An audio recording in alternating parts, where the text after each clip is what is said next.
Seoul, a stop in the jam school area. Cars are moving along the road. Someone says, "Yes, director, don't worry." The guy is standing in a crowd of people and talking on the phone, saying into the phone that as soon as the bus arrives, he will try to get to the designated place as soon as possible. In response, the director tells him that this is a very important meeting and please let him not make stupid mistakes. The guy confusedly answers, "Well, let the director not worry." The girl next to him turns her head to him. The director tells the guy that with these words he only. Something happens here. The guy removes his hand with the phone from his ear and looks in shock with his mouth open in front of him, without listening to the director. The girl next to him also looks in front of her in surprise. On the road in front of them, reality breaks down and a black hole appears in the fragments, around which a red light glows. There are many scarlet eyes burning in the blackness of the rift. The guy is amazed, as are other people nearby. They don't understand what it is. Then a huge crowd of goblins runs out of the rift at them, which opens its mouths and sticks out its tongues joyfully runs. Their eyes are burning red. Then one of the people shouts that it's a flash. Let everyone run. The guy stands amazed and looks in front of him. Flash. This is a phenomenon in which monsters can penetrate into their reality with the help of dimension gates, which just connect their dimension with the dimension of monsters. The crowd screams to run and rushes to the side. The goblins run in a crowd after them. Someone shouts that it is necessary to report the outbreak as soon as possible. In response, someone shouts that they need to be informed about this in some way. The guy is standing with a briefcase and thinks that he also needs to get out of here as soon as possible. Then something catches his attention. The girl fell on the road and wiping her tears, crying and calling for mommy. He runs up to her and says, "Baby, don't cry," and let her take his hand. He takes the girl in his arms and looks up in surprise somewhere. 3 goblins are standing next to them, happily sticking out their tongues. He realizes that he is too late. The guy snuggles up to the girl and closing his eyes thinks that he is finished. There's something going on here. The guy is still standing with his eyes closed, thinking about what is happening. Why it doesn't hurt him. Then someone asks him if he's okay. The guy opens his eyes in surprise. The girl in his arms also opens her eyes and turns to the sound. There are tears in her eyes. They answer that now yes. Those who deal with the monsters that have penetrated into their world from the gate of dimension. Those who have been chosen by Deus, they call the awakened. A girl with red hair with a smile tells him that they have come, and now they can be calm. A guy with dark hair and a ponytail is standing next to her, chewing gum. The guy opens his mouth in embarrassment and admiration. Someone is calling Park Do-hak. In the office, the director tells him that he told him that it was very important or did not tell him. And Park Do-hak came back without even attending this meeting. The director points his finger at him and shouts that if there was an outbreak nearby, then it was necessary to immediately put his feet in his hands and run to the meeting place. Park Do-hak, smiling, says that yes, that's right. Behind him, colleagues are discussing among themselves what's wrong with this Park Do-hak. They say that while he was on business, a gate formed right on the road. Then the director throws something in Park Do-hak's face and shouts that it was the last straw. The director shouts that if by the evening he does not make sure that this contract is signed, then he will definitely fire him. The envelope with the documents falls to the floor. Park Do-hak replies that he understood. A little later, Park Do-hak tells another guy that his director has completely gone head over heels. How could he have influenced the appearance of the Flash? In response, the guy replies that he is, especially since Park Do-hak never lets him down just like that. Park Do-hak says that he would like to become awakened and earn some money. The guy asks him what he's up to again. He should give up on this already. Park Do-hak imagines the awakened and says that would be cool, right? Especially if he became like the awakened ones from his favorite game DNFO. This is the only thing where he can be completely sure. The guy in response tells Park Do-hak that enough is enough to carry this nonsense. He'd better think of something more feasible. Park Do-hak ruefully says that probably his interlocutor is right. Apparently these thoughts filled his head again after the director scolded him. The guy takes him by the shoulder and asks if his bus is coming. Park Do-hak screams that he ran and they will see each other tomorrow. The guy with a smile wishes him good luck, saying that this time he has to cope. A little later at 6 p.m. the sun is almost down. The city is illuminated by the sunset rays. Park Do-hak stands and thinks that he has traveled so much in order to sign this damn contract. Park Do-hak says that this idiot is unlikely to give him another indulgence. So Park Do-hak will sign this contract no matter what. Then the ground beneath him begins to shake. And Park Do-hak is terrified that it's an earthquake. Then he shouts that no, it's... Then a flash appears in front of him again. Park Do-hak presses his hands to his head and shouts that twice in a day. And this is not too much. Then from the other side of the street they shout to him, "Hurry up and run here." Park Do-hak immediately rushes in this direction, and monsters are already climbing out of the flash. Goblins run after him, mouths open. Park Do-hak is running away from the monsters, but they are all closing in on him. One of the goblins grabs his briefcase. Park Do-hak turns his head, looking at how the monster grabbed his briefcase. He clenches his teeth and shouts this. He punches the monster in the face and shouts that these are documents that are more important than his life. Park Do-hak holds the briefcase by the handle with his other hand, and hits the goblin who grabbed him in the face with one. But another goblin is already jumping on him. They shout at him from behind. What is he doing there? He needs to get here soon. His savior takes Park Do-hak by the collar of his clothes. Park Do-hak is dragged behind a metal gate, which slams shut in front of a crowd of goblins. His briefcase was also left outside the gate. The one who saved him presses some button on his phone, and all the monsters are immediately fried by electric current. He tells Park Do-hyuk that this will delay the goblins for a while. The savior tells him that the awakened ones will arrive soon. Then the car stops abruptly. A lot of black cars arrive at the flashpoint. People get out of cars. The guy sees a crowd of monsters and says that there are so many. The girl replies that it doesn't matter, they are goblins. The guy says that normally they will raise money like this. They shout, insulting the goblins and attracting their attention. This is a group of people consisting of 4 people. Their leader is the E-rank fireball Kim Chul-jun. He shouts his team forward and rushes into battle. Goblins rush into battle on the enemy. Kim Chul-jun's team enters the battle. One of the team members uses magic, hitting some of the goblins with blue lightning. The other hits the goblin with one of his 2 swords. Kim Chul-jun jumps up, raising the sword above his head. An orange flash flashes above him. He lands in a crowd of goblins and attacks them, causing them to fly apart together with stone blocks. Later, people carry away the burnt bodies of monsters. The members of the team that fought with them are resting. Park Do-hyuk admiringly says that the awakened ones are really cool. Holy shit. Park Do-hyuk looks around and asks about where his briefcase with documents is. Then someone tells him not to approach. They're not done here yet. Park Do-hyuk apologizes in embarrassment, saying that he just wanted to find something quickly. Someone hands him briefcases and asks if that's it. Park Do-hyuk replies, yes, that's right, thank you. Kim Chul-jun says with a smile that he is. Awakened ones like them should always help weak people. He continues, saying that after all, the power that Deus gave them was given to them for this very purpose, in order to restore justice in the world. One of his team members, looking at this, says that Cap has started to show off again. She suggests someone to argue about how long Cap will chat this time. There is a strange sound. Kim Chul-jun and Park Do-hyuk turn their heads in surprise. A huge, pumped-up goblin is walking towards them, carrying someone's head in his hands, followed by a bloody trail. The monster's eyes are glowing red. He growls, raising a huge club in one hand, and holding someone's head in the other. Park Do-hyuk covers his ears with his hands, protecting himself from this growl. Kim Chul-jun shouts at him to hide quickly. Park Do-hyuk replies that he would like to, but his body doesn't move from fright. Park Do-hyuk settles to the ground. Kim Chul-jun screams for him to run as soon as he can move. He shouts to others that those who can help him. His team shouts Cap. Kim Chul-jun rushes into the fight, shouting that he will buy some time. The gloves on his hands light up with fire. Park Do-hyuk opens his eyes in shock. Kim Chul-jun lies prostrate on the ground. The goblin puts his foot on his head. Park Do-hyuk opens his eyes wide. The team shouts that the monster dealt with the captain in a second. Their strength is not enough. They run away and shout to Park Do-hyuk to run. But he's sitting on the ground, his body sparkling with orange lightning.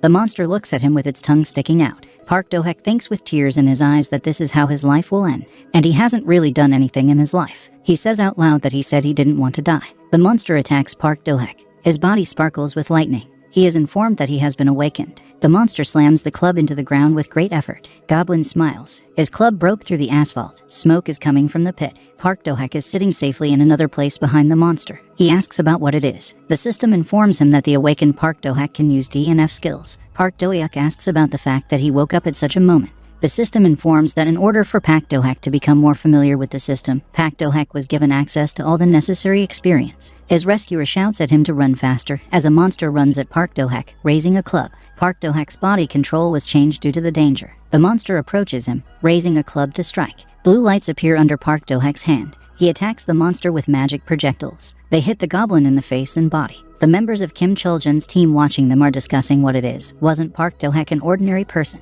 After all, judging by his attack, he is also awakened. What rank he must have to use such power, they don't know. The goblin is standing with his eyes closed. Smoke is coming from him. Park Do-hyuk slips between the monster's legs. He turns out to be behind him and stretches out his arm in front of him to attack. He uses the Flaming Palm spell. His eyes are burning with a blue light. The hand lights up yellow. The goblin does not have time to turn his head when everything is flooded with bright light. A powerful explosion is heard. Park Do-hyuk watches the smoke dissipate. The goblin attacks him. Park Do-hyuk says shield. He is surrounded by a blue shield. The monster makes a jump to attack. Then Park Do-hyuk turns his head, noticing something. He picks up a sword. The monster stands with a club in his hands and looks at the enemy. Park Do-hyuk says the enchanted weapon and the sword lights up with a blue light. He looks at his enemy with determination. The monster looks back at him. Park Do-hyuk rushes into the attack. The monster raises a club to strike. Park Do-hyuk hits the goblin on the torso, slipping next to him. His eyes are still burning with a blue light. The monster begins to crumble. It crumbles into small pieces. They evaporate in the air. The monster dissolves into space. The system reports that the danger has been eliminated.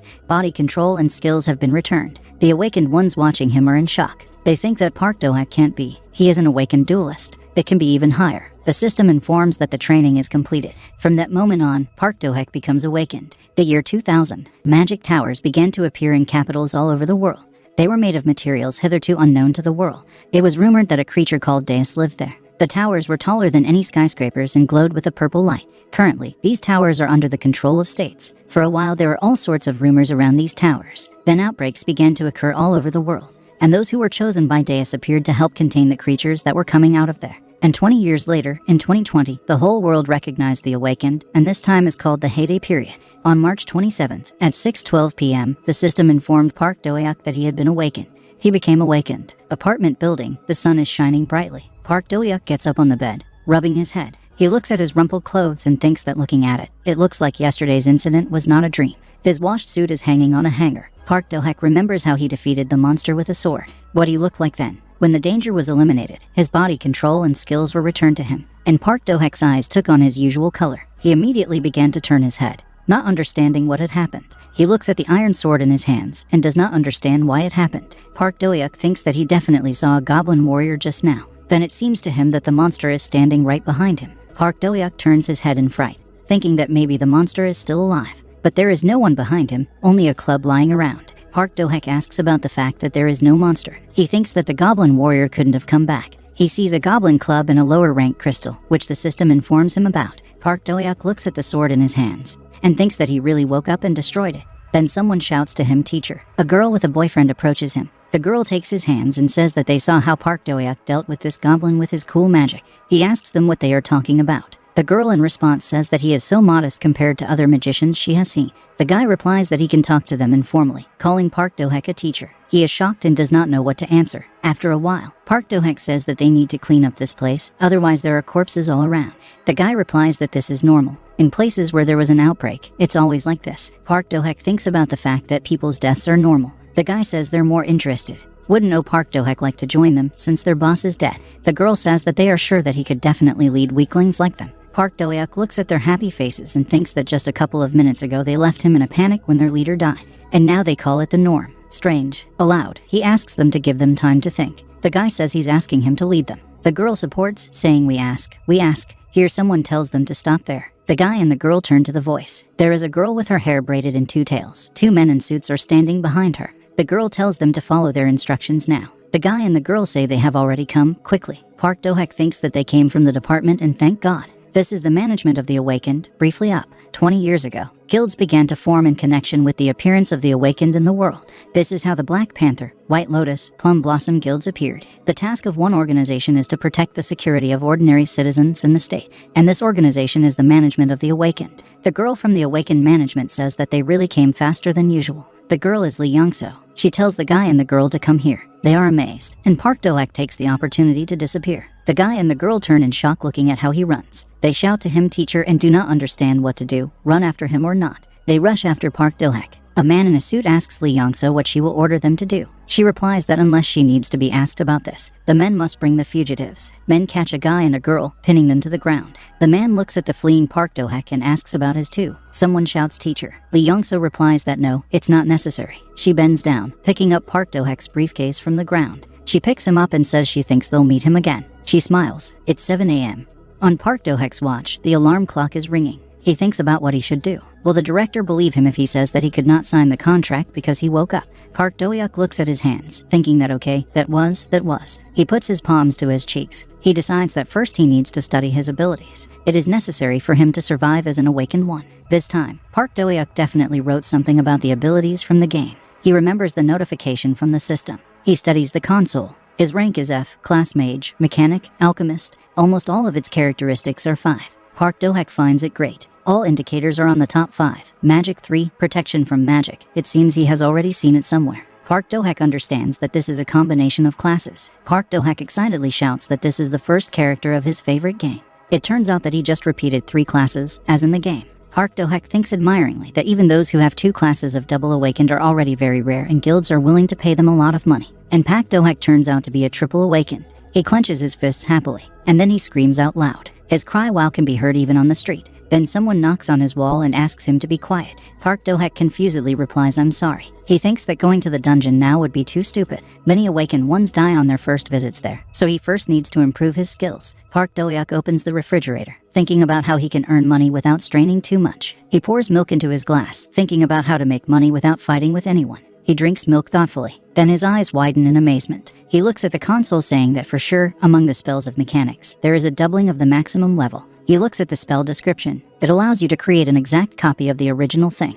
It is impossible to copy a thing more than twice. Copying a copy is also not possible. Items created by other users cannot be copied. The time to create a copy depends on the level, volume of the item, and its composition. The success of creating a copy decreases depending on the growth of the volume of the item. The higher the user level, the higher the success rate of creating a copy. He decides to try using this spell. Park Do-hak decides to try to start with a glass in his hand. He asks the grateful magic power to double this thing. Park Do-hak uses doubling the maximum level. The glass is illuminated with blue light. Then a blue glowing cell appears in front of him. A glass materializes in it. The system reports that the copying is completed. An exact replica of the glass appears in front of Park Do-hak. He happily picks it up. Park Do-hak picks up another glass and says that both outwardly and Reiki is a perfect copy. He thinks that a perfect copy is available in the game. Only a low level is possible. And for the awakened, an ideal copy is available. The level is not important. The higher the level becomes, the easier it will be to create copies. Park Do-hak comes to the conclusion that the skills here are even better than in the game. He says that since he's finished with the check, it's time to look for jewelry. Or better, to look for relics. Relics are objects that have absorbed tremendous energy. During the largest outbreak in 2000, relics are divided into several levels: weak, ordinary, magical, rare, unique, legendary, and deus. The value of relics of the rare level and above reaches 10 billion.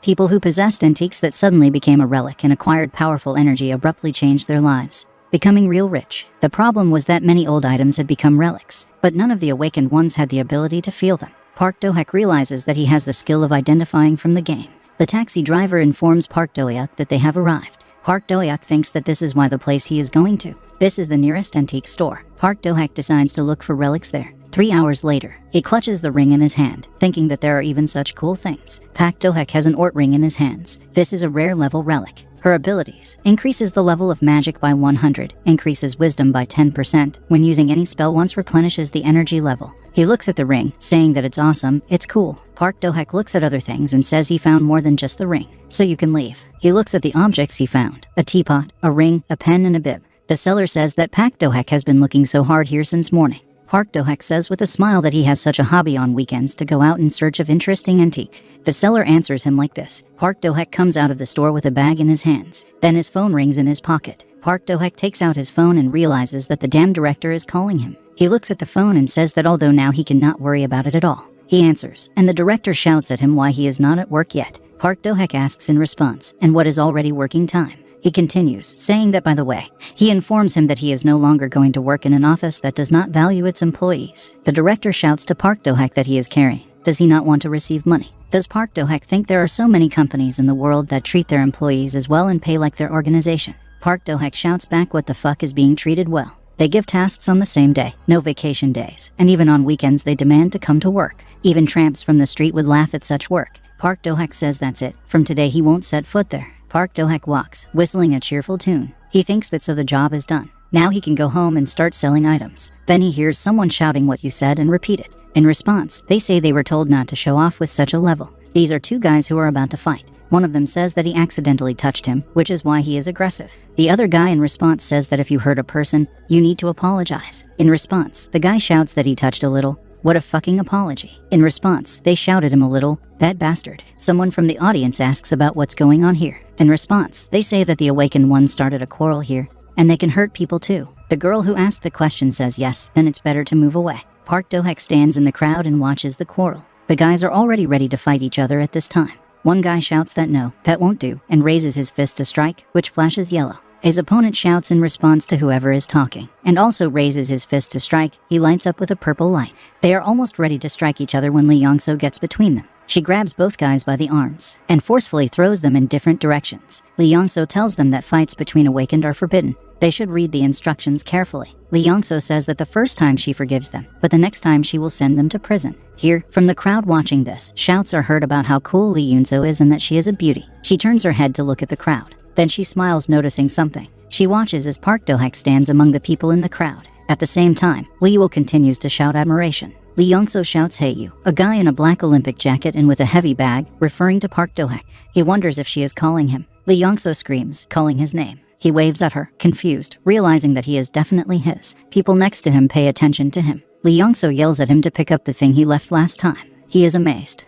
A little later in the office, people are sitting and working in open space. Lee Young-so apologizes to Park Do-hak, saying that they only have instant coffee. He replies that it's okay, everything is fine. The two of them sit down at a table. Park Do-hak asks her what about his stuff. Lee Young-so gives him a crumpled briefcase, saying that this is what she left at the site of the last outbreak. Park Do-hak says thank you in return. Lee Young-so apologizes, saying that she had to dig through his briefcase to find out the owner. Park Do-hak replies that nothing. The main thing is that he found it. Lee Young-so says it's good that they're done with the formalities, and now it's time for them to get down to business. Lee Young-so continues by saying that the two yesterday reported that they couldn't handle the monster that came out of the gate, and she thought Park Do-hak did it. Those two confirmed it to her. Park Do-hak asks what they were looking for to hire him for this. Lee Young-so says she doesn't want to hire him, but if he has the power, he must register as an awakened one. Therefore, she wants to tell him about how the check is going. Park Do-hak speaks well. A little later, he comes out of the capsule, and the man behind the counter informs him that the check is over. He can pick up his things from the registration desk. Park Do-hak, putting on his shoes, says thank you.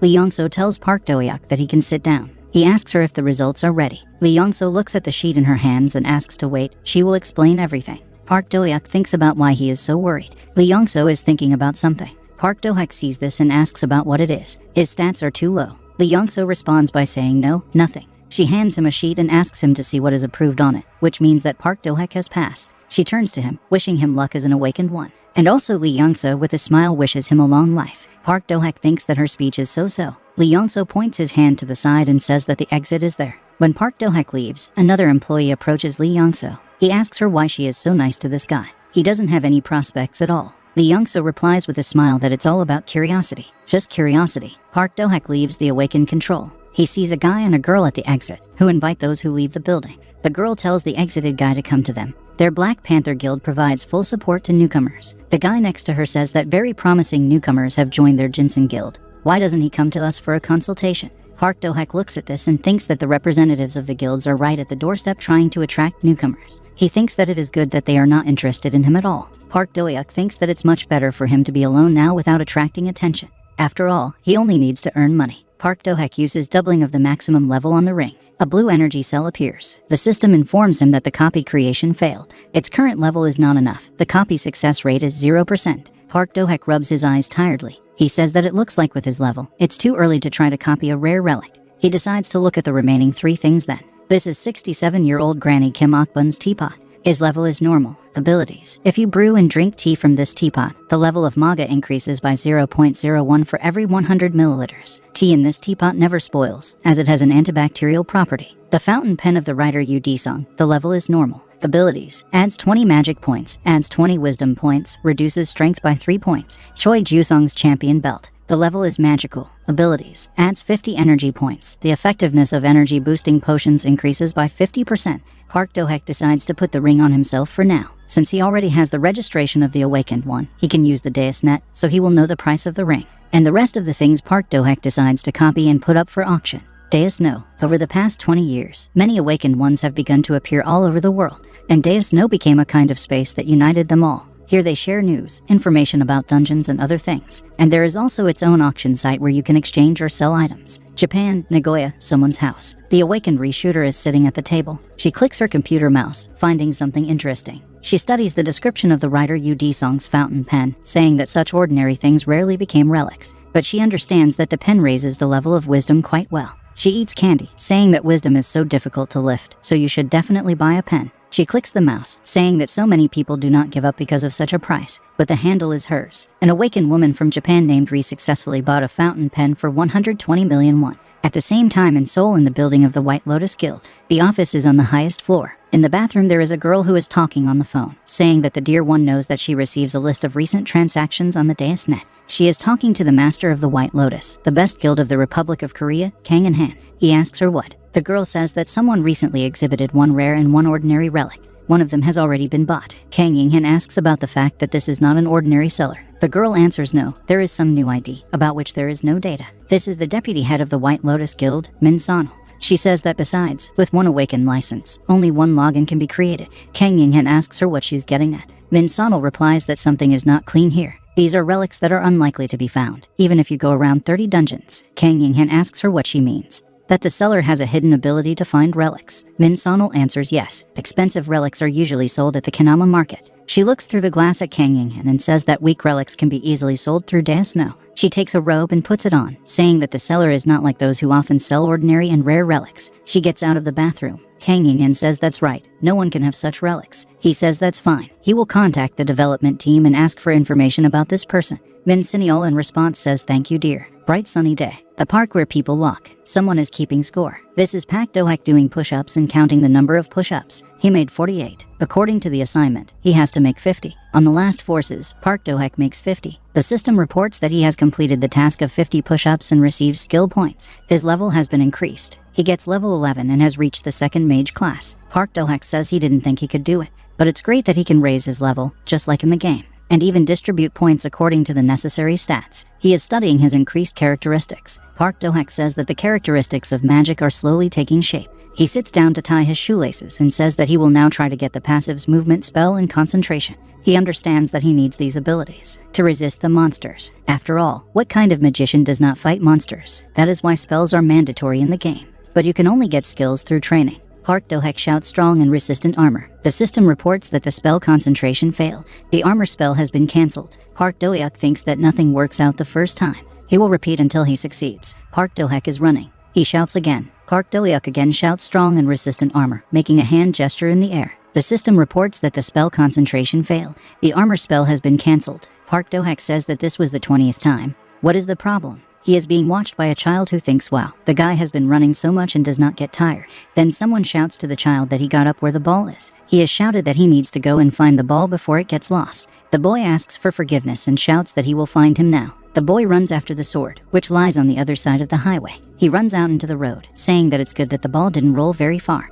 At the same time, a truck is rushing at the boy. Here he is shouted to be careful and look around. Park Do-hak notices this. He sees a boy on the road and a truck approaching him. He takes off. Park Do-hak runs, shouting damn. The boy reaches for his sword with a smile. The truck's headlights shine very close to him. The boy turns around at the bright light and opens his mouth in fright. Park Do-hak thinks that he should be even faster. He covers the boy with himself, shouting strong and resistant armor. The screeching of brakes is heard. Park Do-hak stops a car surrounded by blue shining armor. He clasps his hands in front of him, the armor completely surrounding him. But one shard from the windshield still hurts his cheek, scratching it. Park Do-hak thinks about the fact that the armor does not cover the whole body. He shouts at the boy, asking if he's okay. The child looks at him in shock, lying on the ground. Then, he admiringly asks Park Do-hak if he is a hero. He doesn't know what to say to that. The system informs him that the ability to cast a spell on the move has been activated.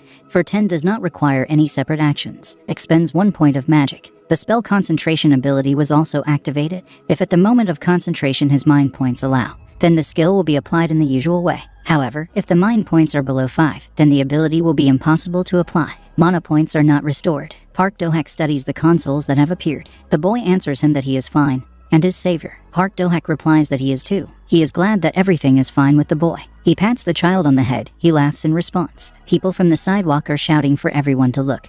They almost ran over a child there. Someone shouts that they will call the ambulance. Park Do-hak notices this and says he thinks it's time for him to go. The boy grabs his sleeve and shouts at him to wait. The boy asks him to tell him his name. Park Do-hak points at himself, asking him in shock. He thinks to himself about whether then they will start trumpeting about him all over the neighborhood. He doesn't know what to do. He came up with something, and smiling says his name is Park Do-hak. He continues, telling the boy that, as he said, he is something of a superhero. But the boy must not tell anyone his name. It will be their little secret. The boy admiringly puts his finger to his lips and shouts never. He would never tell anyone. Park Do-hak jumps up, disappearing, and finally shouts to the boy to be careful from now on when playing near the road. The people watching them are shouting that the guy ran away. Someone says no, he had no reason to run away. The man asks the boy if he accidentally knows his savior. The boy answers nope. He smiles and says he has no idea what the guy's name is. A little later, 2 people are standing on a dark street. One of them in a black pantsuit and sunglasses says that everything is fine. They checked. The man looks at the pen and the belt lying in the box and says that there is 1.08 billion without a commission for the pen. They will give 450 million won for the belt. A man is holding a tablet in his hands. Behind him, a man in the same clothes slams the case. The man with the tablet says that 1.53 billion were transferred to him. Let him tell you when the confirmation comes. Park Do-hak says okay, let them wait. He's looking at his phone. On the screen of Park Do-hak's phone, a notification appears about the replenishment of his account for 1,530,000,000 won. Park Do-hak clicks on the Go to app icon. He happily realizes that the money has come to him. He is amazed to think that he has never had more than 10 million, and now he has 1.5 billion in his account. Park Do-hak tells the men that he checked. Everything is fine. They thank him in return for the deal. They will take care of these relics. Park Do-hak tells the men that if that's all, he will bow out. Park Do-hak walks down the street, amazed to say that so much has happened today. He thinks he can grab a chicken on the way. The next day, stop on a busy street. People go about their business. A bus pulls up to the stop. Park Do-hak steps out of it onto the sidewalk. He stops at the bus stop looking in front of him. He looks at the sign, asking about which bus goes to the Awakened Road. He understands that he needs the 13th bus. He still has 15 minutes before his arrival. In principle, it's not that long. Then the ground beneath him begins to shake. Park Do-hak looks down in amazement. He thinks that is it really. Sweat is streaming from his face. He imagines a lot of goblins with red eyes, and the dead leader of the Awakened team lying on the asphalt. Park Do-hak understands that it is most likely an outbreak. He is concentrating on where the gates will open then. Then someone falls on the asphalt. It's some guy who starts looking up in shock. Park Do-hak asks him if he's okay. The guy stutters and shouts in shock that it's on top. He stretches his finger up in fright. Park Do-hak raises his head and opens his mouth in amazement. A flash appears in the sky directly above him. Bright purple flashes are visible from there. Park Do-hak looks at the arrows flying at him. He dodges them and the arrows pierce the ground near him. Park Do-hak, seeing this, realizes that his enemies are able to pierce the ground with spears. He looks at the spear stuck in the asphalt, from which smoke is coming. Park Do-hak realizes that it looks like there are no ordinary monsters in front of him. There's something landing right in front of Park Do-hak. He looks at the enemy and says this type. Glasses and an old man's face. In front of him is a small man with red eyes and big glasses on his forehead. Park Do-hak understands that, in contrast to glasses and an old face, the enemy has a young body. This is the one who creates incredible things that no one has ever thought up before and that were made by the hands of a monster. The one that Park Do-hak and DNF caught out of boredom. Park Do-hak is talking about being a dwarf in front of him, isn't it? Park Do-hak is standing. There is a flash in the sky above him. A dwarf stands in front of him with a crossbow in his hands. Then someone shouts at them to stop. Park Do-hak and the dwarf turn to the voice. This is a girl with long dark hair who throws out her jacket. She says to fight her. There is determination in her eyes. She immediately pulls out her sword and rushes into battle. She is preparing to attack the dwarf from above. He puts a crossbow in front of him. The dwarf loudly shouts the words "General Gathering." Then other dwarves appear from the flash. The girl, seeing this, opens her mouth in shock. She is still in the air, and 4 crossbows are already aimed at her. There are even more dwarves. There are at least 7 of them, and all their weapons are aimed at the girl. She opens her eyes in fright, clenching her teeth. A lot of arrows are stabbed into her. She covers her face with her hands in shock. She looks at how the arrows pierced into the armor that protects her body. She asks about what it is. Park Do-hak, pointing at her with his finger, says that he barely had time. The girl looks at him, thinking that he covered her. Park Do-hak shouts to her that she should stop looking around.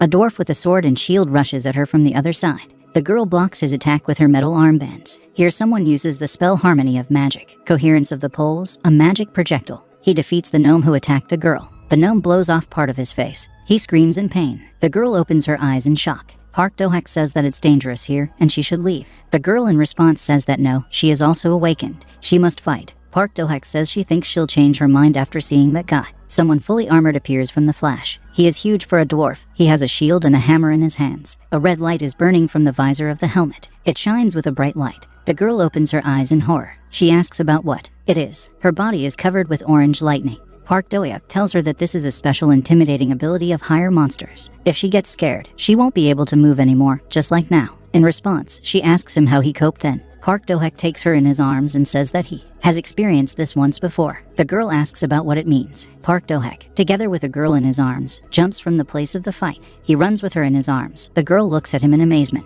Park Do-hak lands with her in his arms, dropping to one knee. Park Do-hak tells her that even though he used a shield, she must still be in shock from those arrows. She should rest for a while. The girl with a smile tells him well and thanks him for his help. Park Do-hak asks her if he can borrow her rapier. The girl says of course, but asks him to beware of arrows, since this sword, it is not very effective. Park Do-hak studies the rapier. This is Motif's rapier. Her level is normal. Opportunity, increase strength by 100 points. He says that such a weapon will do for him. Park Do-hak rushes into battle with her. He lands on the roof right above the dwarfs. He studies his enemies. These are 10 dwarfs with hammers, 9 shooters, and 1 captain who is in armor. Park Do-hak says that with such equipment, he can't take it with a magic projectile. He decides to start with the minions. Besides, the captain's gnome shield looks suspicious. The shield glows green. Park Do-hak jumps into the attack saying Harmony of Magic. Coherence of Poles, magic projectile. He hits several dwarves with magic projectiles at once. Blood spurts from them. Park Do-hak lands on the asphalt. He thinks that it looks like the effectiveness of the magic projectile is better in reality than in the game.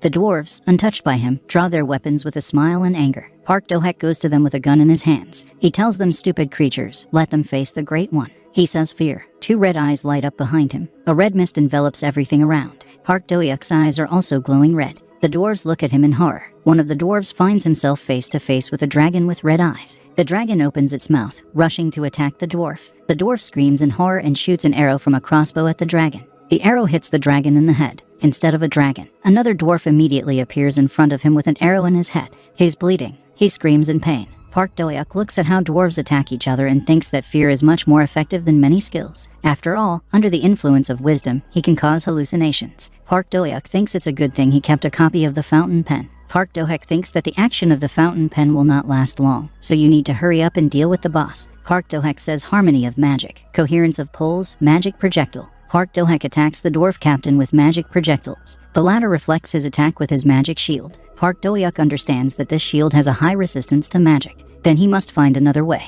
He brings his hand to the rapier and talks about Mother Nature allowing the power of disharmony to be used. An enchanted weapon. The rapier is covered by blue light along with symbols. Now Park Do-hyuk has a rare weapon in his hands. Its capabilities: increases strength by 35, deals at least 500% damage to the enemy. The cooling time is 30 seconds. Park Do-hyuk is ready to join the fight. He takes off. The dwarf captain is ready to attack. Park Do-hyuk pierces his shield with one rapier strike. The shield's magic is dissipating. The dwarf's knees are shaking. Park Do-hyuk tells him with a smile that he trusts his shield too much. The dwarf captain occupies a stable position on the ground.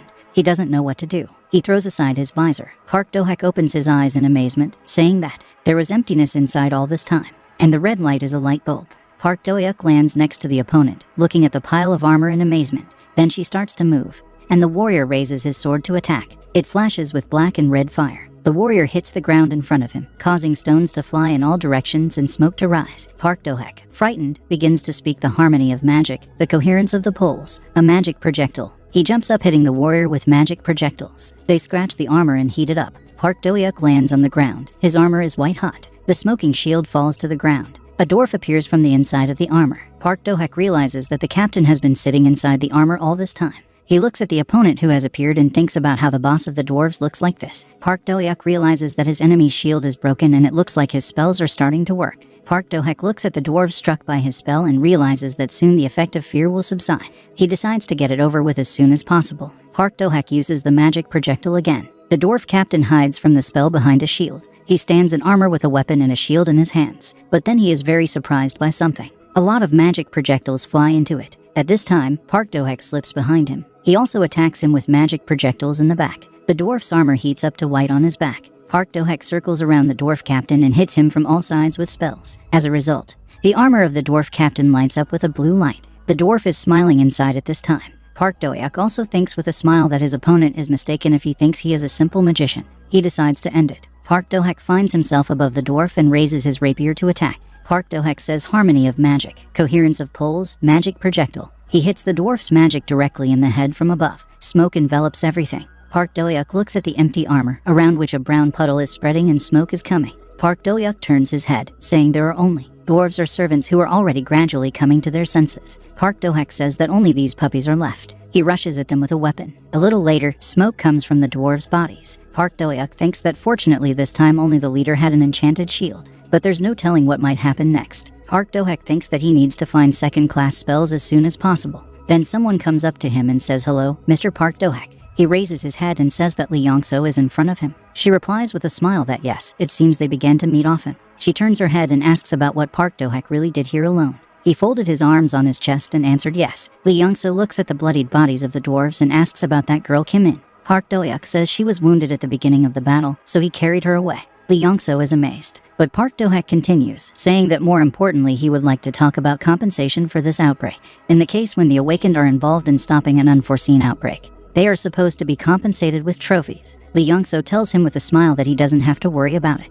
19 dwarfs and 1 leader. The crystals that were left from them, weapons and armor, corpses. If you count all this, then Park Do-hyuk will receive about 500 million. Park Do-hyuk thinks that it is possible to move out. He turns around and Lee Yong-so yells at him to wait where he's going. She stops by Park Do-hyuk and asks if he will give an interview. Park Do-hyuk says with a smile that he would not want to be conspicuous, so he asks to delete everything. Lee Yong-so says well in response. Then the up will take care of it. She thanks him for his work. Park Do-hyuk answers her on the run and says thank you to her as well, and let her pass the rapier to that girl. Then someone shouts, "Hey, wait." 2 young reporters approach Lee Yong-so from behind and ask her about what the awakened one who fought these dwarfs alone is saying somewhere here, and whether Yong-so knows where he is. The reporters would like to know more about him. They ask Lee Yongso to tell them what he looks like and how he was able to do such a thing. A little later, in a skyscraper illuminated by the sun, someone says master. At a table in a room with closed windows, a girl is sitting on a sofa with a glass of wine in her hand. She says, addressing the newcomer, Changhua, she also said to knock before entering. He puts his hand to his head and asks the girl for forgiveness, saying that he will come out and come in again.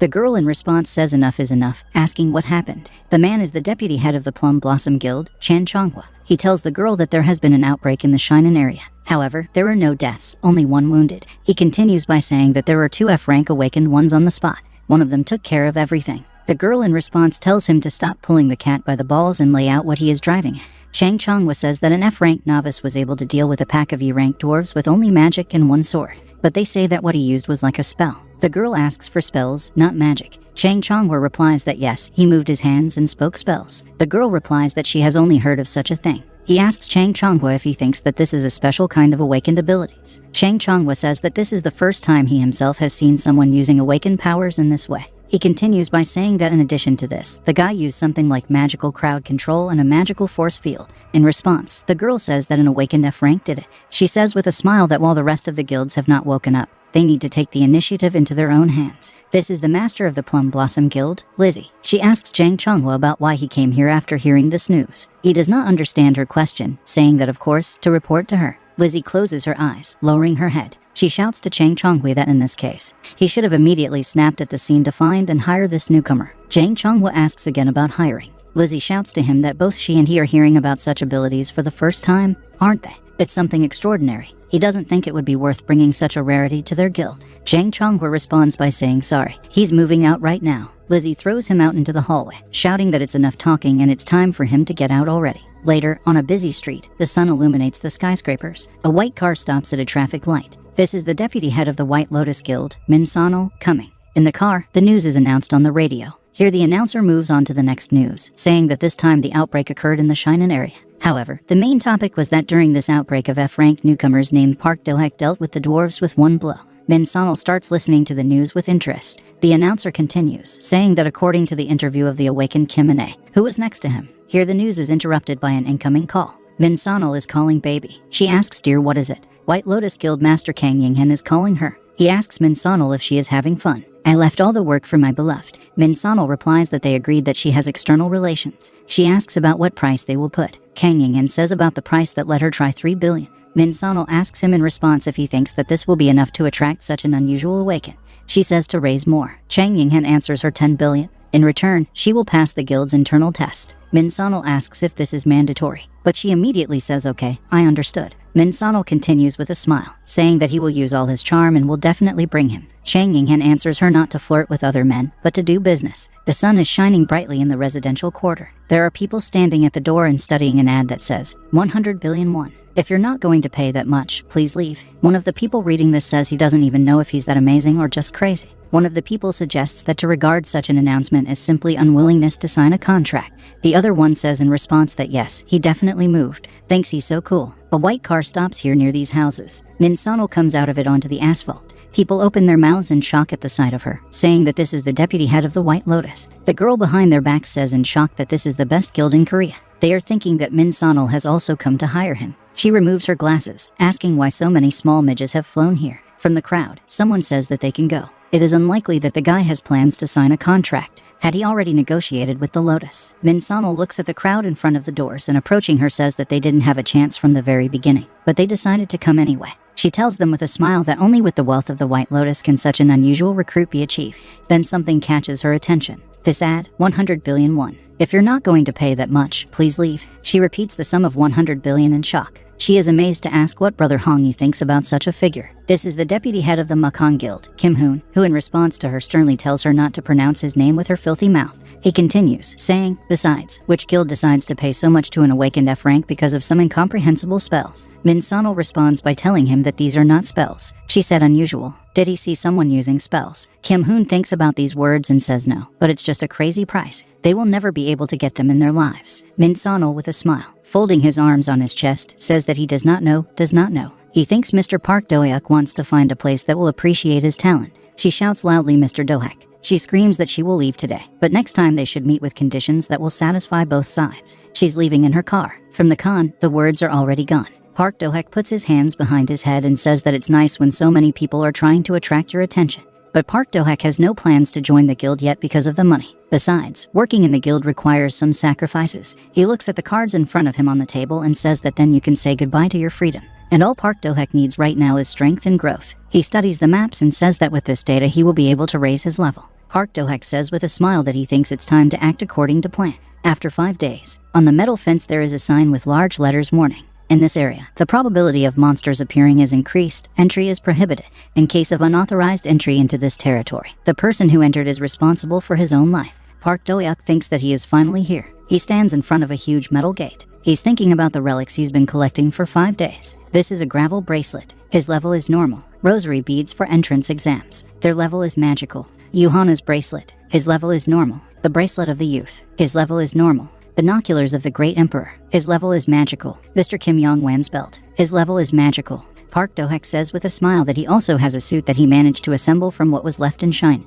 He's wearing shining armor. He looks at the car to his left and says that he even spent 500 million on armored vehicles. He studies his stats and says that his stats have become much higher than 5 days ago. Park Do-hak thinks that the preparation is over. The man behind Park Do-hak tells him that he checked his license and he can pass. A man shouts an order to open the gate. The huge metal gates begin to open. Park Do-hak looks at the gap in the gate with a smile and says, "Let's go." Dungeons and territories. 20 years have passed since the Awakened Ones appeared. During this time, dozens of dungeons have appeared all over the country. However, most of them belong to either the upper guilds. In order to use the dungeons, it is necessary to observe a number of inviolable rules. And for an awakened person who does not belong to any guild, going there will be an extremely difficult task. However, territories are different from dungeons. This word means places where, due to differences in the ecosystem, monsters appear most often. They are fenced with a high fence, 10 meters long, and monsters live and breed inside. The reason for their similar content is that by killing monsters you can get magic crystals and raise your level. Basically, it is the awakened loners who go to such places. Behind the fence in the territory, 3 goblins are standing near a large pile of meat. They're looking at a treat, and then they rush to the food, starting to tear off pieces of meat with their teeth. Park Do-hak sits on a tree branch and watches them. A briefcase is slung over his shoulder. He says the harmony of magic, the coherence of the poles, the magic projectile. The goblins continue to eat meat without suspecting anything. They are immediately struck by magic. Blood splashes in all directions. Goblins are lying around a brown puddle. Park Do-hak says with a smile that his stats have finally grown, so now he doesn't have to rush like crazy after these goblins, trying to get into them. He thinks that he feels as if he has already seen something like this. Although this, of course, is not bad. Unlike the way he was before, it's like he's already used to it. Park Do-hak wonders if this was meant when he was notified that he had received all the experience. Park Do-hak comes to the conclusion that it looks like this system is not so bad. He opens his briefcase and pours the meat out of it on the ground. The smell of food attracts goblins, as well as a huge white wolf. Saliva begins to flow from the monster's mouth. His eyes burn with blue fire. Park Do-hak says that since he has already understood the level of monsters in this territory, monsters surround him from all sides, growling and grinning in his direction. Park Do-hak sees them and smiles. Aloud, he asks if we'll have some fun, receiving the corpses of monsters. Someone says 47. Then the employee starts to keep the account. 48.4950. He says with a smile that for the first time he sees such a well-preserved goblin corpse. The same applies to other corpses. He thanks Park Do-hak for coming to sell them such good corpses. In response, Park Do-hak asks him how much will come out. The employee keeps account and says that for altogether it will turn out 300 million won. Behind Park Do-hak's back, the other awakened ones are saying 300 million admiringly. It's the first time they've seen someone get 300 million at a time. Someone has been here for 5 years and also sees this for the first time. The employee tells Park Do-hak that he will pay him off right away. And he also says that by the way he received a package. The employee apologizes to him, saying that they needed to open it for safety. They did not harm the object in any way. Park Do-hak pulls out the book and says nothing. Thanks for taking it for safekeeping. The employee in response tells him, yes, were you? They are grateful that such a talented person came to them. Park Do-hak says in response that he was just lucky. He smiles, standing surrounded by other awakened ones, and thinks that he so wanted to do without all this hype and glances. Then the guy with the mohawk pays attention to how Park Do-hak picks up the package. He offers others only to look at that type. He says that judging by what he heard, that guy only got 300 million on the corpses of monsters. He tells his partner that they somehow scraped together 30 million in a few days. He bangs his fist on the table and says that he is already tired of eating one dashik, and this employee has never been so nice to them. He remembers the smiling face of the employee. All 3 guys with irokeses, each of whom has strands painted in different colors, yellow, blue, and red. The guy with the yellow streak says that apparently the awakened one thinks that he is so cool since he knows how to use magic. Park Do-hak accepts the box with a smile. Otherwise, why would he behave so arrogantly? These awakened ones look at him and angrily think that Park Do-hak is a pathetic jerk. I wish they'd swat him and kill. Then one of them turns to his brothers, telling them, let's kill this jerk. His brothers look at him in shock. The guy with the blue streak says that Park Do-hak earned so much today, for sure he will come back again. They've been here for 2 years and haven't met him once, so he's sure he's new. When he shoves the corpses into the truck, they will approach him from behind and finish him off. Then they will pick up the truck, saying that they are his fellow travelers, and then they will be dumped from this territory forever. In addition, when entering the territory, everyone signs a contract that they themselves are responsible for everything that happens there. The guy with the yellow streak says great, his money. The guy with the red streak supports him, saying that the armored truck, crystals. The guy with the blue streak ends up saying that they will take everything. The next day, Park Do-hak loads the bodies of the slain monsters into his truck. He carries the body of a goblin on his shoulder, throwing the monster's body. He sighs wearily and says that it seems much more difficult to collect these corpses. Guys with dyed strands are watching him from the bushes. The guy with the yellow streak says that he went, let the others cover him. The guy with the blue streak tells him okay. There is a stirring in the bushes behind Park Do-hak. He turns around in surprise, opening his eyes wide. The awakened one rushes at him with a shield and a raised fist to attack. Park Do-hak meets his attack. He managed to surround himself with armor. The guy with the yellow streak doesn't know this and tells him with a smile about what happens when you turn on the brain. Then 2 other awakened ones come out of the bushes and cheerfully shout to eat, and it turned out great. They shout hit him high on. A guy with a yellow streak and burning eyes raises a weapon to attack. He swings, but Park Do-hak stops his attack with one hand. He presses his other hand to his head. He looks at his enemy and says that he attacked him with such skills. Park Do-hak holds out his hand, and he smashes his palm into his opponent's face. Park Do-hak says that killing a man who tried to attack him is called self-defense. He shouts the incantation Flaming Hands. The guy attacking him is illuminated by a bright yellow light. Park Do-hak looks at the enemy. His face also lights up. His 2 partners look at all this in shock. They are very scared. Park Do-hak stands with his arm extended over the body of the awakened one. Then he hears a sound behind him. 2 metal discs crash into him, which hit the armor created by Park Do-hak. He turns his head in the direction from which the attack came. Park Do-hak notices the 2 remaining awakened ones in the bushes. The one with the blue streak stands with his arm outstretched. It was he who made the attack. He opens his eyes in shock. The guy next to him yells at him about what he missed. The guy sweating profusely answers him that no, he definitely hit it. After these words, he turns around and starts running, shouting to his friend that this guy is not a beginner. How they thought of him. They need to run faster. The other guy stretches out his hand in his direction and shouts to his partner, hey, chain it. Blue lights flash around Park Do-hak. He asks them that their skills and ability to work together leave much to be desired, and they decided to go against him. Park Do-hak says the harmony of mania, the coherence of the poles, the magic projectile. Magic strikes a guy with a blue strand of hair right in the back. The guy with the red hair opens his eyes in shock, screaming chain it. He thinks that it will not leave so. He takes his shield and sword. He thinks that no matter how strong his opponent is, he won't be able to use spells forever. The guy's shield and sword flash red. His eyes also light up red. He thinks that with this shield, he will finish off Park Do-hak. Park Do-hak says a colorful mix, a jet of color. His hand flashes blue fire. He puts it forward and everything is flooded with blue light. The guy with the red streak sees this light and thinks that his opponent is going to limit his view. A jet of color can affect the enemy's view, as well as stun him with prolonged use. However, Park Do-hak's level of wisdom has grown quite a bit. Now this spell can direct waves of vibration into the opponent's body. The eyes of the guy with the red streak open wide. Blood begins to flow from them. He stops in amazement. His eyes and mouth are covered with blood. He falls to the ground, dropping his shield and sword, and thinks that he doesn't feel the blow. What the fuck is this? Park Do-hak walks towards him, passing by the sword and shield. The guy thinks that they made a mistake. He looks up, looking at his enemy. The guy understands that Park Do-hak is not a simple beginner. The same one kills the guy who attacked him with one blow. Park Do-hak dispassionately says that they wanted to take his life, so let them pay for it. Park Do-hak says that he was left alone. Near his feet lies the body of a slain opponent. He looks at the way a guy with a blue streak in his hair is pushing through the bushes. The guy holds his side and turns around in shock, opening his mouth. He stutters with tears in his eyes and shouts to Park Do-hak to spare him. He never catches his eye again. The guy shouts loudly, I beg. Park Do-hak stands and thinks that he is not so holy as to let go of someone who tried to kill him. Blue lights begin to light up around his head. Park Do-hak attacks the guy with a magic projectile. Blue streams of energy are flying at the guy. They hit a running man in the back. He screams in pain and shock. He is immediately struck again by blue streams of energy. Park Do-hak looks at his opponent. He settles to the ground. Blood is coming out of his mouth. All the trees around have been destroyed. The guy falls to the ground. Park Do-hak clutches his sword and says that his opponents could not withstand even one spell. How sad it is. There are some people running towards them. Park Do-hak turns his head at the sound.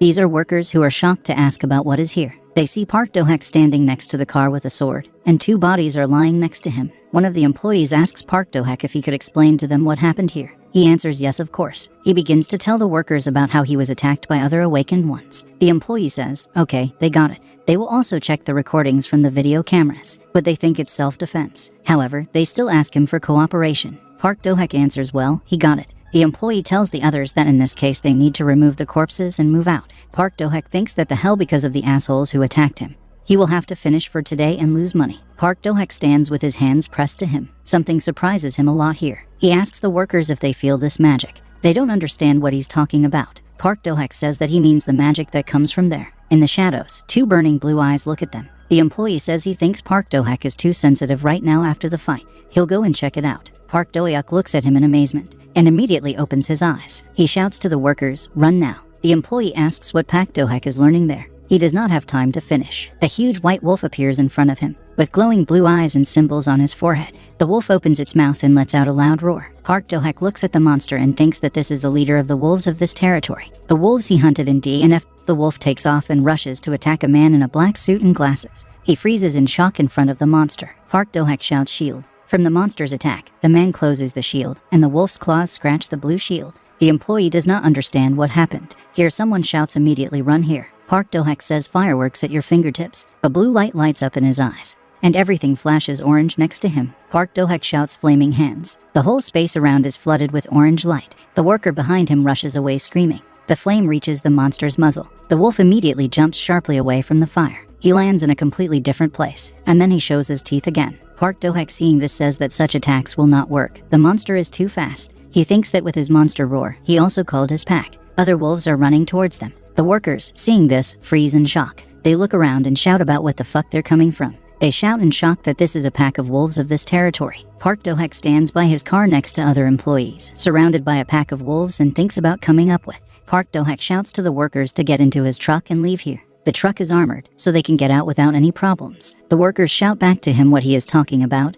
They will help him. Park Do-hak yells at them that they just almost died. Their absence will help him a lot more. Then one of the workers touches the other by the shoulder and, addressing him to Sunbi, says that he is also against it. But nothing can be done. They better leave and call for help. He says okay. The leader of the wolves lets out a loud roar. Other wolves surround one of the workers, spreading their mouths. The worker raises and clenches his fists, says he will stay here, and let the rest get in the car and leave. The wolf growls at him with its mouth open. The monster rushes to attack the man. He punches the wolf in the face. The man says that even without armor, you can. But then he is surrounded by 3 other monsters, opening their mouths. They knock the man to the ground. One of the monsters opens its mouth right at the man's head. Park Do-hak uses a magic projectile, and magic strikes the monsters that knock down the man. A worker leaning out of the truck shouts to Sunbi that they are ready. He looks in front of him in fright. His glasses are askew. He runs into the truck, saying that he understood. They are moving, and immediately slams the door behind him. The truck is leaving. There are shouts from there that they will come with help. Park Do-hak turns to the truck with a smile. He thinks great, finally got them out. Well, then Park Do-hak is very surprised by something and opens his eyes wide. The leader of the wolves jumps on him to attack,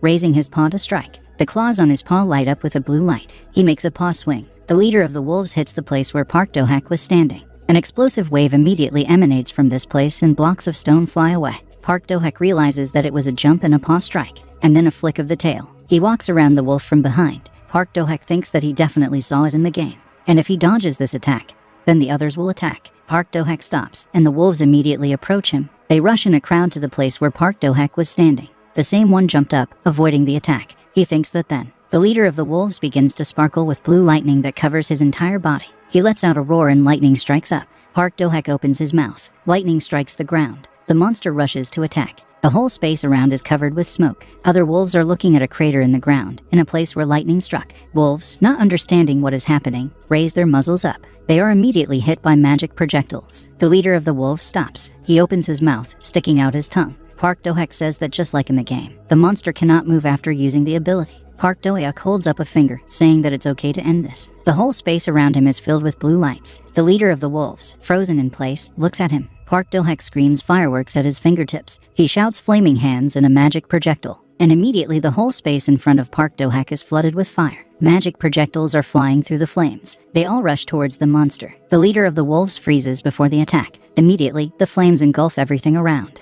There is an explosion. Park Do-hak looks at the body of the wolf leader. The workers who appeared checked whether the leader was really dead, and he was questioned about that trio. Thanks to the black box that was built into the truck, it was easy to prove the guilt of those guys. However, they might not be the only ones who might come up with the idea of stealing items from other awakened ones. That's why Park Do-hyuk needs to stay alert. Park Do-hyuk thinks that relying only on armor and weapons is too dangerous. He needs a companion. He thinks that the current level will be enough for him for some mini drone. On the territory, Park Do-hyuk is sitting on the roof of his truck. He's already a level 5 mechanic. He thinks that it could have been done at home, of course, but he is too impatient to check. He looks at the items lying in front of him and thinks that besides, all the necessary parts that he ordered at Deus Market have already arrived. Park Do-hyuk says that he is worried as before the first use of doubling. He looks at the console in front of him. Park Do-hyuk says that he thinks that a stone covered with metal will make a great drone. He starts making a mini drone. Park Do-hyuk thinks that this is a process of creating items that he has only seen in games. All parts are covered by a blue glowing sphere. The system reports that the manufacturing process of a mini drone is 10%, 25%. Park Do-hyuk looks into the sphere and says that he can watch it forever. The production of a mini drone is suspended by 50%. Here Park Do-hyuk says exactly. We must not forget about it. He picks up Avalon's sticks. Her level is magical. Features, increases magic by 20. Spell, can be used to cast a magic projectile. The system reports that Avalon's wand has been added to the mini drone. The sphere absorbs them. The production of the mini drone is 75% complete. The system informs Park Do-hyuk that the production of the mini drone has been completed. The sphere is illuminated by blue light. Park Do-hyuk picks it up and finally says, here in the bushes near him begins some kind of stirring. It's the goblins in the bushes. Park Do-hyuk decides to test his drone on them. He orders him forward, and he immediately starts flying. Although the appearance of this drone does not differ in any way from ordinary drones, due to the fact that he was created using a mechanic's spell, he can gain a lot of speed against monsters that do not have high skills. The drone is like the main predator. The drone targets 3 goblins. Immediately, blue lights flash around the drone, and immediately hits 3 goblins with a magic attack. Park Do-hyuk opens his mouth in delight. He says that now goblins even relatives do not recognize. Park Do-hyuk says that the drone is strong enough. It remains to check its other functions. To begin with, he decides to try using it to raise the level of the mechanic. After all, to create a golem, he needs at least level 11. And then he will have to fulfill only one condition. Someone is watching a video of how Park Do-hyuk dealt with the awakened ones who attacked him, as well as all his attacks and the use of spells. This video is called Park Do-hyuk's Battle with 3 Opponents and the Leader of a Pack of Wolves. In the comments, people write, wow, holy shit, and isn't this the one who single-handedly dealt with the recent outbreak? Someone writes that the magic of the awakened is capable of this, or how to explain it at all. Someone writes in the comments that he is an awakened D rank, and can say that this is impossible. It's all editing. In the comments, they answer him that they don't know about this monster, but did he deal with these guys not because they are weaklings? They didn't even have time to raise their hand. Someone still writes that this is definitely a montage. Someone watching the video says that thanks to this video, the number of subscribers and likes is growing. The girl eats a candy and says that it's good that she poured it. Thanks to this video, she will be able to gain subscribers, and Park Do-hyuk will become more popular. She says with a smile that she thinks this is the situation that everyone will benefit from, isn't it? In a huge skyscraper, someone shouts, no, what else is this? Lizzie comes up to Chan Chonghwa from behind and asks about what happened. He says he found one video. Let her just watch it. Lizzie asks about what he saw there. She immediately shouts that isn't it Park Do-hyuk? Jang Chonghwa replies that yes, he thought it was just a video from his hunt. This is the video of Park Do-hyuk dealing with 3 awakened and the leader of the wolves. Lizzie puts her hands on the table in amazement. After a while, she says Chingwa, and then he continues, saying that he thinks that this time she will have to personally go and talk to him. Jang Chonghwa in shock asks her again that she will go in person. Lizzie angrily asks him if he didn't understand anything from this video. Jang Chonghwa replies that Park Do-hyuk is unusually strong for an F rank. Lizzie screams about what is obvious. This F-ranked one killed 3 awakened ones and the wolf leader. Jang Chonghwa asks that isn't it too much to offer 100 billion to a newcomer. Lizzie asks him about how when he was F-rank he could kill such a monster so easily. He answers her no, it's too hard. Lizzie screams that here she is, and she had never heard of such a thing. But this Park Do-hyuk is already so strong.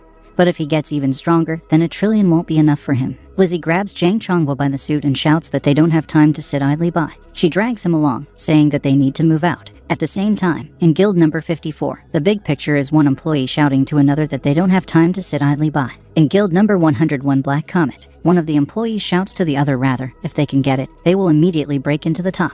Guild number 70 JU employee says that they are obliged to get it. Park Do-hyuk leaves the building. 700 million won is credited to his account. He looks at the notification on his phone. Now he is not even surprised by such sums. Then his phone rings. Park Do-hyuk looks at the phone screen and says that this is the deputy head of the Plum Blossom Guild, who recently invited him to them. He took his number with the business card that he left. Park Do-hak picks up the phone. In response, they tell him that it's good that he picked up the phone. This is the head of Lizzie's guild. He asks again about the fact that isn't this the number of Young Changhua. Lizzie says Young Changhua is driving now. She would like to talk to him personally and asks him where he is now. Park Do-hak replies that he is currently busy on the territory. If it's not something urgent, then he hangs up. Lizzie says sternly, "Wait, Mr. Park Do-hak." She continues, saying that if he is busy, then it's okay. She wanted to talk about his admission to the guild. Park Do-hak replies to her, "Go on." Lizzie says that the last time he posted a price of 100 billion on the door. If what they saw on the video is true, then they are considering paying him this amount. Young Changhua tells her that it's still a bit. Lizzie puts the phone away and shouts at him to shut up and look at the road. Park Do-hak is calling her. She immediately picks up the phone again and says yes, how can he make such an offer? He still agrees to such conditions. Park Do-hak asks her about what she said there about the video.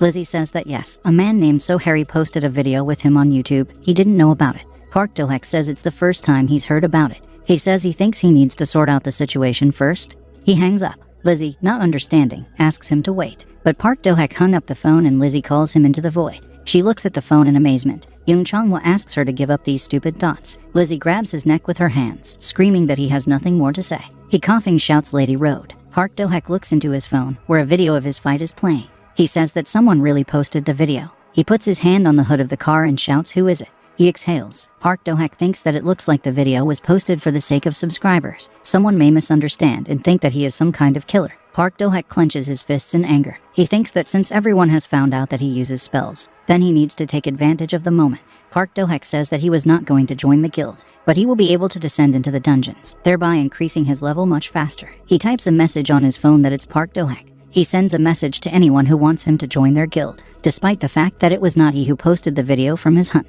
His skills are no longer valued at 100 billion. Tonight at midnight he would tell them the reason. If they are interested, then let them come to see in person. Jiangxiang Building. The head of the Jiangxiang group, Beek-un-ho, tells Do-hai about how many times he asked her to dress modestly. The head of the guild Jiangxian Beek Do-hai and his daughter tells Dad that it is inconvenient for her to move in the dungeons in other clothes. She is wearing shorts and a top. Beek-un-ho shows her a costume model on the screen and asks about how she likes this version that the guild has made for her, how she will defend herself in her current clothes. Beek Do-hai tells her father that this armor protects much worse than her armor. He is amazed and asks what. Beek Do-hai tells Dad that this time she doesn't want to sit on the sidelines. He asks why. Once she was attracted to this guy too. She says yes, she watched the video. And now she is absolutely sure. Beek-un-ho says that he contacted the app and they said that he is a very ordinary magician. Is it known why magicians are usually rated so low? A magician can specialize in the fire element, specialize in the water element. Magicians are usually rated low because it is impossible to develop their skills in several directions at once. Beek Do-hee says she knows it all, but after watching the video with Park Do-hak, she is sure. He is not a simple awakened magician. Beek-un-ho asks his daughter if she thinks that Park Do-hak is worth such a lot of money. She says she's not sure yet. Beek Do-hai says with a smile that her intuition usually did not let her down. The father then looks at her in amazement. He realizes that it's been a long time since he's seen the rain so lively. Beek-un-ho believes that in his opinion this is an ordinary F-rank newcomer. But since his daughter is so inspired by this, he speaks well out loud. He thinks that's why Beek Do-hee came here to him. How much does she need? 10 billion. She says 200 billion. That's about what she needs. Her father opens his eyes wide in amazement. He says he understood and prepared everything. But he asks his daughter not to waste money. Beek Do-hee rushes to hug her father and says thank you daddy and she loves him. He laughs in response. 12 Night Gangnam Dae's Market. Lee Yongso says good evening ladies and gentlemen. She introduces herself and names her position. In front of her are Lizzie and Jang Jianho. Lee Yongso says that they will hold a slightly strange auction today. She thinks that many people already know, but she puts her hand to the side and the light illuminates the figure of Park Do-hak. Lee Yongso introduces the guests to the most hotly debated face of their society in recent days. This is the awakened caster Park Do-hak. He takes the microphone and says nice to meet you, calling his name. He says, as everyone could see in the video, unlike other awakened magicians, after using magic, he does not need time to rest and accumulate mana. Then someone shouts at him what a lie. There has never been anyone who could use magic without wasting mana. The guy who shouted it shouts to Park Do-hak to stop this farce, otherwise he will meet with his ability. He is sure that Park Do-hak edited that video. Park Do-hak stretches out his finger and says shield, armor. The guy who spoke is surrounded by a created shield. The shield and armor spells are activated. The people sitting next to the guy are talking about what's so fast. No delay between spells. Park Do-hak asks about the fact that the speed is very different, isn't it? He asks about the fact that now the audience is happy. The guy who spoke clenches his teeth in anger. Someone from the crowd says that he thinks with such a simple spell as a shield, it's pretty easy. With attack spells, he's unlikely to be able to do that. Park Do-hak says that he assumed that they would start to doubt, so he got ready. He snaps his fingers and talks about showing them his skills on his assistant. Then someone raises his hand up, saying sorry. This is Baek Do-hee, who says she would like to help him with the demonstration. Park Do-hak asks again about help. Baek Do-hee says that yes, this is their guild's Jeongsin tank. She thinks she can help a lot more than his dummy. She asks Park Do-hak how is it. Behind her stands a girl clad in white armor. Skills and spells. To use their skills, awakened magicians need to weave spells. However, ordinary magic takes a certain amount of time, and also does not allow movement during the weaving of the spell. Therefore, in order to avoid monster attacks, they often have to turn to tanks for help. However, as long as he can cast the spell, they are triggered at the same moment. In addition, due to the fact that he does not waste time on weaving spells, he can move freely. The attack power, in comparison with ordinary skills, although it does not need to be accumulated, on the contrary, it turns out to be stronger. This is its peculiarity. Masami steps up to Park Do-hak's stage. According to rumors, if someone wants her to go on a raid with him, then they will have to pay off a considerable amount. Ma Sunmi says Park Do-hak, nice to meet you. He asks her if she is sure that she will cope. She replies that yes, he doesn't have to worry. She looks away and says she thinks she will definitely be better than his assistant. Besides, she would like to personally feel the power of their spells. She tells everyone else that Ma Sunmi is calling her. She works for the Jeongsin Guild. For this demonstration, she will show them her characteristics. Consoles appear in front of other people. They study them. Lizzie studies the console, saying that she thinks that with Ma Sunmi's help, they will really be able to assess Park Do-hak's strength. The level of defense cannot be raised by other statistics points. You can only rely on relics and skills. Ma Sunmi's physical defense is 101, magic defense is 155.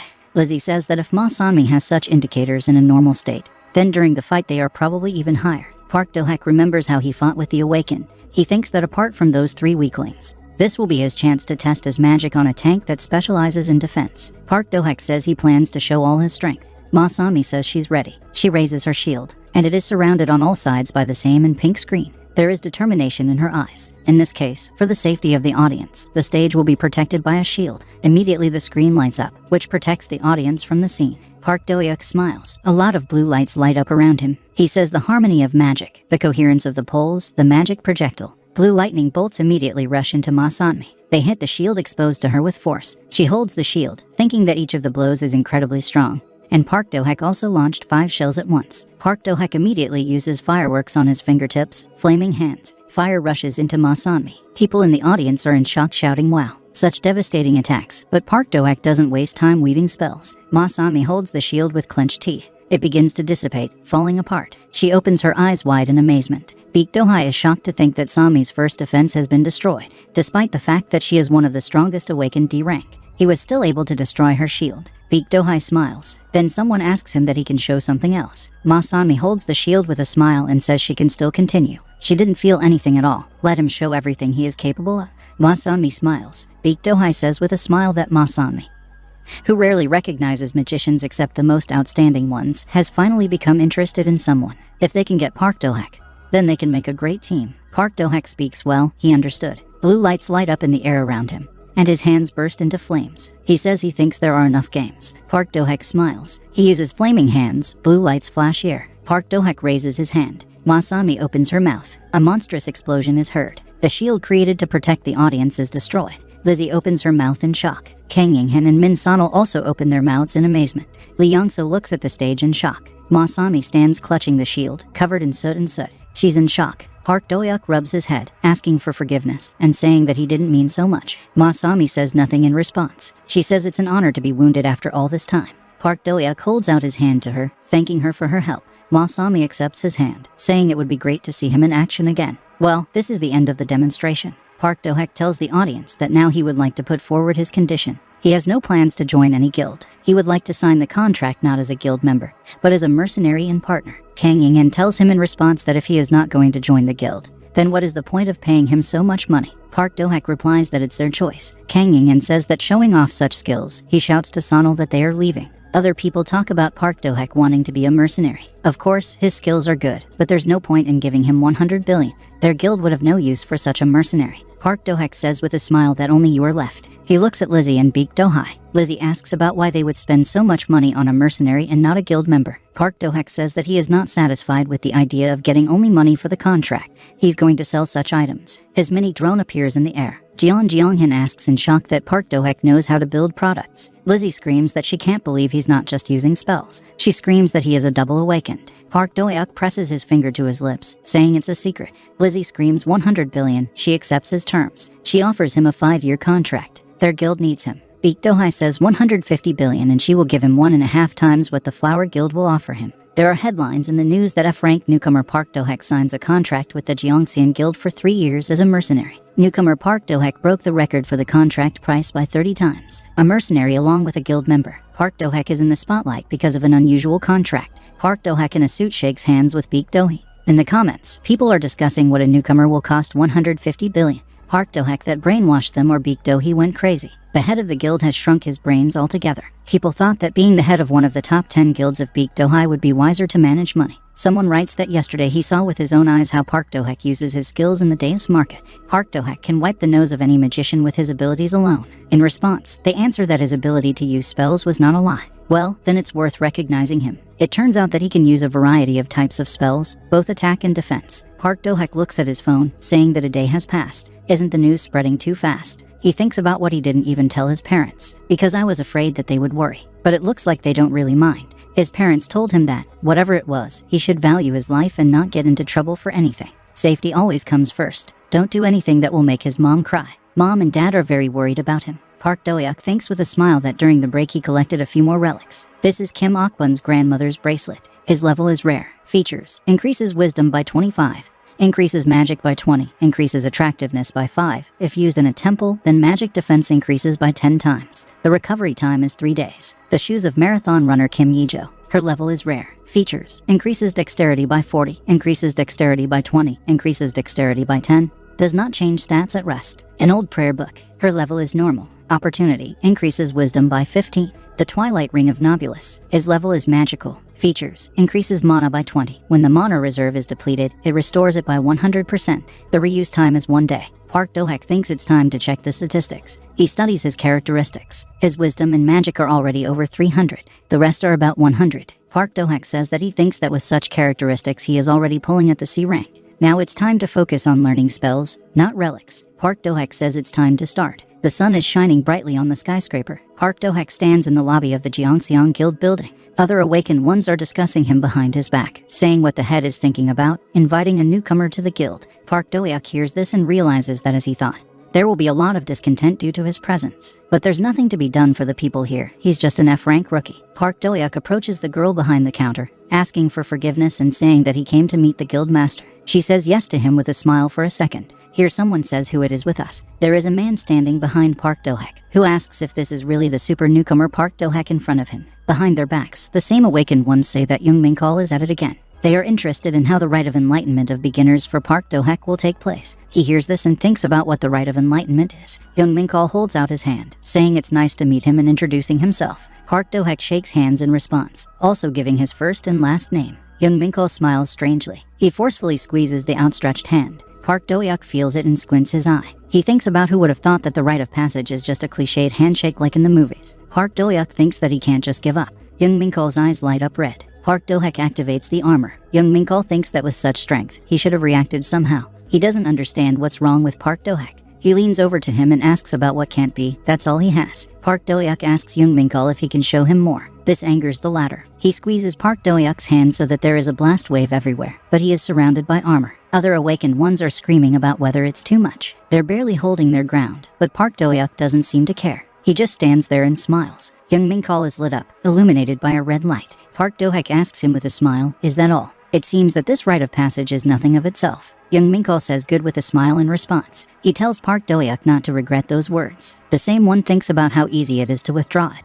He lights up red all over. Other awakened ones shout that this is too much. We need to call someone. Park Do-hak is still standing silently. Young Min-kal screams, but then something happens and he falls. Young Min-kal is lying face down on the floor. Here, Baek Do-hai approaches the lying Young Min-kal and Park Do-hak. She says she just came from the dungeon, and they're messing around here. She turns to the man behind her, asking him to take up the manners of this Young Min-kal again. The man in response says that it looks like he taught him too badly. It's time to take it seriously. Park Do-hak looks at this and thinks that this is not an army after all. They train and train everyone personally. Baek Do-hak tells him what is Pak Do-hak. She had heard that he had come to meet her. They can go. They came at such a convenient time. Park Do-hak thinks that they really wanted him to show his abilities in front of everyone. Park Do-hak decides that this can't be. He was thinking too much. Out loud he says yes well. A man carries away the body of Young Min-kal. Park Do-hak and Baek Do-hee come to the office of the master of the Jeongseong Guild. Baek Do-hee says yes. This is the guild head's office and the master's room. Park Do-hak asks what they use the office in as a room. Baek Do-hee says that, well, yes, nothing special. This place is almost like home. In any case, she is surprised. Shouldn't Park Do-hak be busy spending money for a contract? Park Do-hak replies that to be honest, spending money is not his priority. Besides, he came here for a reason.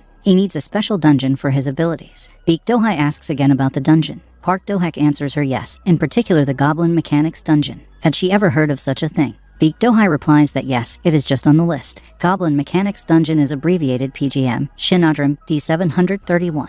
Baek Do-hee studies its description and says it looks like an E-rank dungeon with a goblin engineer as the boss. She throws a document to Park Do-hak, saying that he can look at this list of guild dungeons, and she gives it to him. Baek Do-hee says he's helping him, since they signed a contract with him as an employee. With its growth, they will get even more benefits. Park Do-hak replies that he understood. The level of the dungeon he is interested in, F rank. Internal information. Intruders can be attacked with firearms and explosives. Park Do-hak studies the information and thinks that even though he came to get the golem scheme there, it looks like he can get more. Park Do-hak smiles, thinking that this dungeon is too similar to what was in the game, so the scheme is definitely there. Baek Do-hee is calling him. She says that this dungeon is now under their control, so in return for permission to enter, she would like to ask for a favor. Baek Do-hee asks Park Do-hak if she can go with him. The underground training pavilion of the Jeongseong Guild. Ma Sanmi is standing, holding a training sword and shield in her hands, and breathing heavily. She's sweating profusely. She's breathing with her mouth open, sweat pouring down her face. She stands up straight on her feet. In front of her lies a pile of destroyed training drones. There's a towel flying in the air. A man enters the arena carrying Young Min-kal on his shoulder,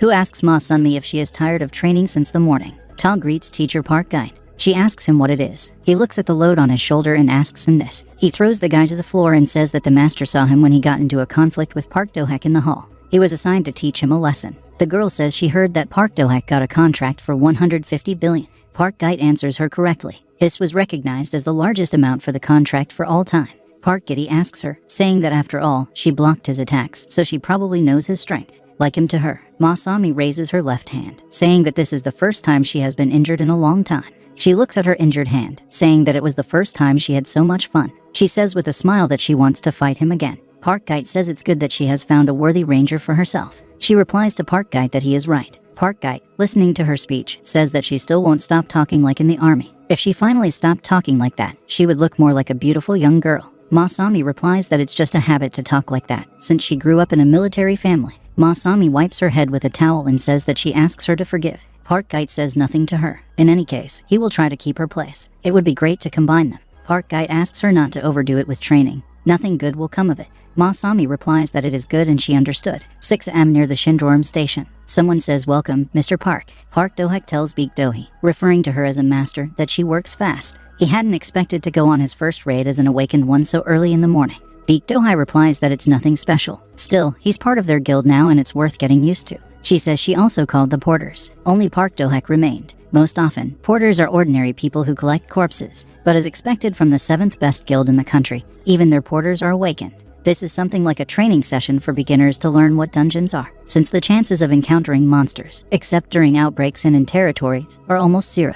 Park Do-hak asks about whether he can enter. Baek Do-hee tells him that he understands that it's too late to ask this, but is Park Do-hak sure that he can handle it alone? He replies that he is sure that he will not die. Baek Do-hee asks him if he is too arrogant. Park Do-hak replies that his arrogance is based on clear calculations. Then a green light flashes in front of him. He stands and looks at the bright green light. A portal to the dungeon opens in front of him. Park Do-hak happily says that this is his first hangover. Baek Do-hee, standing behind him, speaks ahead. Park Do-hak passes through the portal. He turns out to be on the other side. Baek Do-hee follows him and says that the structure of the dungeons is always different, but this dungeon looks like something like a forest. She doesn't see anything special in the neighborhood. Then she calls Park Do-hak. She says that as she said earlier, she will just be watching from behind, and he can show what he is capable of. He stands and thinks about where he should go, since there is a huge tree in front of him, on the left side of which there is a dark side, and on the other side the sun is shining brightly. Park Do-hak thinks that one side is a deep forest full of tall trees and bushes, and the other side is a meadow that looks very well maintained at first glance. Usually people choose a meadow,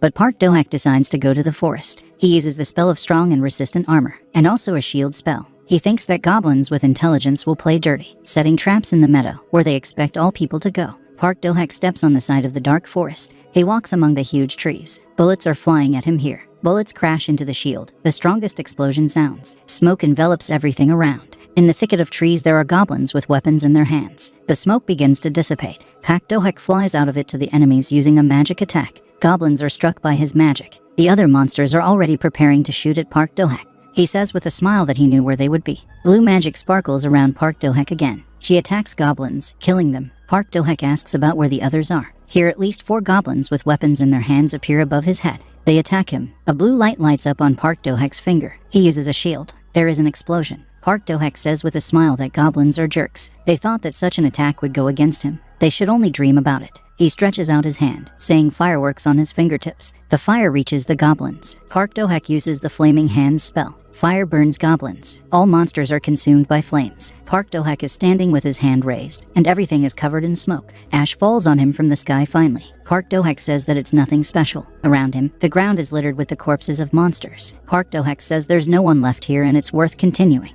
He walks on through the dark forest. Then something catches his attention. He wonders if this is really the one famous for its multiple traps. Park Do-hak comes to the maze. It's a mechanical maze. Park Do-hak approaches the maze. Beak-Do-hee thinks that Park Do-hak has exceeded her expectations. She thought that goblins with their bazookas would certainly give him trouble. But what surprises her even more is the accuracy of his spells. Usually, awakened magicians of his level have an accuracy of 35% or so. Beak-Do-hee looks at Park Do-hak and thinks that this guy got these abilities just a month ago. There is a mechanical maze ahead. If you go the wrong way, vampire wasps will be waiting for him. They have poisonous thorns. And also the mechanical maze is filled with various traps with saws. Beak-Do-hee opens his eyes in surprise. She doesn't understand why Park Do-hak stopped. He wants to give up. He takes something out of his pocket. And Beak-Do-hee realizes that this is the drone that Park Do-hak showed in the Deus market. She doesn't understand that the drone is really functioning in the dungeon. The drone begins to hover near Park Do-hak's head. Beak-Do-hee is shocked to think that after all, no human product works in the dungeons. Drones take off over the dungeon and begin to move, scouting the territory. Park Do-hak uses the review function. Park Do-hak can use drones to see where the goblins have hidden traps, and there are a lot of them. Park Do-hak closes his eyes, thinking that it is possible to attack goblins in order to gain experience. Park Do-hak walks through a mechanical maze. Drones hover next to him. With the help of drones, Park Do-hak is unlikely to get lost or fall into a trap. He says he's sure this is the place. Here he comes face to face with a squad of goblins. Goblin shouts to the others to attack. Park Do-hak jumps up, preparing to attack the goblins. Goblin shouts to the others, aim and fire. A lot of guns are aimed at Park Do-hak, from which shots are fired. He covers his face with his hands, defending himself. Monstrous explosions are heard. Park Do-hak dissipates. Another Park Do-hak says that this is an illusion taken for the present. He asks the goblins and what it's like to attack illusions. He uses a shield and flaming hands, and attacks goblins. Monsters are consumed by flames. They burn together. Park Do-hak screams, aiming a fire shield at them. The system informs him several times that his level has been raised. Beak-Do-hee watches him from afar. She thinks with a smile that she expected Park Do-hak to repeat his techniques, and he cornered the goblins and killed them. She looks at Park Do-hak and thinks that here, even an awakened S rank like her can't attack, defend, and buffy at the same time. Besides, he has drones. As expected, 150 billion was a great investment. Park Do-hak reaches the entrance to the boss room. Drones hover around him. Park Do-hak says let's take a look and enters the portal. He looks into the portal. He understands that there are guns on both sides, and in the center sits the head of the goblins. This is apparently the Goblin Lord. Park Do-hak realizes that the bright burning stone in the Goblin Lord's forehead must be connected to the cannons around him. They are probably at least 5 times stronger than those used by his henchmen. Park Do-hak realizes that he is unlikely to withstand their blow with only armor and a shield. The recovery time of the guns is a minute. That will be more than enough. Park Do-hak goes through the portal and says the harmony of magic, the coherence of the poles. Blue lights immediately light up around the drones. Park Do-hak uses a magic projectile. All charges are flying at the Goblin Lord. He continues to sit on the chair. All the shells hit him. He gets up from his chair and gets into the car. He sits down, taking control of the car in his own hands. The ruby in his forehead burns red. Red lights are also starting to burn in the guns. Park Do-hak looks around. The guns are getting ready to shoot at him. Here the Goblin Lord shouts come out. A metal arm protrudes from the ground. A goblin immediately appears from it. Park Do-hak stands surrounded by metal goblins emerging from the ground. Metal goblins surround Park Do-hak. They draw their swords. One of them rushes into battle. Drones immediately approach him. Park Do-hak looks at the opponent. He also rushes into the attack. Blue lights flash around him. He puts his hand on the metal goblin. Park Do-hak uses a magic projectile on the enemy. The place where Park Do-hak's hand was located is hot and smoking. Smoke is coming from the metal goblin. Park Do-hak says that's enough to deal with his servants. Then Park Do-hak realizes that his opponent is unharmed. The goblin rushes to attack him. The goblin lord charges at him. He strikes with a metal paw at the place where Park Do-hak was standing. The metal arm hits the shield. Stones fly to the side, but the shield withstands the attack. The goblin lord stands surrounded by smoke. Park Do-hak, hidden behind a shield, says the harmony of magic, the coherence of the poles. Drones appear behind the goblin lord, with blue lights burning on them. Park Do-hak says magic projectile. The strongest explosion sounds. Park Do-hak thinks about repeating this again, but then they are preparing to attack him from the left side. Park Do-hak flies away from the impact. The goblin lord covers his bloody eye with one hand. Park Do-hak runs away from the attack of the metal goblin. It hits the ground in front of him, and Park Do-hak stops. He raises his hand with blue lights lit on it. He uses a magic projectile spell against the metal goblin. A metal head flies off his enemy. It flies away separately from the body. Park Do-hak smiles. The goblin lord looks at him with one whole eye. He attacks Park Do-hak with his cannon. A huge glowing core is flying towards him. An explosion sounds. Park Do-hak opens his mouth in surprise. There is an explosion. He is sitting behind a shield, which is gradually crumbling. Park Do-hak flies away. He thinks that his shield is broken. His business would be bad if he didn't have armor. Then he looks somewhere to the side. He realizes that the guns are almost fully charged. The goblin lord attacks her once more. Park Do-hak realizes that he doesn't have much time. Park Do-hak rushes to attack the enemies. The metal goblins are smiling. Park Do-hak also does not hide a smile. Park Do-hak creates his own illusion. With it, he easily passes through the goblin lord's servants. He watches as the goblin lord prepares to attack him with his cannon. The guns around are also almost ready to fire. Park Do-hak jumps using the drone as a springboard. He dodges the attack. The goblin lord opens his eyes wide in amazement. He stretches out his hand in front of him, shouting fireworks at his fingertips and flaming hands. A pillar of fire is coming from his hand towards the goblin lord. The goblin lord screams in pain. Park Do-hak smiles. Goblins' burnt hands appear out of the smoke. They reach out to Park Do-hak and grab him by the neck. He opens his mouth in shock. The fire on the guns turns green. They are ready to shoot. The monster's hands are clutching Park Do-hak's neck. The goblin growls. Park Do-hak opens his mouth in horror. The goblin lord clasps his hands around Park Do-hak's neck. The guns around are preparing to fire a salvo. He opens his mouth in surprise. The enemy is looking at him. Park Do-hak takes out her sword, thinking that she can't let Do-hak be killed like this. She has to step in. Orange lightning starts surrounding her. Park Do-hak takes out a weapon lit with an orange light. Here she is surprised by something. Park Do-hak draws a symbol in the air with pink fire. He uses the spell Sweet Whisper of Seduction. He's using a charm spell. The goblin lord becomes fascinated by him. Park Do-hak thinks perfectly with a smile, and it turned out. All the guns are firing a salvo. All the shells from the cannons are flying at Park Do-hak and the goblin lord. Park Do-hak looks at them in surprise. Here, from behind, the goblin lord in his huge armor leans towards him. He covers Park Do-hak, protecting him with his armor from the volleys of cannons. The cannons are hitting the goblin lord directly. Park Do-hak stands surrounded by clouds of smoke. She doesn't understand what just happened and why the boss just protected Park Do-hak. When the smoke clears, the damaged armor of the goblin lord is visible. It rattles all over and starts to sparkle with orange lightning. And an unharmed Park Do-hak is sitting under it. The armor begins to crumble into pieces. The armor crumbles into pieces, falling to the ground. Park Do-hak runs to him asking if Mr. Do-hak is okay. He gets out from under the armor, saying that it could be dangerous, but he is completely unharmed. Park Do-hak says the wrong word with a smile. Park Do-hak answers her with a smile that he is surprised. I didn't expect the boss to be such a tough nut to crack. Park Do-hak wipes a speck of dust off his shoulder, saying that he thought he would end it with fiery hands, and yet it ended as he had expected. Behind him is a pile of motionless armor. Light smoke comes from the guns. The charge is empty again. The goblin lord is dead, his body lying in a pile of armor. The system informs Park Do-hak 4 times that his level has been raised. He is now a level 20 mage. Park Do-hak is happy that he got so much experience because he killed the boss alone. And after the goblin lord's death, there were a bunch of items left. Park Do-hak is calling him. She says that she has a lot of questions about the spells that he just used against the boss, but she will go for now. Give him time to check the dropped items. Park Do-hak says with a smile that today's raid proved to her that he really is worth his money. She can't wait to continue working with him. The master left after these words, and Park Do-hak began to check the items left after the boss. This is a medium level 1 space stone, a second class spell book, strength plus 50, a second class spell book, a spider web, the ability to shoot a web that will allow you to bind your enemies, a second class spell book, a mirror image, summons a clone that mirrors the magician's movements, as well as scrolls with diagrams of the golems he wanted. This is a complete version of a middle class golem. It allows you to create golems using medium-level space stones, as well as 5 pages of mechanical golem diagrams, schemes of goblin bombs. 3 different types of bombs can be created using these systems. Park Do-hyuk thinks that he will finally be able to leave this dungeon with a calm soul. Park Do-hyuk says that since he has received second-class spells and schemes,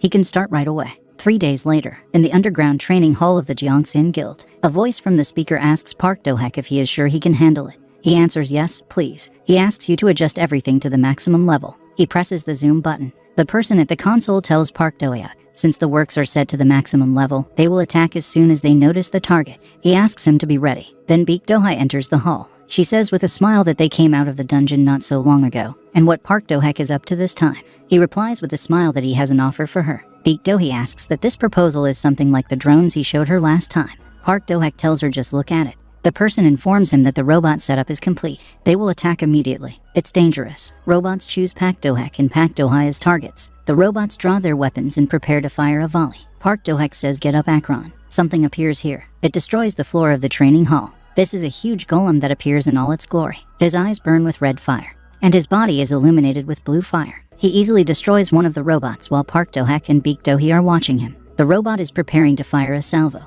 The golem easily deals with him with one blow. He also destroys another robot. Golem wins an easy victory over all his enemies. Baek Do-hyuk looks at the golem in amazement. She immediately asks Park Do-hyuk if he is going to sell this golem. He spreads his hands with a smile and says that unfortunately he did this for himself. Baek Do-hyuk replies that's how it is. Park Do-hyuk says he brought it to check before going down to the dungeon. He's calling Akron. The golem in response says Akron responds. Park Do-hyuk says that the master is waiting. Let him show how he deals with the rest of the robots. Akron replies that he understood. He holds out his palm, aiming at the robot in front of him. Akron says flaming hands. His palm lights up with fire. A column of fire immediately turns into a robot. Instead of the robot, a handful of melted metal remains. Akron is standing, and around him lie the remains of 4 robots. Baek Do-hyuk opens his mouth in amazement. She immediately thinks about something. She asks Park Do-hyuk for forgiveness, saying that she seems too surprised, since she has never met such golems.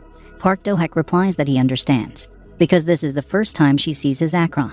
Baek Do-hyuk asks him that if he is not going to sell this golem, then what then? Park Do-hyuk says well. Park Do-hyuk puts the device in front of him, saying that to start with this giant bomb, and an ice bomb with a surprise. He takes it out of his inventory. Park Do-hyuk continues talking and finally a blinding bomb. Baek Do-hyuk sternly tells him to wait a minute. He looks at her with a question. Baek Do-hyuk asks about what kind of space is this from where Park Do-hyuk pulls out bombs. Park Do-hyuk looks at the space behind him and says this. He throws up his hands and says that he somehow got such an ability. This is an interdimensional ability, not something that is obtained just like that. Baek Do-hyuk thinks that only S-ranked awakened ones can use this ability. Park Do-hyuk says he must be lucky. Baek Do-hyuk asks again about lucky. She says that Park Do-hyuk has now demonstrated a characteristic that surpasses his rank. Park Do-hyuk replies with a smile that this is probably why he is unusual. Park Do-hyuk asks that now they could open the doors of the hall. The employee answers him well. Park Do-hyuk says that instead of words, he will show them what these bombs are capable of. Park Do-hyuk throws it, saying it's a giant bomb to start with. The bomb released by him lights up red. The strongest explosion is heard. Everything around is engulfed in flames. A huge column of fire rises up.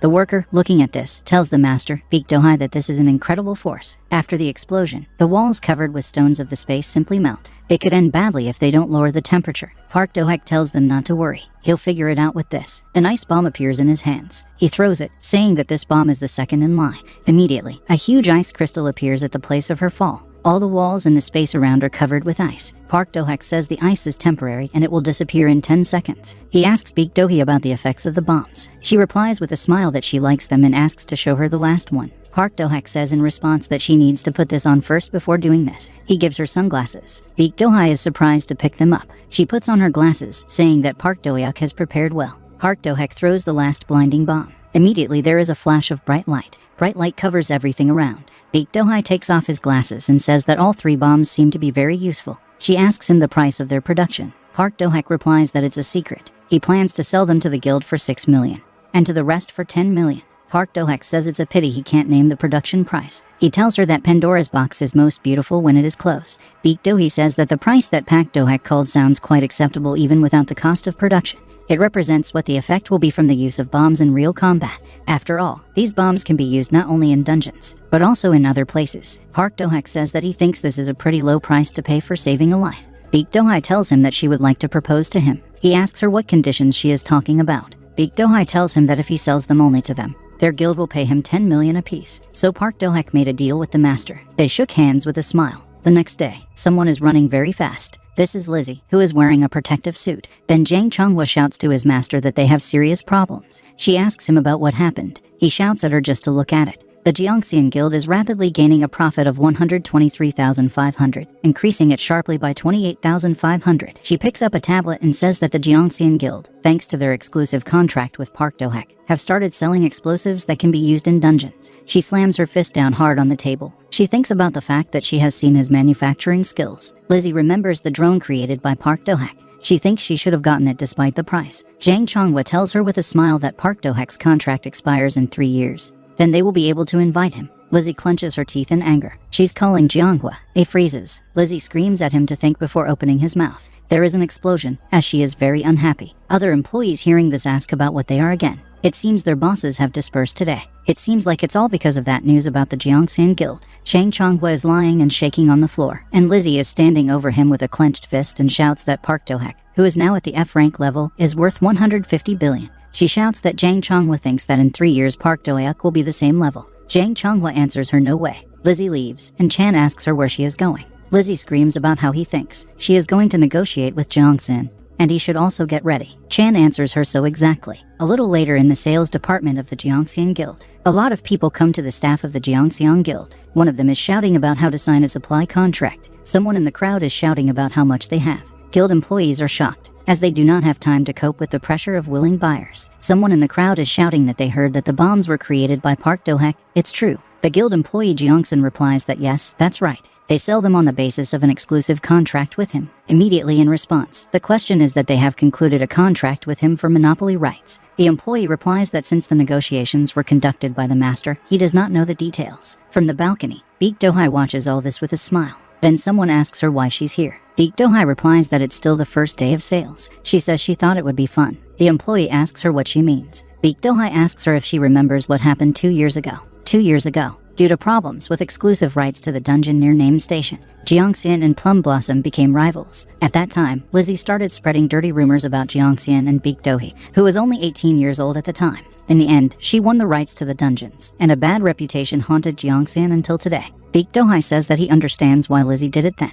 Baek Do-hai continues by saying but, and then she sees Jang Chonghwa and Lizzie in the crowd below. Baek Do-hee says there's no way she wants to miss the opportunity to look at her face today. She offers the employee to come down with a smile. Lizzie stands shivering and asks Yoonghwa if it's not cool in here. He takes off his raincoat, saying he doesn't even know. Here someone says, wow, Lizzie hasn't seen you for a long time. Lizzie and Chan Chonghwa turned to the voice. There were embarrassed smiles on their faces. Baek Do-hai says with a smile that if Lizzie had warned her in advance, she would have met her. Lizzie laughs back. She asks Baek Do-hee so why is she here? Baek Do-hee replies that this is after all the first day of sales of Pak Do-hak bombs. She couldn't possibly miss such an important day for their guild. Lizzie smiles and says what a coincidence. She just wanted to meet her. In response, Baek Do-hai says this and suggests that they talk separately in her reception room. They collide with each other. A huge snake glowing with red fire appears behind Baek Do-hai. And behind Lizzie, a toad glowing with blue fire. Someone is watching the collision of Baek Do-hai and Lizzie on the TV screen. This is Park Do-hak, who is sitting and making bombs, saying with a smile that he would not like to be there. Then someone asks him for forgiveness and asks where to put the new crystals. Park Do-hak says thank you. The crystals can be placed near him. An employee puts a huge box with crystals. Park Do-hak says he can't move during the build, so thanks to the employee for the help.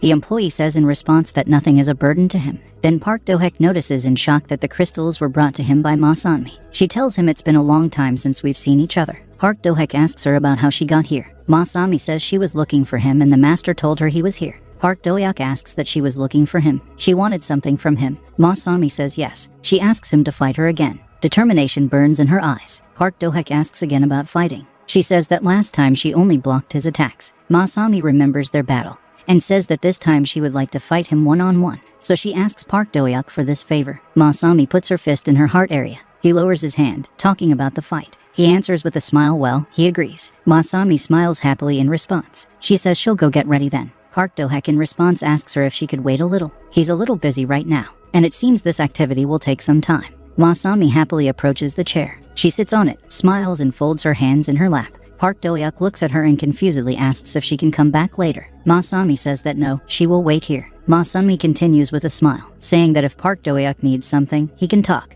He does not know what to say to her in response, as he sees the enthusiasm in her eyes. He closes his eyes with a smile. Park Do-hyuk stands up and looks at Ma Sunmi. He says that he thinks he has done quite a lot for sales. Besides, it's too boring to just sit and design, so he continues with a smile, saying that they should go and fight. Ma Sunmi with a smile in response says yes, great. Park Do-hyuk is standing in a special suit. He puts on gloves. Its shape is highlighted in green. Ma Sunmi stands in front of him with a shield in his hands in the same suit and asks him if he has put on all the equipment.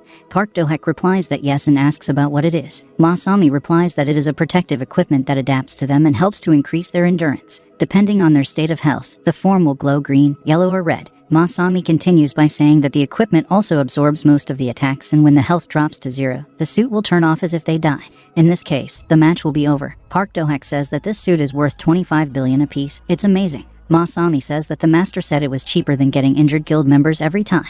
Park Do-hyuk says that since he has such an expensive item on him, it's somehow a pity to fight just like that. He asks Ma Sunmi about how about a little argument. She asks him back. Park Do-hyuk says that if he wins, Ma Sunmi will be his personal tanker. If she defeats him, then he will be her personal magician. Ma Sunmi asks him how long the contract will last. Park Do-hyuk gestures with his fingers and says 3 months. Park Do-hyuk says with a smile that of course the loser will work for free. He asks Ma Sunmi how she likes such an offer. He thinks it's going to be fun. Ma Sunmi thinks about his proposal. Then Baek Do-hyuk comes to them and says she thinks it's pretty interesting. Those in shock at the sight of her shout master. Park Do-hyuk talks about thinking she was talking to Lizzie. She asks with a smile if he has seen them. She smilingly tells Park Do-hyuk that thanks to his invention, she was able to have a lot of fun with Lizzie and thanks Park Do-hyuk. Then Ma Sunmi calls her, who says that she is D rank. And Park Do-hyuk is F and does he need a handicap? Park Do-hyuk says that in this case he refuses to fight. He can do without it. Baek Do-hyuk talks about what an incredible confidence and asks about what about Unni. Ma Sunmi says well, they will fight without concessions. Baek Do-hyuk raises his hand and says that in that case,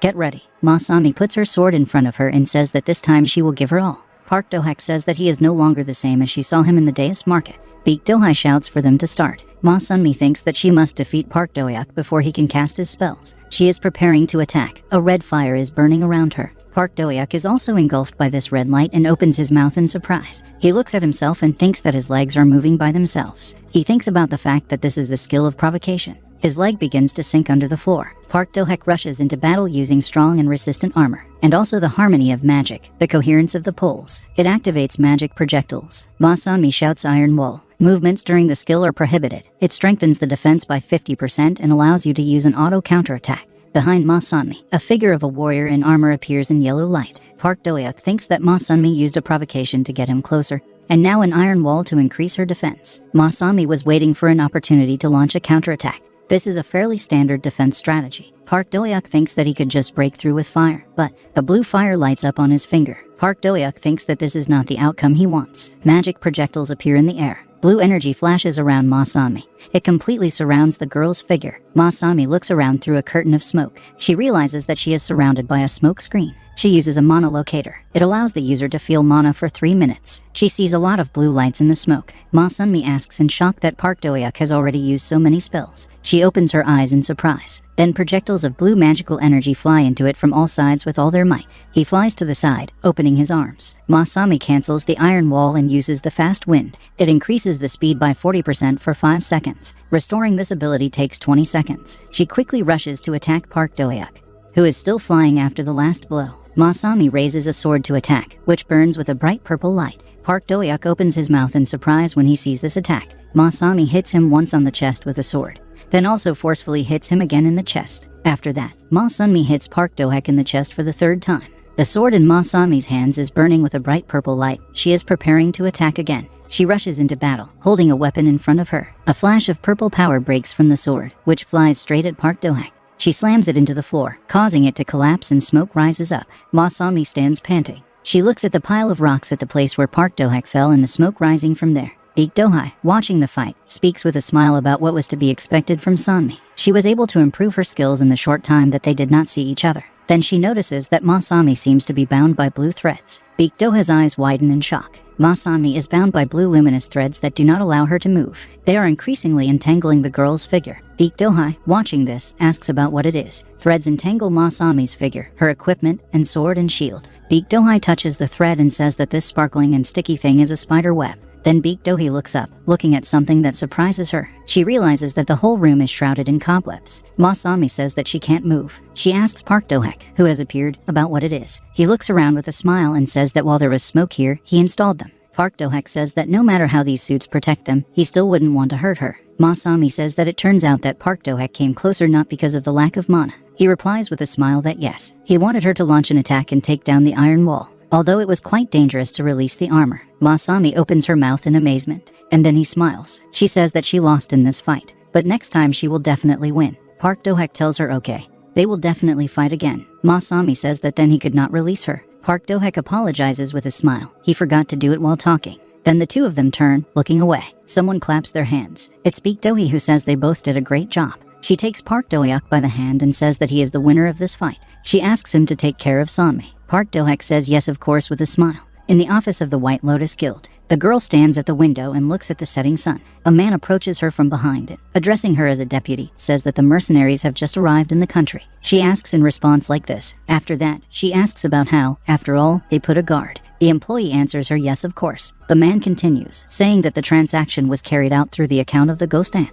It won't lead to her. The girl tells him well, he did a great job and can go. The man walks away, leaving her alone. The girl looks at how the doors have closed behind him. She looks into the phone at a photo of Park Do-hak and Baek Do-hee shaking hands after signing a contract. She says Park Do-hak, his abilities are like a chicken that lays golden eggs, but he decided to go to these Jeongsal. She continues, looking at the image of Park Do-hak and says that if she didn't get him, then no one will get him. The phone screen cracked. Bright sunny day. A bus pulls up to a huge glass building. People come out of it. Among them is a man dressed in brown clothes. He is on the phone telling someone that he has arrived. Let them send him information on this bastard. Another man in a black suit tells Mr. Song that Seoul is really a wonderful city. This is the land of beauties. Mr. Song answers him about what these unnecessary conversations are about, calling him an idiot.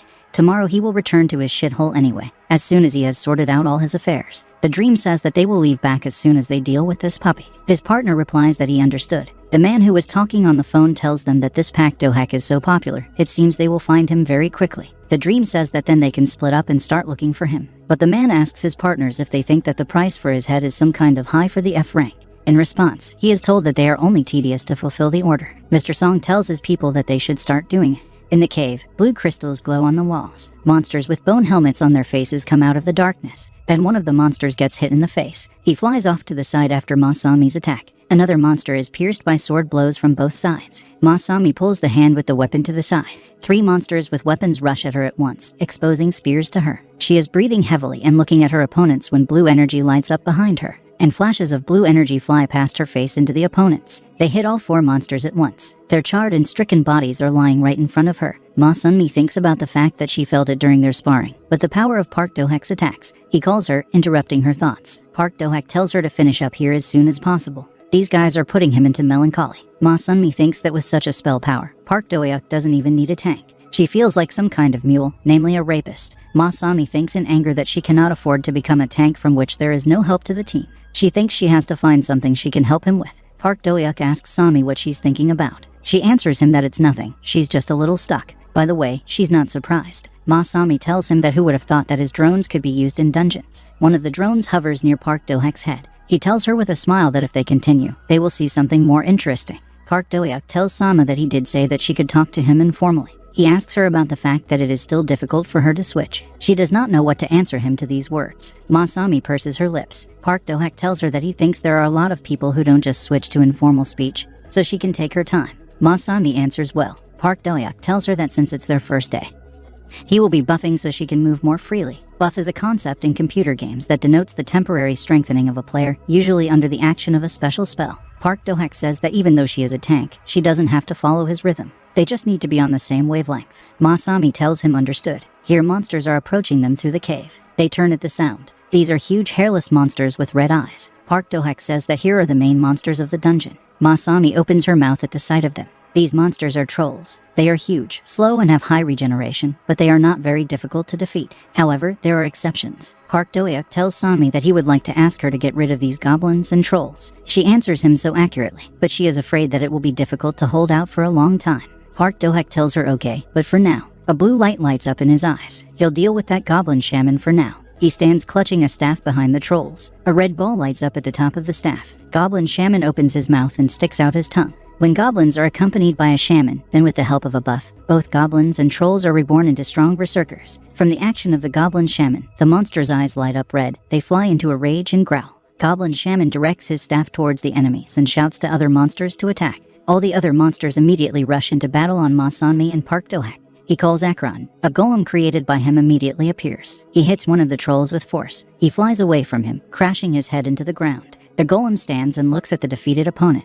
Masami opens her eyes in shock. Not understanding what kind of robot it is, Park-Dohak tells her not to worry, it's his Akron golem. He says he will leave it to help her. Park-Dohak says reality is beyond the control of the eyes and invisibility. He dissolves into space in blue light, becoming invisible. Masami realizes that he has disappeared. Masami realizes that she is already surprised by his drone and golem. But to use invisibility, which is available only from a rank, she thinks with a smile about how much more Park-Dohak will be able to kill her. The golem is already fighting another troll. Masami thinks that it looks like she is still far from providing real help to Park-Dohak, but she rushes to attack monsters. She thinks that she should try her best to support him. At this time, a beaten man is sitting in another place. He is covered in wounds. His clothes are torn and covered in blood. He asks someone why they are doing this. A man with glowing red eyes says they're just cleaning up the trash from the floor, unless a special reason is needed for this. The man says that the beaten man was just lucky. Only a bloody trail remains on the wall. One of the masked men asks the other if they have found something. Another masked man tells him that he noticed Park-Dohak's footprints while he was exploring the area. He didn't think it would be so easy. A man with long hair and a mask asks Mr. Song that shouldn't these Koreans be punished for the fact that the gate is poorly guarded there. Wasn't it too easy? Mr. Song says that Korea is a small country. He asks his partner about whether they will have extra hands for protection. Besides, this is a D-ranked dungeon, so they put the first one they came across to protect it. Someone tells Mr. Sun that he is so smart. He replies that stop talking nonsense. The mules are coming soon, so they need to deal with Park-Dohak before they come. They go to the dungeon and say that they need to finish and get out of here as soon as possible. Akron and Masami are fighting trolls. Masami throws the monster away from her with one blow. She thinks about whether Park-Dohak can bypass so many monsters and go straight to the shaman. The shaman stands behind the monsters. A red aura emanates from him. He smiles at his enemies. Park-Dohak appears behind him. The shaman feels someone's presence and turns his head. He says Alohomora. His staff lights up red and symbols appear on the ground around him. Park-Dohak speaks in a whisper of pain. His hands light up green. He continues by saying poison arrow. The goblin shaman opens his eyes wide in amazement.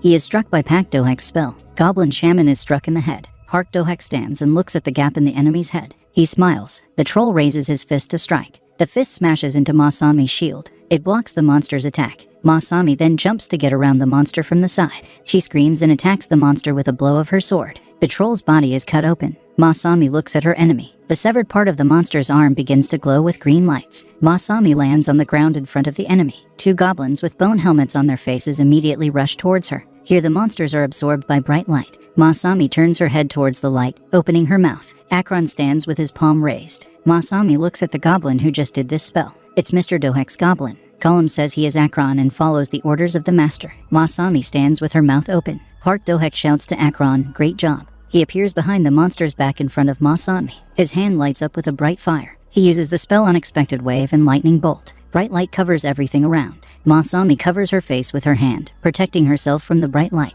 The troll is lying and smoking. Park-Dohak stands in the middle of a place littered with the bodies of burnt monsters. He tells Masami that it looks like it's finally getting harder. Masami says he is completely different from who he was in their fight. She asks him what it is because he met with the head of the guild after the duel. Park-Dohak says they had to discuss something personal after the fight. With the help of the guild head, he purchased 3 books from the Gyeongseon repository. From the outside, they seem to be completely useless books written in ordinary language. But thanks to the identification spell, he was able to find the spells he needed in them. This invisibility spell, the user instantly hides. Poison arrow launches a poison arrow forward. Lightning bolt, spherical lightning can be launched forward, allowing you to hit enemies nearby. Park-Dohak asks Masami if they will continue. They continue the battle. Park-Dohak uses spells. Masami fights with her weapon. Akron also deals with monsters. Masami says there doesn't seem to be much left. Park-Dohak tells her that she can rest. Masami replies that no, she's not that tired. He offers her to relax together. There's something that surprises him a lot. The two of them turn their heads. One of the crystals lights up with a blue light.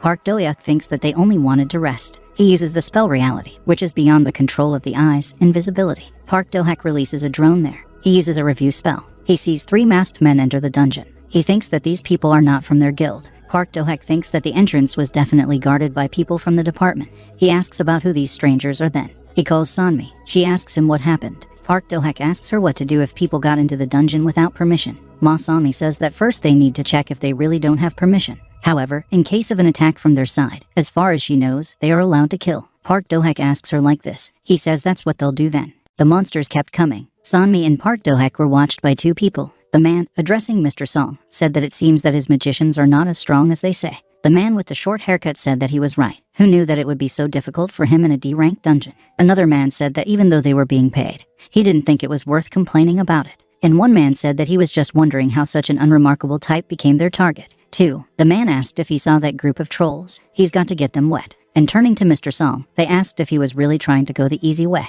Does he want to hide behind them and attack them when they run away from them? To which the man with the short haircut said that now he sees he has understood everything even without words, so he should go and do business. His subordinate said that's right. Another man told Mr. Song to make sure they didn't do anything strange. The man with the short haircut said he understood. Park Do-hak exhaled and told Shinmi that they should take a break, because it's harder than he thought. Sanmi said that their ability to regenerate is higher than they thought, but she thinks they have enough strength to overcome them. Mr. Song said he still can't believe this guy is worth 150 billion. The man told him to stop talking already and let him look there. Looks like angry monsters are on their way. 6 trolls and 9 goblins. Sanmi told Park Do-hak that she could hear the rolls. Park Do-hak was shocked and asked what. They weren't even supposed to move in their direction unless they were burned. A man with a short haircut, addressing Mr. Song, said that he thought they could end them even without a fight and asked Mr. Song what he thought. Mr. Song asked him if he really thought he could handle it, to which the man with the short haircut said that, of course, it's easier than a turnip. Kill the target, and what about this girl? After that, he launched a lot of blades at Park Do-hak, but Park Do-hak had special armor, so no blade hit him. And I ordered Akron to move out right now.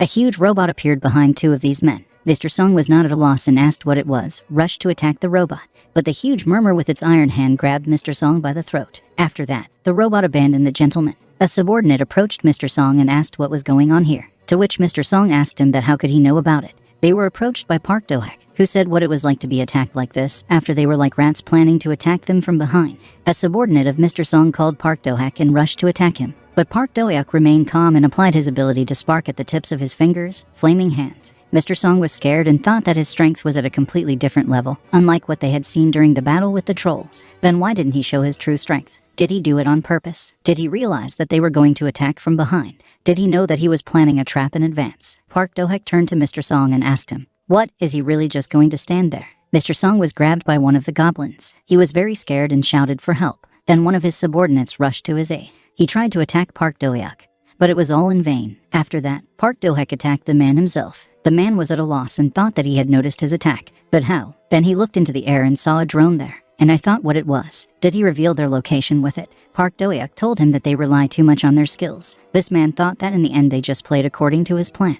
And at that moment, this man was crushed by goblins. The tower of the Jeongseong Guild. Park Do-hak and Sanmi were sitting opposite each other in the office. Sanmi put the papers on the table, then sipped from a mug of water and told Park Do-hyu that the result of the investigation of yesterday's incident came from the app. Firstly, all 3 are quite famous mercenaries and their ghost ant looks like him. Park Do-hak asked, what is the ghost ant? Who else is this? Sanmi said that this is an awakened one from China, but no one knows him. That's not why he is called by this nickname. And what's more, no one has ever seen his face. Park Do-hak said he had never heard any news or any rumors about such a thing, to which Sanmi told him that this was not surprising. After all, the ghost ant is a cold-blooded killer who is known for being addicted to killing exceptionally famous awakened ones. Park Do-hak asked that then why did he send intermediaries to him? To which Sanmi replied that he probably has a group that works under his patronage. She thinks that the case with them someone just ordered mercenaries through him. Park Do-hak interrupted her and asked, by the way, is something known about this customer? Sanmi hesitated a little and, putting the glass on the table, said that this was just her personal guess. But thanks to the sales of bombs, the shares of their guild have grown noticeably. That's why it seems to her that this is someone who is interested in stopping them. Park Do-hak asked, what does it mean to be someone from a white lotus or a plum blossom? Sanmi said that yes, this is someone who thinks that if he didn't get it like that, let no one get it. Moreover, she seems to know who could pull this off. Park Do-hak asked what and who is it? Sanmi was silent for a while, after which he said that since she knew, for sure she'd better keep quiet so that no problems would arise. Park Do-hak did not insist and said that it was good enough for him that she knew who it could be. Then this girl remembered something and handed Park Do-hak a business card, on which it was written that this company repairs houses. I gave it to him. Park Do-hak took this business card and asked what is it. The girl told him that there is a possibility that this case will not be just one attack. Therefore, she thinks it would be nice to introduce security to him, as well as to have an alarm system installed in their house. Park Do-hak smiled at her and thanked her for her concern. Then he got up and said he still had things to do, But the girl did not let him finish and interrupted him, asked what else was going on. Park Do-hak said that he received a quest to upgrade his rank to level E. Gwanghwamun District, the entrance to the dais tower. He went inside this building and saw a scoreboard on which the names of those were written, who completed this quest and the time in which they were able to do it. Park Do-hak thought it was brighter inside than he had expected. Then a man called out to him and told him to come here. The quest to raise the rank is just beginning. He must get in line. Park Do-hak paid attention to the monitor and asked what kind of monitor is it. The man said that this is the rating of the time that people spent on completing the quest. The results are also recorded in the UP database. Park Do-hak asked that is it really interesting to anyone? For what? The man replied that, of course, because it shows the level of skills. After the conversation, Park Do-hak got in line and thought that although he had already attracted enough attention, but if this time he sets a record, he will be able to turn the management's gaze on himself and gain access to their archives. And after that, he will be able to find traces of the customer. Then someone came up to him again and, calling him uncle, asked him if this was his first time here. How can you come to the quest in such a beggarly form? To which Park Do-hak replied that he was fighting from afar, so he wasn't particularly worried. This man's armor was all sparkling. And he asked him that it wasn't because he didn't have money, but he thinks that he will not be able to go back in such a pitiful state. Park Do-hak still remained calm and said he didn't even know, but he thought it would be the other way around. Although, judging by the way this man stretches his money for unnecessary junk, it is not for him to judge who will pass the quest and who will not. The men were very angry with his words, and he started shouting, asking what money was being spent. Since when did they switch to you? Does he even know who he is? Does he not see this sign? He's from the White Lotus Guild. He should look at it and remember it. Park Do-hak told him to shut up already and prove his words with skills. The man called him a pathetic brat who couldn't even get into the guild, and even wears cheap items. Park Do-hak, do you think this is a logical conclusion? If you only look at what he's wearing. And I told this loudmouth man that they would learn everything from the results. After that, the door to the dimension opened. The system has started collecting settings. After some time, the collection of settings was completed, and she said that the awakened one who meets the requirements should get ready. They can start. After that, the two of them entered this dimension. After a certain amount of time, the quest was already completed. After getting out of this quest, that loud man began to warm up and said that it was easy. And I thought that he was a beginner who got into the White Lotus Guild for 5 billion. Is there any trash and cheap items that can compare with him? He definitely spent only 4, now he is 3 in the ranking. Then he heard screams. Everyone ran to the rating board, and they began to say that he completely shifted the entire rating. It's just fucking awesome. This man thought that it was all about him and thought that yes, let them envy his result. Well, here we heard that someone said that, as he thought, there was still a reason why they paid 150 billion for Park Do-hak. This man tensed up and thought, is it really Park Do-hak? Is it really the one who signed a contract with Jiangxian for 150 billion and recently created bombs that can be used in dungeons? And he said it was just unbelievable. Then Park Do-hak came up to him and asked him what it was like to lose to the scum. When Park Do-hak entered this quest, the system told him that the quest to raise the E rank had begun. You need to destroy the monsters on its territory and go to the specified location. At the moment, 0 out of 100 monsters have been killed. With the help of his robot, Park Do-hak dealt with almost half of the monsters in a few minutes. But still a few monsters survived, and Park Do-hak thought that who could have known that he would be able to withstand Akron's attack. Although this does not mean that Akron will not be able to defeat him. After he defeated all the monsters, he ran on and saw some kind of door, thinking that he was really already at the finish line.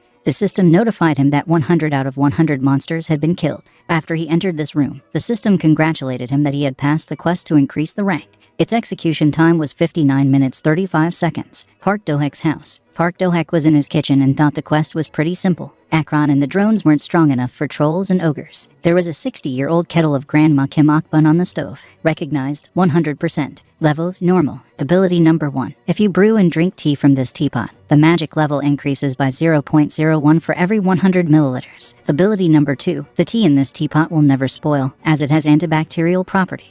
After the kettle boiled, Park Do-hak took it and brewed tea for himself, thinking that he would strengthen not only himself, but also the golem with drones. After that, he logged into the system, and after reading what was written there, he said that he needed to change his profession. After that, he changed his profession from a magician to an alchemist. The system also showed him his own characteristics. His level has now left 21. General level 35. At the moment, his rank was F, but it was written that updates were required. Class, Alchemist, Mechanic, Magician, Strength, 35. Energy, 64, but can be upgraded to 96. Wisdom, now 67, can be upgraded to 308. Magic, now 199, can be upgraded to 391. Dexterity, Now 44 can be upgraded to 146. Luck, 5. Attractiveness, now 38 can be upgraded to 43. Physical defense, now 1 can be upgraded to 11. Magic defense, now 1 can be upgraded to 11. Available points, characteristics, 0. Park Do-hak said he used the glasses he had been saving up all this time. After that, the system sent him a message that rank updates were required and there were answer options, yes or not. Park Do-hak of course clicked that yes. After that, the system notified him that he had been promoted to the rank of E and he was also given the opportunity to choose a special spell. Special spells work passively and are given depending on the character of the user. There is a special spell of miraculous alchemy, a special spell duplicated by mechanics, a special spell enhanced by the mage wisdom.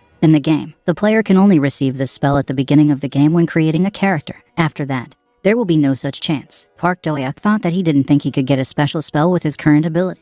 How lucky was he that he was able to get it? For someone like it, who already has a defense attack spell and summons the most needed, it's a healing spell. This is a special spell called Healing Hymns. Level 1, Priest Skill. This spell expends 200 mana points and immediately heals the person the spell was directed at by 60%. If used again within 30 seconds, then 2 times more mana is spent. Park Do-hak said he could handle it even without a healer. And I thought, so this is what it feels like, as if someone is always looking out for him. The private building of the White Lotus Guild. Bedroom. Park Do-hak came to the deputy master named Min Sonal. Min Sonal said that how unexpectedly she had not contacted him since that very meeting in Deus Market, and he decided to visit her so early in the morning. She just wanted to meet him. Park Do-hak asked what is true. Min Sonal said that of course he is a super beginner, which everyone is talking about now. Park Do-hak said he doesn't plan to be here for long, so he'll come straight to the point. Min Sonal said that well, she also likes to go straight to passionate love and not wasting time on foreplay. And I asked him what he wanted to talk about. Park Do-hak asked her that why did she try to kill him. Min Sonal was a little surprised and asked him what he meant. Park Do-hak said there is that he knows that it was she who hired people through the ghost ant in order to kill him. Min Sonal still didn't understand what he was saying. And he said she didn't understand what he was talking about. What is this ghost ant? And what kind of mercenary? Is he saying she tried to kill him? Did something really happen? She walked up to him and grabbed his arm. Park Do-hak thought she looked very excited, but pulling his hand out of her hands, he said no. The White Lotus have long been famous for their unclean reputation. He can't believe them. And especially Min Sonal. After all, she is known for being ready to do anything for money. After that, Park Do-hak told her that he was ready for such an answer. He sat down in a chair and added that he would give her 2 options. Min Sonal still pretended not to understand and said she didn't understand what he was talking about. Park Do-hak said that one option, if she provides him with sufficient compensation, then he will not sharpen his grudge against her and make enemies of them. Min Sonal wanted to tell him something, but Park Do-hak interrupted her and said that he wasn't finished yet. Option 2, if she doesn't give him anything, then he will reveal their attempt to kill him. Min Sonal became more serious and said that everything he says has nothing to do with their guild. After that, Park Do-hak stood up and said that they were free to choose any option, but they know who one is and will suffer when he makes all this public. Heading for the exit, he said that they would pretend that this conversation had not happened. Park Do-hak was about to open the door, but Min Sonal jumped out of bed and asked him to wait. She asked him how much he wanted. Maybe $1 billion or 2. Is it really 3 billion? Let him tell you how much you need. Park Do-hak said 10. Min Sonal was shocked and asked what 10? How can he ask for so much when he's not even sure she did it? To which Park Do-hak replied to her that, looking at her reaction, doesn't it seem to her that she has revealed herself? Min Sonal said that it was fine, she agreed, but if it gets out, then she will definitely kill him. Park Do-hak headed to the parking lot, and then he received a message saying that entering detailed information about strengthening the protection of his house. He remembered Min Sonal's face and thought that the rumors about this Min Sonal turned out to be true. He doubted that this was her last attempt to stop him. Besides, when this ghost finds out that his order has failed, he will surely send more of his thugs. Therefore, in order to prepare, he needs to become stronger. When he received a message, he said that the Guild of Information had finally contacted him. The messages said he was Jay from the Nair Information Guild. The antique shop he was asking about changed its address. Now he will be sent a new address. Address, Seoul, Sadan District, Isu Station. Park Do-hak said that he was just going to pick up a couple of books from the Isu Station, so he'll stop by on the way. It's been a while since he went on a treasure hunt. A park near the Isu Station. A man in a tuxedo was sitting in this park and thought, what's the problem? He looked at the card they gave him. It was written on it that it was a financial planner named Shin Tipun, and his phone number was also written there. And there were 2 sentences attached at the bottom, which said that he would plan a bright future for people they should trust and leave everything to him. This man sitting on the bench said that he thought everything would get better when he started working as a financial planner, and here is the result. Then his phone vibrated and he opened group chat number 5. Kim Gite wrote that it was his first time going to a D-rank dungeon. It was epic. Ko Janhek wrote that wow and asked him if he was already D-rank. Did he get something out of there? Kim Gite wrote that there is usually no relic in D-rank dungeons, but he was able to get one, and he was able to get a lot more crystals than usual, so he got about 10 million. After reading this in a group chat, the man thought that he was barely scraping together at least some money here, and he got so much from one dungeon. Just look at how this man is showing off. Putting his phone in his pocket, the man stood up, and I thought that it wasn't his fault that he was born at ease at such a time. Then the ground shook, and he thought, what is this vibration? It was another outbreak that began to suck people in there. Not far from there was Park-Do-hek, who asked if it was really a flash, and he thought that he had never seen people get sucked in before, and since they are dragging ordinary people, and not awakened ones, then they will immediately be killed by monsters. He needs to hurry. But then she saw a man who takes out a sign that says that you do not need to enter. A man appeared who said he was the awakened Kim Jun-jun. They had already reported everything to the up. Another man said he was the awakened Yun Minsu, and asked all people to evacuate urgently, in connection with the attack of monsters. Park-Do-hek thought it was a great view. There are other awakened ones here. He came up to them and said that he had also come to help. He was an awakened rank. Those two guys greeted him. One of the awakened ones handed Pak-D-Jacek a weapon and told him that then Putin would take it and go to regulate the roads. Park-Do-hek asked what? What are they talking about? Because these people need to be rescued immediately. Kai Jangju turned to Yun Minsu and asked him if he had heard him. A rank was going to save people. Yun Minsu asked, is it really serious? He thought he had imagined it. Kai Jeju put his hand on Park-Do-hek's shoulder and sternly told him that instead of creating more problems, he should go to a dungeon of unknown rank. It's better to let him go and regulate the road. Park-Do-hek asked him that since when is this part of the duties of the Awakened? This is spelled out in the Charter of the Awakened, Chapter 1, Article 1. In the event of an emergency, all awakening South Koreans are obligated to protect citizens. And this article is not just written down. Kim Jong-ju started mocking him and said he didn't know he was such a cool hero. Does he really think he can save everyone here? Park-Do-hek said yes, so he should get his hands off him. This awakened one called him names, but Park-Do-hek did not listen to him and very quickly rushed past them, and got right on the other side. Meanwhile, that man in the park woke up in this place and asked where he was. After all, he is sure that he has just been at the Isu station. But then he felt a sharp pain and looked at his leg. He was seriously injured. He couldn't even get up. Then terrible sounds were heard and a monster appeared. This man was very scared and screamed. Hearing this, the monster rushed straight at him. The man started screaming for help, saying he couldn't die here. He started crawling away from the monster and thought that he had not had time to help his parents. At that moment, the monster grabbed him with its huge paw and was about to stick his mouth in. This man began to forgive the Lord God that, if he exists, he must save him. He'll do anything. But then Park-Do-hek came to his aid and freed this man. Park-Do-hek asked this man if he was okay. The man asked him who he was. Park-Do-hek introduced himself and said he was an awakened one, and he came to save him. Park-Do-hek asked the man if he was okay. The man said that he had injured his leg and could not move. Park-Do-hek looked at his leg and said that's how he had a wound. He used his healing power and said that may the blessing of heaven not fall on him. Him healing. After that, the man's pain was delayed. Park-Do-hek asked him if he could go now. The man thanked him and said that yes, the leg moves freely. Park-Do-hek told him that there was a portal behind his back and there he would be able to get to Isu Station. The man looked behind him and was very scared, because there was a huge monster standing there with its mouth agape. But then the robot Park-Do-hek intervened, who detained this monster by the tail. Park-Do-hek told him to send him flying. After that, Akron sent this monster into the sky. Park-Do-hek held out his hand to that man and said that there might be others who needed help, so he should hurry up. Meanwhile, at the Isu station, two awakened guys were saying that everyone urgently needed to evacuate, because it was dangerous here. Two people passed through the fences. The awakened one said that this area is fenced off. They can't just come in here and walk around here. The man said that he was Choi Di-ho from the Seoul branch of the UP. Choi Di-ho is the deputy director. He asked the two awakened ones if they had checked inside. Two awakened ones started bowing to him and said it was an honor to meet him. Choi Di-ho asked them what they were doing. The awakened one said they were very happy to see him. They regulate traffic in this area, but one crazy awakened ran in there. Choi Di-ho asked them what they were doing while he was entering the dimension gate.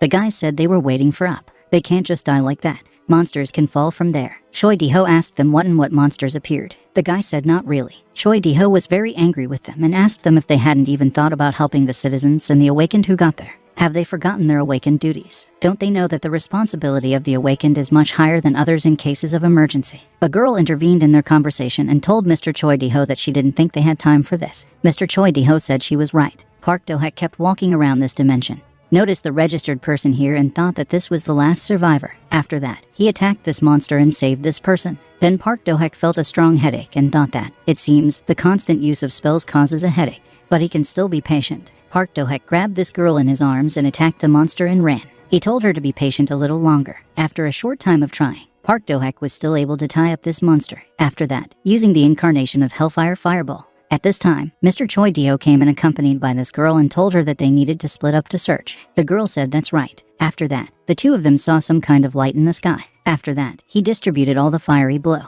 Mr. Choi Di-ho heard some noise in the bushes and asked who was there. It was Akron. Mr. Choi Di-ho and this girl are already going to attack this robot. But they saw that some man was hiding behind this robot, who asked if they had already come. Then these people saw Mr. Choi Di-ho and said that they were from the department. Now they are definitely saved. Mr. Choi Di-ho thought, are these really the ones who were pulled into the portal? And what is this golem? He doesn't know anyone who could create such a thing. Meanwhile, this golem said that the connection with the control was confirmed by the reaction of others. He has completed his mission and is returning to his master. The girl asked what to the owner. The golem said that Park Do-hak was his master. Mr. Choi Di-ho asked Yongso that isn't Park Do-hak a magician? Unswa said yes, but he was also able to construct bombs. Mr. Choi Di-ho said that it seems that the management database is incomplete. He has such abilities, and not a word has been mentioned about them, and ordered Unswa to take people away from here. And he decided to look for more people. Then he got to the place where Park Do-hak killed the monster with his fireball. At this point, he left a huge hole in the ground and Choi Di-ho asked what else is it. Mr. Choi Di-ho approached the dead monster and thought that it was a sea devil. It was a monster with a rank with fire protection. I can't believe he could burn it. Did he use this? Then Park Do-hak came up and asked him who he was. Mr. Choi Di-ho asked him, what is he, Mr. Park Do-hak?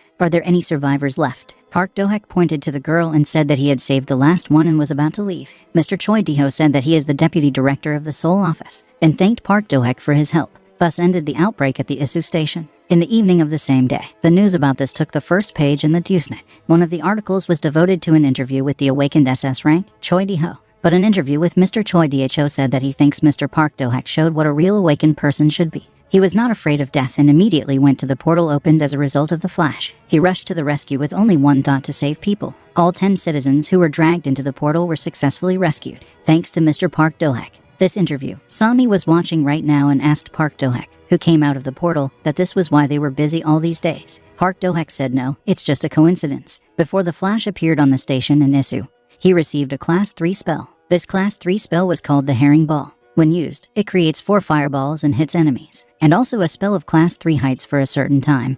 This spell accelerates the user. The speed of movement depends on the level of wisdom. After Park Do-hak was able to destroy the Sea Devils, then he received a lot of relics, such as a deck of truth and falsehood cards, a magic colon level that allows you to determine the veracity of the interlocutor's words. It can be used 2 times a day. He also received the fragrance of passion, the level of which was also magical. It increases the level of attractiveness and sexual satisfaction by 5 times. And the last thing he received was a ring of light faith, the level of which was unique, increases wisdom by 100, increases luck by 50, increases magic protection by 50 using the light around, stores an additional 50 mana points that can be used, and also Park Do-hak was able to get the 9th level of alchemy. Then he tried to strengthen Akron. The system said that alchemy is an enhancement, level 1 active skill of alchemists, spending 20 mana points and allows you to create 1 artificial dimension stone. The stone strengthens the armor and mana reserve of the one on whom it is used, while lowering its level of maneuverability. Also allows you to add an additional slot for the product. Akron's attack power is now 112%.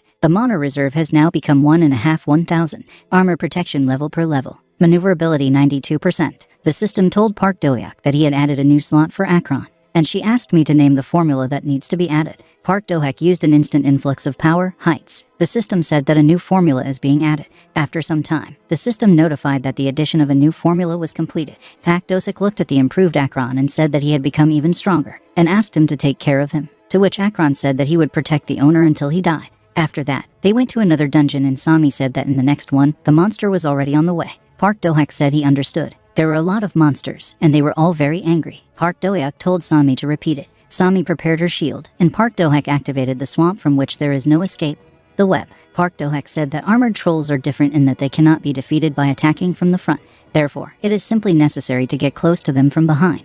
Meanwhile, Sami distracted them. She said she was ready, after which Park Do-hak activated the Hellfire Incarnation, the Fireball. After that, Park Do-hak was very excited and thought that Sami was okay, right? But she was fine. But everything was not so great, because a huge monster appeared behind her. Park Do-hak shouted to her that he was behind her. The monster hit Sami and she hit the wall. Park Do-hak called out to her and she said she was fine. But it seems that this monster has gone into a rage. Park Do-hak has to be careful. After that, this monster rushed at him. Park Do-hak thought that he wondered if there was a way to knock him out in one hit. Attacking them with fire is not a bad idea, but there is a risk that some of them, like this one, will be able to block it. Therefore, he used a super high-speed wave, a lightning strike. And he thought that if he concentrated the charge, he thought he could penetrate his armor. After that, he pushed off the ground and said that an instantaneous influx of power, heights. Sami was very scared for him and called out to him. Park Do-hyuk thought it would be better if she trusted his skills a little more. After that, he hit this monster and punched a huge hole in it, from which black blood flowed. The monster you have defeated. After that, Park Do-hyuk began to heal Sonmi's wounds. She told him that what they had done recently was too dangerous. Park Do-hyuk asked her if she really thought that. He was more worried about how she would get hurt, to which Sonmi said that she was a tank. Small injuries were nothing to her. After that, she got very excited and said that she was very worried that something might happen to him. Park Do-hyuk patted her on the head and thanked her for her care, but he wouldn't take such a risk unnecessarily. He would give enough. He thought everything through and only then attacked. Sonmi said she was scared for a moment that she had lost such a good partner, and apologized to him. Park Do-hyuk said that it's okay. He will try to use safer methods next time. After that, he noticed that his drone had flown back and told her to rest here. Sonmi immediately started up and asked him that where was he going. Park Do-hyuk told her that because of the last incident, he began to place drones around and it looks like they spotted something suspicious. Sonmi said that then she would go with him. Park Do-hyuk said no. If it's dangerous, he'll come back right away. Otherwise they won't have time to rest in front of the boss. He will leave a drone here to look after her, so she can relax. Sonmi said it was fine, but he had to be careful. After that, Park Do-hyuk headed to where the drones spotted something strange. He came to some cave and asked,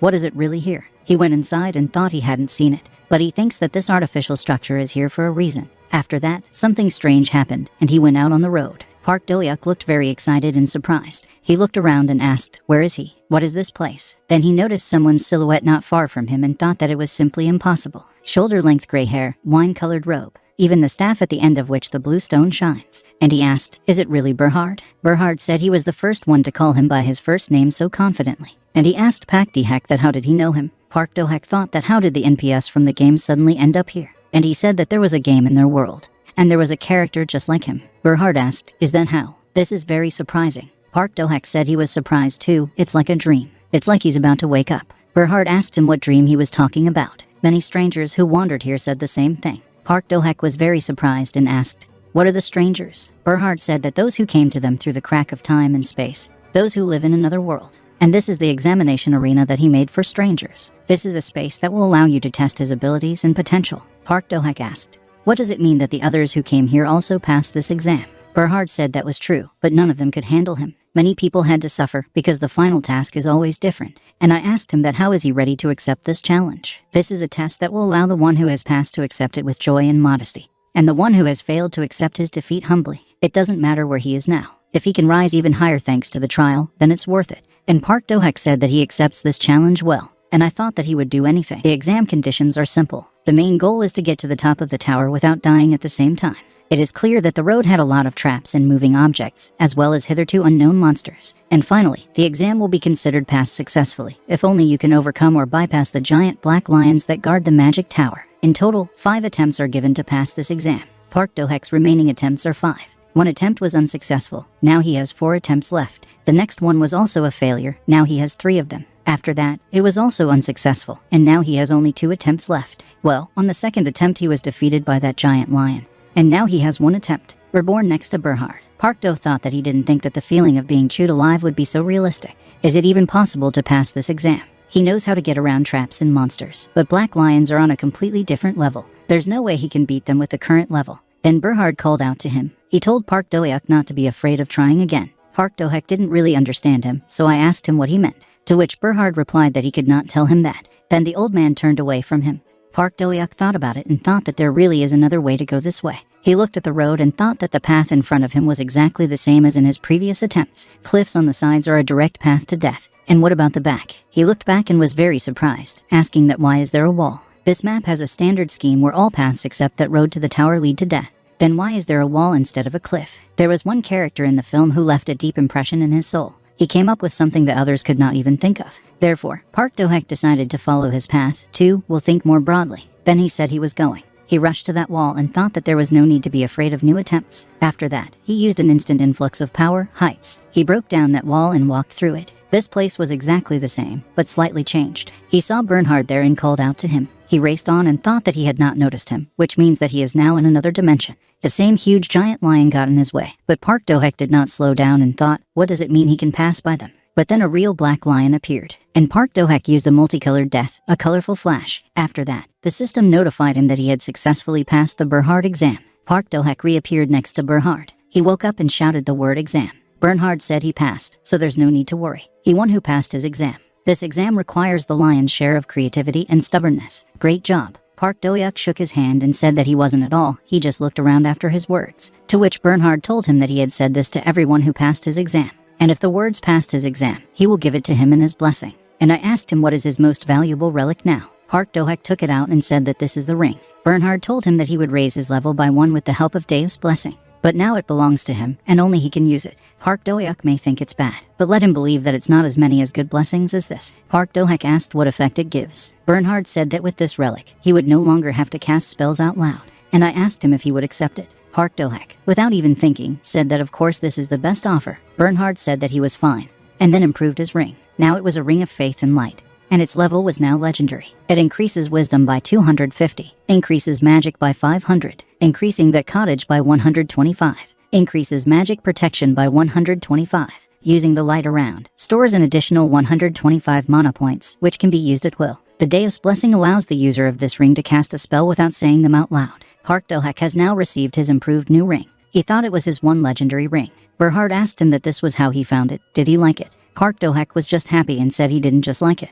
Now he feels like a completely different person. Bernhard said he was happy for him. And now it's time to send him back. Park Do-hyuk asked him if they were really saying goodbye to him forever. Bernhard said he didn't even know if the day would come when their worlds would be connected again. And if that happens, they will meet him again. Park Do-hyuk said that's how. And he himself thought that he couldn't even talk to him normally because he was too focused on the test. Then Bernhard said that if you think about it, then he doesn't even know his name. And I asked him what his name was. Park Do-hyuk introduced himself to him. Then he disappeared. Bernhard said he would remember it. After that, he said goodbye to him and said that it was very nice to meet him. After all this, Park Do-hyuk went to Sanmi. He said that's what she says, that it's only been 30 minutes since he left, and she was even looking for him when she saw him coming out of a distorted place. Shinmo was fighting monsters again and said yes, and she is very glad that he is okay. Golem Akron came to her aid. Sanmi noticed and thought that his golem looked a little different. As he become stronger, she was a little distracted, but then Park Do-hyuk shouted at her to be careful and use a fireball, along with the poison arrow, and directed his power at that monster. The monster was defeated. Shinmo was a little confused and thought that even though she uses the same defense techniques,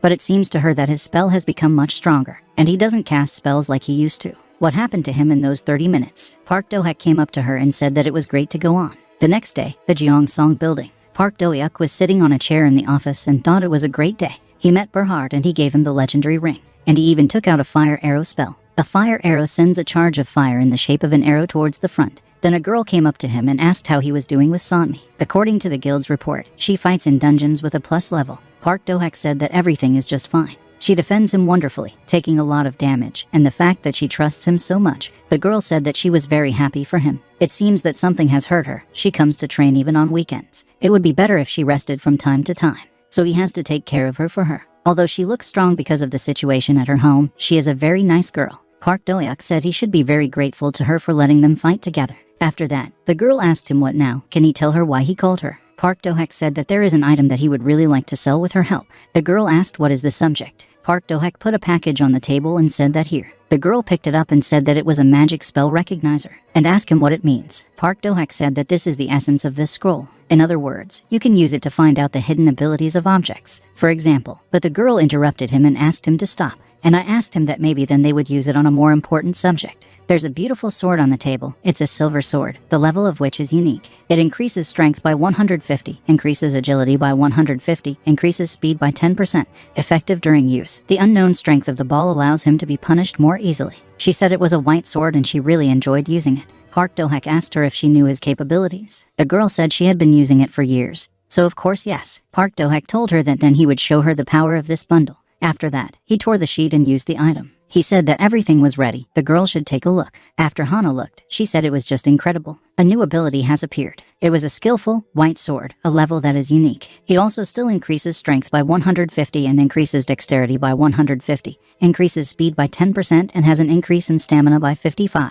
Park Do-hyuk said that this is recognition. This is a force that is able to pull out the hidden capabilities of objects. Recognizer. Since many items in the game had hidden features, almost all players tried to learn this basic spell. However, there are still many relics in their world that cannot be recognized, and there are simply no people who would have the ability to do this. That was until Park Do-hyuk mastered this spell. It has been 10 years since she became awakened. As the head of the guild, she met a lot of people with a variety of abilities, but she had never met anyone like Park Do-hyuk. Park Do-hyuk asked her what she thought about it. The girl hesitated and said that she needed time to think. She thought it was an irreplaceable item, something that only Mr. Dahak can do. And I asked him that how many such scrolls could he make in a day. Park Do-hak said that 120 is no longer possible. He would also really like the Jiangxian Guild to have exclusive rights to sell. The minimum price for a scroll is 20 million won. He plans to raise the price depending on the market reaction. The girl said that in this case, if he gives them 10%, then she will deal with these sales. And I asked him what he thought about it. Park Do-hak said it sounds good, and that's where they'll get along.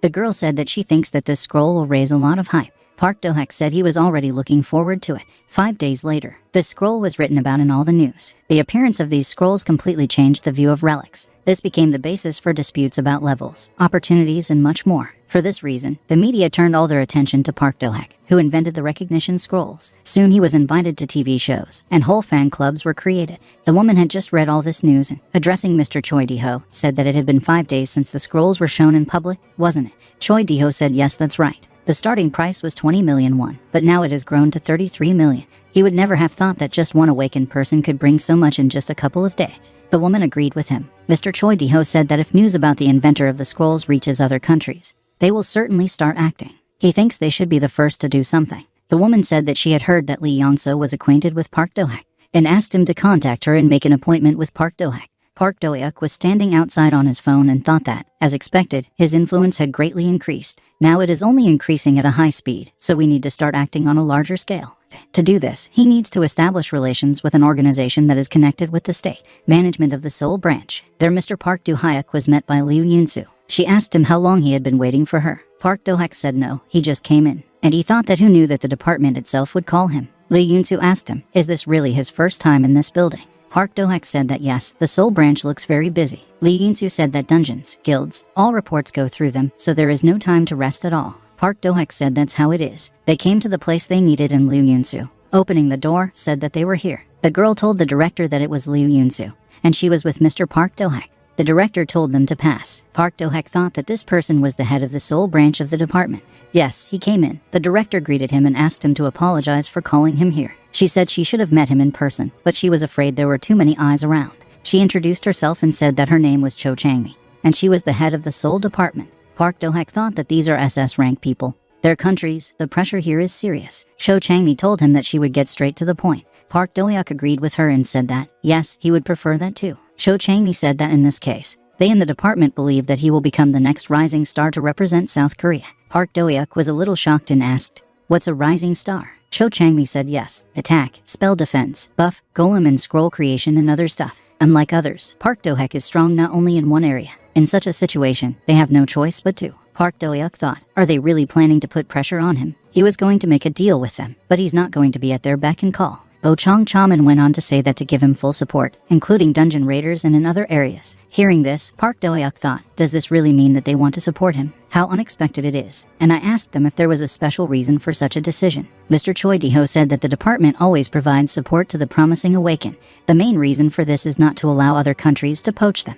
In addition, their organization was created in order to maintain order among the awakened, as well as to ensure the safety of citizens from the country. They don't have any ulterior motives about him. Park Do-hak listened to them and said he understood. He will accept their support. Park Do-hak said he would accept help from the department, and he will be waiting for news. But he did not have time to finish, as the ground shook very much. Everyone was very scared and Park Do-hak asked what it was. After that, the earthquake calmed down and everything turned red. Park Do-hak told everyone to look out the window. Jeong Chang-mi turned around, and very surprised, he asked what is it really? Park Do-hak asked her what does she really know what it is. Jeong Chang-mi said it's a large-scale outbreak. An announcement began to be rolled around the city that this was a public safety alert. In total, about 78 large-scale outbreaks have gathered in the locality. Civilians should evacuate to the nearest underground shelter. And after this incident, they ask all of them to gather near the nearest community center. Lee Yong-so drove the car in which Park Do-hak was also sitting. Lee Yun-so said that a large-scale outbreak occurred in Gangwon-do 5 years ago.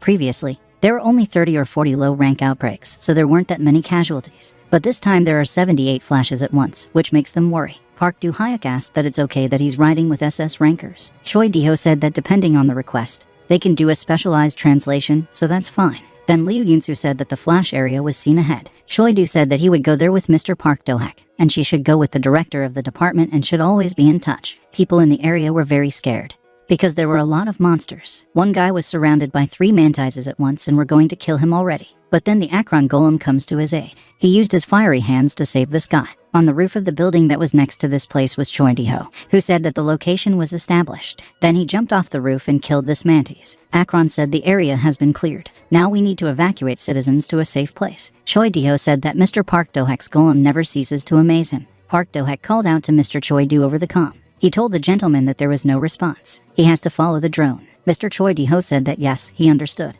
Then they were joined by Jiang Chami, who asked Mr. Choi Do that he wasn't destroying the building again, was he? After she receives the video from Park Do-hek, she will check everything herself. Jiang Chami reported that they had received a signal from several survivors outside. Young Chan Mai said she understood, so they need to hurry up now. After that, she was surrounded by a lot of spiders, but she dealt with all of them with ease. Then she asked to show her the way. From the roof of one of the skyscrapers, 2 girls from the Tiwa Guild watched the whole spectacle. Kang Son said it was really a rare sight. Julia agreed with her and said that she sees so many big shots, like their manly Uncle Di-ho. He's as hot as ever. Kang Son, turning to Julia, told her to just take a look there. And I asked her that wasn't it Baek Do-hai, but it seems that it is, although it is very difficult to see it from here. It looks like Ryu Nami got hurt. She would have given them such help if she had just died. That Julia noticed Park Do-hek and asked if it wasn't him. Kang Son asked what? Is Park Do-hek really here? He's their main reason why they're here. So they decided to look at his skills. Meanwhile, Park Do-hek was healing all the wounded. He healed Ryu Nami, and the girl who was sitting next to her said that his healing powers were simply incomparable. I didn't think he had them either. Park Do-hek said that it takes a lot of mana. That's why he uses it so often on it. The girl said that even so, it's still higher than the recovery skill of a healer of rank B. 3 people gathered around them, one of whom said that Park Do-hek is really comprehensive, and the other guy said that even though his rank is higher than Park Do-eum's, he's still useless. Ryu Nami stood up and thanked Park Do-hyuk for saving her. Now she owes him a favor. Park Do-hyuk said that she was healed early on the outside, but most likely the poison is still working inside, so it would be better for her to sit for a while. The girl agreed with him and said that yes, that's what they would do. After that, she took Ryu Nami in her arms and rushed off somewhere, shouting to Park Do-hyuk that then she would leave everything else to him. Then Park Do-hek was contacted by Young Chanmi, who said that she had found some civilians who were hiding, and one of them said he saw a huge monster inside the department store, but she hasn't found him yet. Park Do-hek thought, could it really be the same boss? Chang Changmi told him that he could go his way, so he had to be careful, and the new monsters and spiders kept appearing. Kang Son asked, is this really the same poisonous arachnid? Julia said that the date is the most likely. It is the boss of or B rank. It's just amazing that he was able to dodge the surprise attacks. Well, maybe it's because Do became a guild master at such an early age. But it seems that she is still a complete zero. Or those who are ranked below do not even know how to cope with attacks of this level. It should be difficult.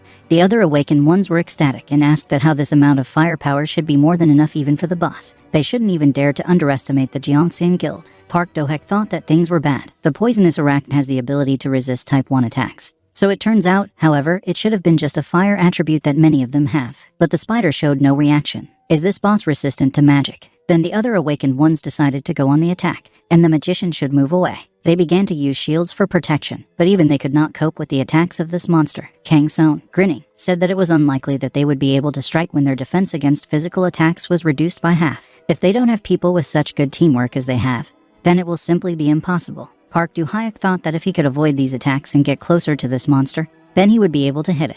Then a girl came up from behind and asked him if he was really weak to physical attacks after all. Park Do-hyuk said that he would be able to inflict at least some damage on him if he got closer to him. But the girl didn't even listen to him. Irina decided to attack that monster, telling him to help her then. Park Do-hyuk thought that if he could hit and knock out this monster's legs, then this girl will be able to finish this battle. But who is she? After his thoughts, he still decided to team up with her and help her kill these monsters. He said he should help her properly. After that, the monster was defeated. This girl came up to Park Do-hyuk and asked him if he still didn't remember her. She took off her mask and said that she was Shin Juhai. Shin Juho said that they haven't seen each other for a long time. Park Do-hyuk was a little confused and asked her if she was also awakened. Shin Juhai said that yes, she worked for the guild in Britain, and recently her contract expired, so she returned to Korea. Then they heard a huge explosion. Turning his back to him, Juhai said that it looked like they didn't have time to chat. Park Do-hyuk supported her and said they needed to take care of the outbreak first. Then Mr. Choi Di-ho contacted him. He told him that he would join them at Point B. Chang Chanmi said she was almost there too, and I told them to spread out. Park Do-hyuk told them that it was fine, he would join them too. Sheena Juhai said that she is here to support this area. As soon as the flash is over, she will look for him in the Jiangxian guild. Park Do-hyuk said that yes, they will see each other again. Julia asked Kang Son what she was thinking right now. Kang Son said that she wasn't sure about the power of his spells, and thought that his strength and attack speed were exactly different from the average awakened, and he also has a healing skill. Right now they only need to watch him. 3 days later, the large-scale outbreak was completely suppressed. Park Do-hex was reviewing his stats and said that his level is pretty good. Promoted for this battle, he had finally reached class 4, and his wizard level had risen to 31. To all this, the spell that he got from Dae's store. It was a class 3 spell called Dispelling Magic, also a class 3 spell called Flight, a class 4 spell called Stone Skin, an Ice Storm class 4 spell. Park Do-hyuk thought that now he is not sure that he can find something worthwhile in the local north of Dusna. Then a man came into his office and asked him, "What is he, Mr. Do-hyuk?" Park Do-hyuk said that yes, it is him. The man said his name is Shin Tipun and he saved him last time the Flash, and I'll thank him for calling him here. Park Do-hyuk said yes, and invited him to sit down in order to talk. Shin Tipun said he was so happy and he didn't think he would contact him again. Park Do-hyuk said he just needed help with his long-term assets. In any case, they can talk to him informally, they are the same age. Shin Tipun was very touched by this, but said that how could he even talk to Mr. Do-hyuk? Park Do-hyuk repeated it to him and said that informally. Shin Tipun said that he understood well, and then he would talk to him more freely. According to Akado, Heck thanked him for this and said that it would be much more comfortable for him as well. After which Shin Yu-item asked him if there was anything else here, besides financial planning. What does he need help with? He looks at these books, and it seems to him that they are from another world. Park Do-hyuk said he was right. Recently, he began to be interested in linguistic books of another world. Besides managing his assets, he wants him to find and collect his books and the tools he needs. He will pay him for all the necessary types, office, salary, and rent. And I showed him the contract in order for him to look at it. Shin Tipun took this contract and told him that it meant something like a manager, didn't it? Park Do-hyuk said that yes, he is right. The most important thing now is collecting our genetic books from another world. Does he want him to collect them all? And I asked him what he thought about it. Shin Tipun jumped up from his chair with joy and said that, of course, he wanted it, and asked him when he can get to work. According to Akado, Heck thanked him, and handing him the card, he said that on this card there was an amount with a limit of 1 billion won. He should use this for procurement, and be in touch during the process, and he leaves everything to him. Shin Tipun asked him if he was really leaving already. Park Do-hyuk said he has another meeting. Should he try? Shin Tipun said that well, Park Do-hyuk can rely on him. And to himself, Park Do-hyuk thought that he would like to get a useful spell. Meanwhile, Shin Ju-hai and Sanmi were practicing. Shin Ju-hai, he said that she is mastering the skills quite well. It's just incredible power. Then a hake came into this room in the city and was very surprised. He told the girls that they had come very early. Shin Ju-hai said yes, she thought maybe she should look around since she's back in Korea. But only Sanmi was here, so he decided to arrange a duel. Park Do-hyuk said that it was clear and asked her what about Sanmi. Shin Ju-hai said that she had even met someone in Britain who answered the role of tanker so well. Park Do-hyuk asked that is it really true? And turning to Sanmi, he asked her, what about her? To which Sanmi said that if she had been distracted for even a second, her armor would not have stood it. She even had the feeling that she was looking at Do-hyuk when she started her physical attacks. Shin Ju-hai thanked her for that. Park Do-hyuk told them that he is very glad that they have a good one impression of each other. But the reason he called both of them here is until Ju-hai finds a new guild. He would like to hire her to their team for a while and asked them what they think about it. Sanmi said she would be only too happy. They will have an attacker that they needed in the formation for the raiders. Shin Ju-hai said that of course she would join. If they have an all-round Do-hyuk and an incredible tanker like Sanmi, then doesn't that mean she can go on? At the same time, without worrying about what surrounds her, Park Do-hyuk said it definitely looked that way. Shin Yu-ui should trust him and start going crazy as usual, and he will look after her. Shin Ju-hai walked up to him and put her hand on his shoulder, saying she didn't want to hear it from him. Park Do-hyuk asked her what did he say that something was wrong. Shin Yu-ui told him to stop fooling around. Sanmi was watching this and was very dissatisfied with it. She told them that, apparently, the two of them are very close. Park Do-hyuk said he didn't introduce them properly. He and Shin Ju-hai have been friends since high school. Shin Ju-hai took his arm and told him that she was his girlfriend. Sanmi was shocked and asked what. Park Do-hyuk said no, they may have met before, but it's been 10 years. Shin Ju-hai said he was so rude, and she was his one love. And didn't they share all sorts of shameful things together? Park Do-hyuk told her not to joke, so that's enough already. The past is already enough. And asked them what. How about we go to the dungeon and check their connection? Sanmi said it sounded good. Shin Yu-hai I've also supported and said that it was great. Then Park Do-hoku received a notification that the dungeon for rank enhancement has been activated. Park Do-hyuk went there and the system told him that the start of the quest to increase the rank of Class D. Having got into this on this quest, Park Do-hyuk was a little surprised and thought that this place is for sure the Temple of Nightmares, Valarax, the devil who wanted to conquer the middle world, while he was looking for a person as his devoted servant. Knowing what effect it would have when his faith changed in the wrong direction, he chose the most valuable monasteries and Desingwen as the object for the curse. After that, the curse of Valarax fell on the monastery and the most sacred place submitted to the devil, and turned into a temple of moral decay. And why is this world connected with quests for promotion? Recently, Park Do-hyuk met Berhard and everything related to raising levels. Everything he did is related to this world. He thought it was a small mechanism that only affected him. However, this world is built into the awakened system. And if this world is an important element of the system, then they need to look at the game in more detail. But he decided to think about it a little later. After all, he had already entered this place and met a lot of monsters there, who also noticed him. Park-do-hyuk thought maybe he should check out his new spells now. Then I decided to use an ice storm. Well, since he couldn't defeat everyone at once, he decided to apply stone skin. After defeating these monsters, Park-do-hyuk said that it looks like the ice storm doesn't have a large radius of defeat. After that, he used flight acceleration. He thought it wasn't fast enough yet, but it was enough to win the duel. After that, he used a fireball. He broke through the floor, and all the monsters fell to the lower floor. Park-do-hyuk also went down there. Then I woke up. Some stone monster said that no one has the right to disturb the peace of the Lord, and all violators will be killed. Park-do-hyuk thought it was a statue of Lakato, and there's a special spell on his sword, so he should be wary of any cuts. Many attacks don't work on it, but venomous attacks should be enough to deal damage on it. And on top of everything else, this place, he found it after 50 raids in this world and continued to use it in secret. The position of reloading the statue. After which, this stone statue said that the guardian does not leave his position. Pack Planks thought that, judging by the way it is implemented, he is sure that this is the world. Such a cheap method, but what to do? He uses it properly. After that, the statue was defeated, and the system congratulated Hake proudly on the fact that he passed the quest to increase the rank of D. Now the user Park-do-hyuk got the opportunity to use special spells. Park-do-hyuk said that there were no healers before, so he chose a healing spell. But from now on, he will work more in a team than alone. It was a special spell called Furious Summoning. His level was technical. This spell consumes 500 mana, while increasing the combat ability by 250% for all team members within a radius of 10 meters for 2 minutes. During the use of this spell, mana cannot fall below 1 and the owners of this ability will not feel pain.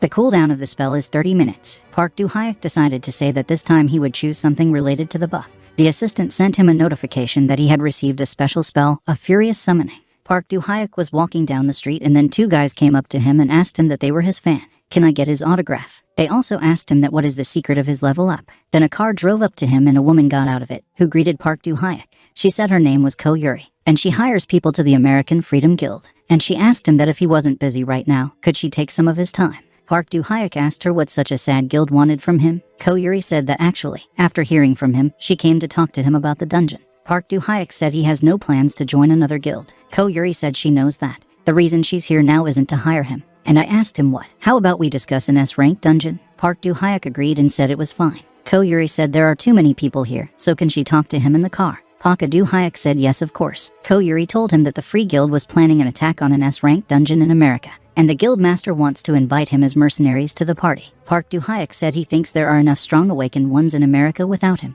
Ko Yuri said that's the way it is on the likes of him now. No. Park-do-hyuk asked her what and why they came here in order to hire an awakened D rank. Ko Yuri asked him if it really surprised him so much. After all, he has a lot of abilities that make him a buffer, a debuffer, and a magical damager. He alone is much more effective than 3 separate people. Isn't that an obvious choice? And besides, the master said that if he participated, he would allow him to choose one of the relics of a unique rank. Park-do-hyuk asked, what are the relics of a unique rank? Ko Yuri told him that, yes, he could consider it a reward. And, of course, after the raid, they will divide the loot equally. She showed him the papers and said she wasn't lying. She swears to him on behalf of the master of the Caste Guild, and asked him what he thought about it. Park-do-hyuk took these papers and thought that he was not losing anything. And besides, there shouldn't be any rank awakened there, since he was invited there. The dungeon they are attacking now is a chance to test their territory. Ko Yuri told him that they were almost at their destination. Park-do-hyuk told her that he would accept their offer. After he sends his schedule, then he will contact them. Ko Yuri was very happy and thanked him for it and said that the guildmaster would be very happy. Then she would notify the guildmaster about it right away.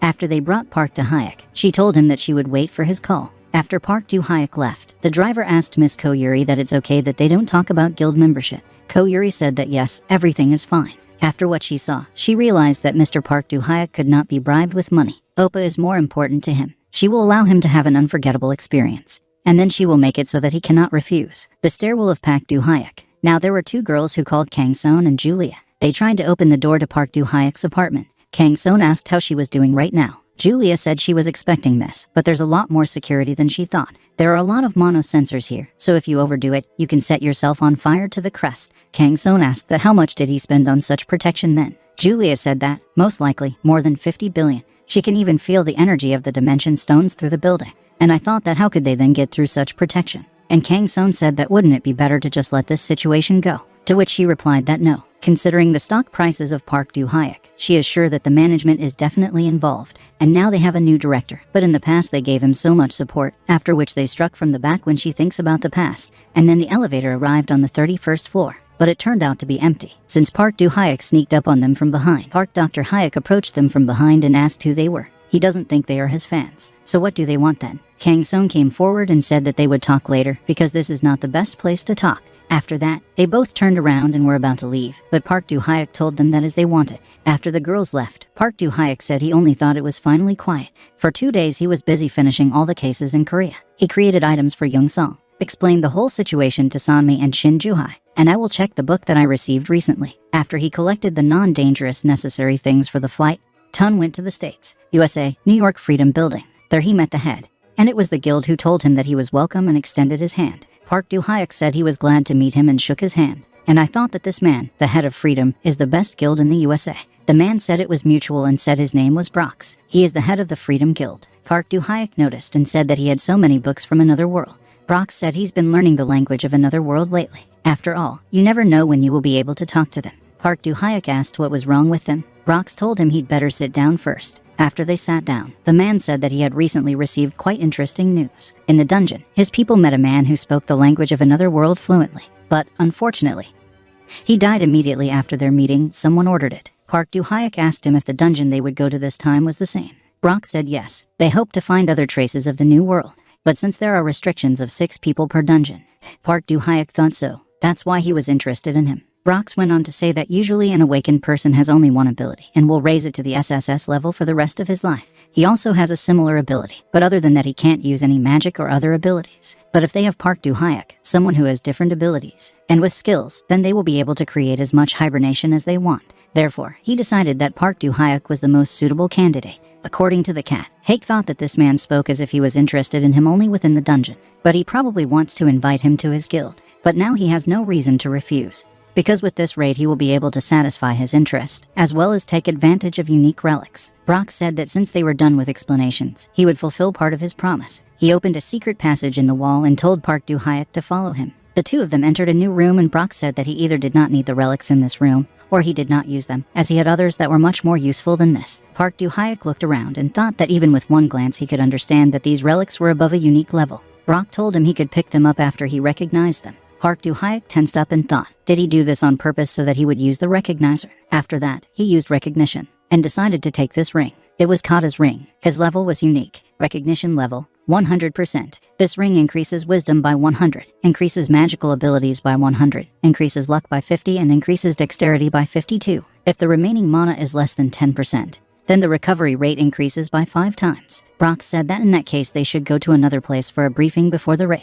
According to the act, Heck asked Koyuri that wouldn't Mr. Brox go with them. Cory said yes, he had gone to France on his own business. Then she opened the door and said they were there. Park-Do-Hyuk walked into this room and saw a lot of awakened ones. There was a man named Larson S rank. He was the main tank. There was also a girl named Sarah, also of S rank. She was a master of close combat. There was another man named Lincoln, also of S rank. He was the main attacking tank. And the last awakened one who was there was a girl named Ri. She was a rank and was a ranged combat master. After everyone got to know each other, the team went to the trials. They were walking through the forest, where it was raining now. Larson said he didn't think there would be a poisonous rain here. Another man agreed with him and said that it was full time without swearing in Mr. Park, and we had a hard time. Sarah said he even has different buffs. The girl was happy and said that it was the first time she had received so many buffs. Then Park-Do-Hyuk heard something and shouted to everyone that they were coming.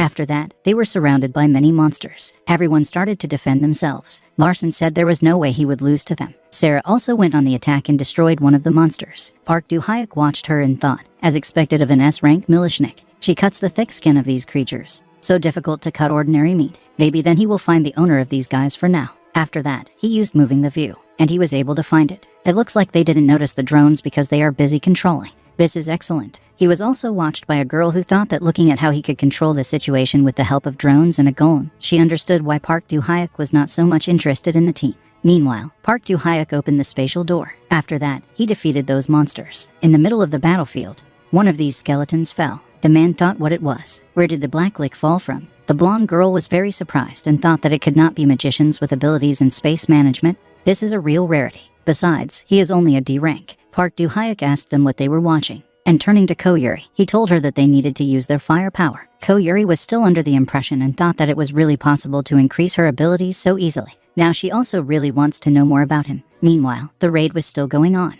and the more this raid took place, the more Park Do-hyuk showed his abilities, destroying annoying debuffs, and the ability to slip through dangerous places with the help of invisibility. So, the team finally got to the boss faster than she had planned. After entering this place, Park Do-hyuk thought that it seems that he is not here for the first time. Just don't let them tell him that. But that's just not possible. If this guy is here, it will be very difficult for them. Then someone from the team shouted that someone was here. They paid attention to the thrones their monster. It was the S-rank Black Prince Archimedes, and he was the boss they came here for. Sarah said that the Black Prince, this is the first time she has seen such a mob. Koyuri joined her, said that besides its chaotic energy, this boss turned out to be very fast in the blink of an eye. He moved to them and told them that they were all going to die now. This Black Prince easily neutralized Akron's golem. Larson shouted that he was behind. Rhea said that first everyone needs to get together and come up with a formation. Sarah said it was fine. Ko-yerin told Mr. Park Do-hyuk that they needed to leave soon. Park Do-hyuk thought that they would not overcome him with simple changes of formation, so he shouted to everyone to pay attention to him. Then he told them that after one attack, the Black Prince would target him, the weakest. He later explained how he knew this, but he would do it later, so for now they should listen to him. After that, the Black Prince attacks. He hesitates after his teleportation. After discussing this plan, everyone began to act. Sarah thought, why is it so difficult? But the Black Prince did not intend to give up and attack them with renewed vigor. Park Do-hyuk used the sword's underground skill. The Black Prince managed to injure several members of the team. After that, a notification came that the soul separation ability was applied, debuff. After 90 seconds, their soul will be separated from their body and they will die. Park Do-hyuk shouted that those who were touched by this sword should immediately go to him. And turning to Lincoln, he told him to put the arcanes on himself. The Black Prince told Lincoln that he would be the first. Lincoln could barely hold on and told his team to act faster. Meanwhile, Park Do-hyuk used scattering magic on them. But the notification came that he had used a magic scattering spell, but the soul separation debuff was not cancelled. Therefore, he thought that the possible level of wisdom of this boss is higher than his. After all, even in the system it was written that he had the third class of Russia outside of magic. It nullifies the spell, but the probability of success depends on the level of wisdom. Therefore, he decided to try again to apply this magic. Now he has succeeded. The debuff was cancelled. Meanwhile, the Black Knights got very angry and ordered his minions to leave. Park Do-hyuk said he would take them on, and they should all help Lincoln. Larson told him to be careful. An intense battle began. After some time, Park Do-hyuk told the team that they should now attack the Black Prince with their strongest attacks. After all, this is their only chance. After that, Park Do-hyuk used the Furious Summoning skill. Lincoln was very surprised and asked what was what. What kind of skill was that? All his pain just disappeared. This was the action of the Furious Summoning skill, buff. The skill increases the combat ability by 250% of all team members in an audio C 10 meters for 2 minutes. During the use of this spell, few can fall below 1 and the owner of this ability will not feel any pain. Larson asked if it was really a buff Park Do-hyuk. Rhea said she was going to take the potion already, but it's even better. Park Do-hyuk said that the Black Prince is now invulnerable to physical attacks. But this skim lowers his magic defense. Therefore, they must use magic. Larson shouted that he would block his movement and use the Guardian of Light skill. Then Lincoln said it was his turn. He used his justice. The Black Prince called them pathetic insects, and he tried to attack them again, but Larson covered everyone with his shield. Now Rhea started attacking him and told them not to lose their vigilance. Sarah shouted for Rio to duck. Then she attacked the Black Prince herself, and the end was Park Do-hyuk, who struck the last blow. A lot of dust rose, and the team asked if they had finally killed him. Well, when the Dust of Russia was being conducted, it turned out that this was not the case. Larson said that you are just incredible. He withstood their attacks even with a buff Park Do-hyuk. Lincoln said it was necessary to finish him off before he could fully recover. The Black Prince said it wouldn't end so easily. After that, the Black Prince used a destructive blow. The entire team was unconscious except for Park Do-hyuk. He wasn't even injured. The Black Prince also suffered from this attack. He asked Park Do-hyuk, why is he not injured? Park Do-hyuk said he doesn't even know. The Black Prince asked if it had something to do with the source of his power. Park Do-hyuk asked, what's with his strength? The Black Prince said that all his energy was invested in his last explosion. The fact that he is not injured can only mean that their energy has a special relationship with him. All his people died while traveling in time and space. Park Do-hyuk thought there was something similar between him and the Black Prince. The Black Prince asked him if he really knows him. Park Do-hyuk thought that DEF, and he said he knew. After which the Black Prince told him that then he would give it to him. He handed him the book and told him that if he ever met any of his people, they would recognize this pendant and ring. He asks him not to make them go through this hell and save them. After that, the Black Prince turned into ashes. Park Do-hyuk told him to rest in peace. After that, he started receiving alerts from systems that said that he had raised his level. Now the user Park Do-hyuk has risen to level 41. He became a Class 5 magician. Now his spatial storage skill has become a special spatial storage. The spatial storage has a length, width and height of 30 meters. It can store a large number of items. The instructions for using the special spatial storage are learned automatically. Park Do-hyuk exhaled and looked at the book the Black Prince had given him. Was it a translation book? The recognition level is 100%. There is no recognition level. This book allows you to translate from the language of the world called Ij into the language of the user. The transfer time is 1 or 2 days. Park Do-hyuk asked if they really want to say that this book can translate the language of that world. And I thought that there were also 2 unique items, one of which was Desmond's ring. His level was unique. This ring increases wisdom by 100 and increases strength by 100, and also has immunity to all debuffs. 2 thing, it was also a ring called the Infinity Ring. His level was also unique. The user of this ring will not feel hungry and even without food, and will not feel tired without sleep. As long as the user of this ring wears it, then he will be immune to emotional psychological attacks. So Park Do-hyuk looked around and thought, are these really the first awards for Arcanes? He should still leave the Stones of Space, but maybe he should still take this book.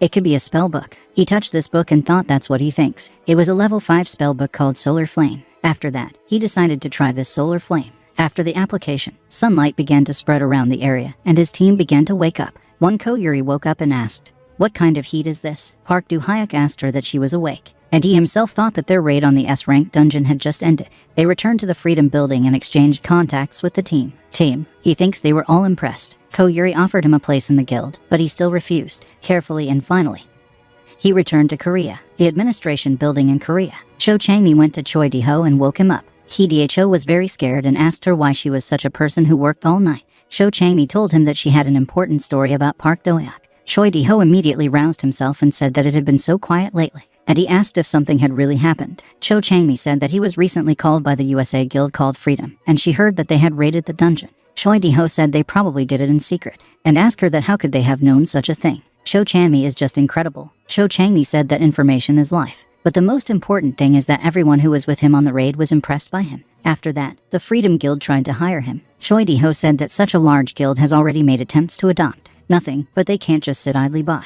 Chi Chang-mi agreed with him and said yes, and that's why. How about inviting him on an expedition to the dungeon on behalf of the department? Choi Di-ho said that he thinks it's a great idea, even though he has a low rank, but they can offer him experience points or rewards. He would call Liu Yunsu and contact him. Meanwhile, Park Do-hyuk was looking at his stats and said that his stats had also gone up. And I thought that the spell book that Tippun found for him while he was in America, it must be difficult to find one book from those rebel. Therefore, he deserved a reward. Now he has another spell book. The system told him that he had learned a level 3 spell called Infrared Gaze. Now he's got Thermal Vision. He also learned a level 4 spell called Polymorph. Now he can change his appearance. He also learned a level 4 spell called the Magician's Eye. Now he can create a fully movable 3 eyes. After which, Park Do-hyuk thought, well, finally, a spell that created a huge chaos in the balance of the DEF world, up to the order of space. It was a level 5 spell called Unknown. This spell can preserve the effect of any spell permanently. It is cancelled, but with the help of a scattering spell. Park Do-hyuk picked up a sword whose level was weak and the recovery rate was 10%. He asked what he could try on this, but first he decided to use an enchanted weapon. It was a sword whose level was normal. It increases strength by 10, its recovery level is 10%. Buff, an enchanted weapon. The effect time is 59 minutes 59 seconds. Park Do-hyuk said that, and if he uses immutability on it, then I did it. Now it was a sword whose level was still ordinary. He increased his strength by the 10th. The recovery rate was 10%, but now his was a buff, an enchanted weapon. Park Do-hyuk said it worked. The time timer is gone. He didn't think that thanks to this, the level of the item would also increase now.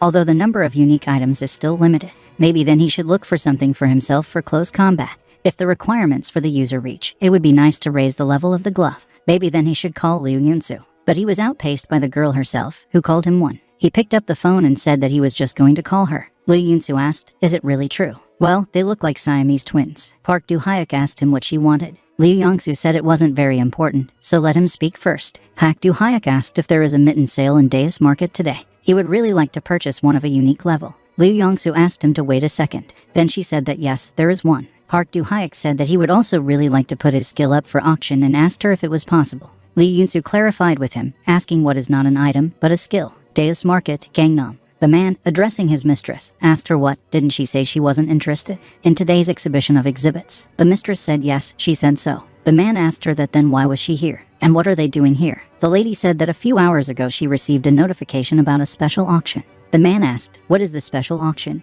The lady said exactly what and asked him what he thought. If the market notifies about this, will there be no loss to come? So they'd better hope there's something worthwhile there. After a while, Lee Young-soo announced that their usual auction was over. In that case, they'd better move on to the special one they were notified about. form.This. They will now welcome Mr. Park Do-hyuk, who organized today's special auction. People started whispering. Someone asked what did she just say to Park Do-hyuk. They notified about a special auction, but not about unusual news. What is he going to sell? It is unlikely that it will be several manuscripts. Then Park Do-hyuk came on stage and said that he welcomed everyone. This is his second visit here, and he's not here to trade an item, but to sell his skill. The man asked his mistress, is it possible to sell the power of the awakened? The lady said that the items at the auction are worth hundreds and $1,000, and this means that the skill he wants to sell is very valuable and probably. That's why the markets allowed this special auction to be held. Park Do-hyuk said that only the first 10 buyers will be able to take advantage of this opportunity. He can level up their weapons by exactly 1. The lady was very shocked and asked what. She doesn't get into it. The audience was also alarmed. One of the men asked if there really were such spells. He was answered by another man who said he had no idea. But the only one who uses spells here is Park Do-hyuk.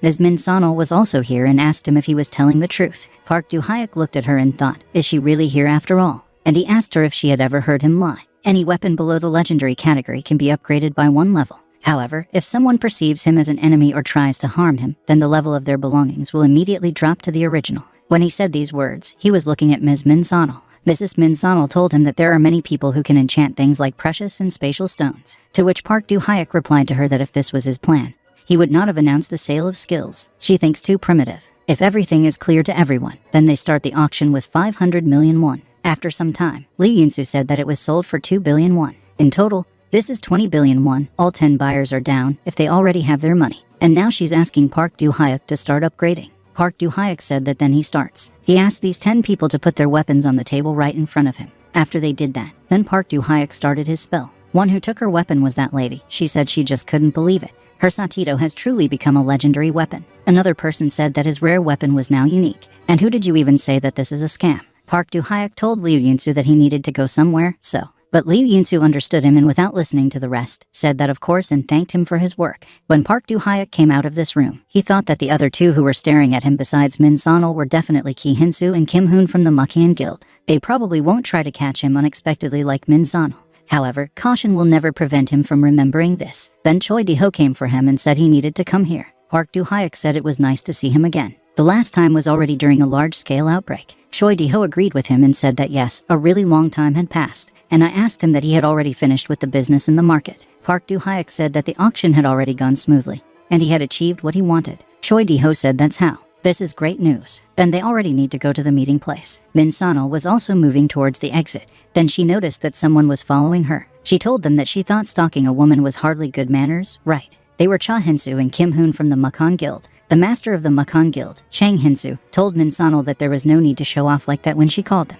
After all, the reason for her secret call with is that jerk, isn't it? Min Sonal said yes, that's right, it's Park Do-hyuk. Bombs, scrolls, recognition, and this time also strengthening weapons. If they leave everything to the mercy of fate, then they will become just toys in his hands. They must destroy it by any means. And I asked them, what about a temporary truce? In the end, they will think that they now have a common enemy. Did Jang Hin-soo say what a common goal means? And I asked her if it was Park Do-hyuk or the Jeongseon Guild after all. Min Sonal said both. They're in the same boat. And that's why they can't write anyone off. If they can't get what they want from them, then they have to destroy them. Cho Chang-mi was standing at the entrance to the flash. She looked at her watch and said it had been 2 hours. And she asked if it was really a failure this time, too. Then a car came for her, and a cover Ho got out of it, who said that even in such a remote place there is a dungeon. The dungeon has only recently appeared, so no one knows about it yet. Park Do-hyuk asked, what is it like? Cho Chang-mi said yes, but they left him unattended for too long, and that's why it's hard to say when the next outbreak will happen. Park Do-hyuk noticed her and said she was here too. Cho Chang-mi said that yes, they had not seen him for a long time already.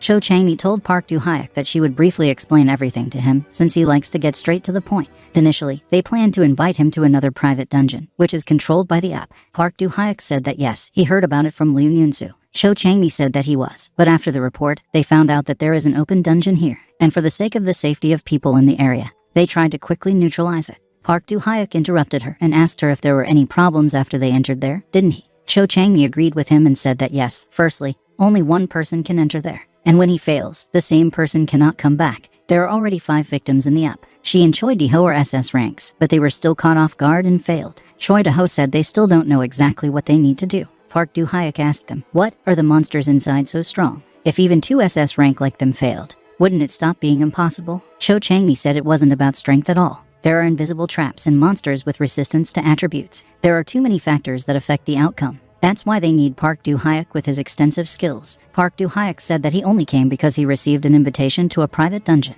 Cho Chang-mi asked for his forgiveness for this moment, but they can't just ignore the existence of this dungeon. Then Po-yuak Do-hyuk said that since he is obviously risking his life, he really hopes that the compensation will be appropriate. Cho Chang-mi was surprised and asked him what, for example. Park Do-hyuk said that he wants to be assigned a ranked dungeon where he will have complete freedom and individual access. Choi Di-hong couldn't stand it and jumped up from his chair and said that this was too much. The knight of Cho Chang-mi stopped him, and she told him that she would take care of it herself, and he should cool his ardor. While the two of them were arguing, Park Do-hyuk thought that the dungeon was being restored after being conquered. So this is a very precious nest where you can get experience points. He can understand their reaction to the request to provide a dungeon at the disposal of a single awakened one. However, he is risking his life, and that is why they should be able to give him at least that. After they discussed everything, Cho Chang-mi told him that the dungeons belong to the country. The transfer of ownership of the dungeon is almost impossible. Therefore, she suggested to him that if the ownership would belong to up, but the dungeon itself, he would be able to use at his discretion the way he looks at this account. Park Do-hyuk said it sounds good,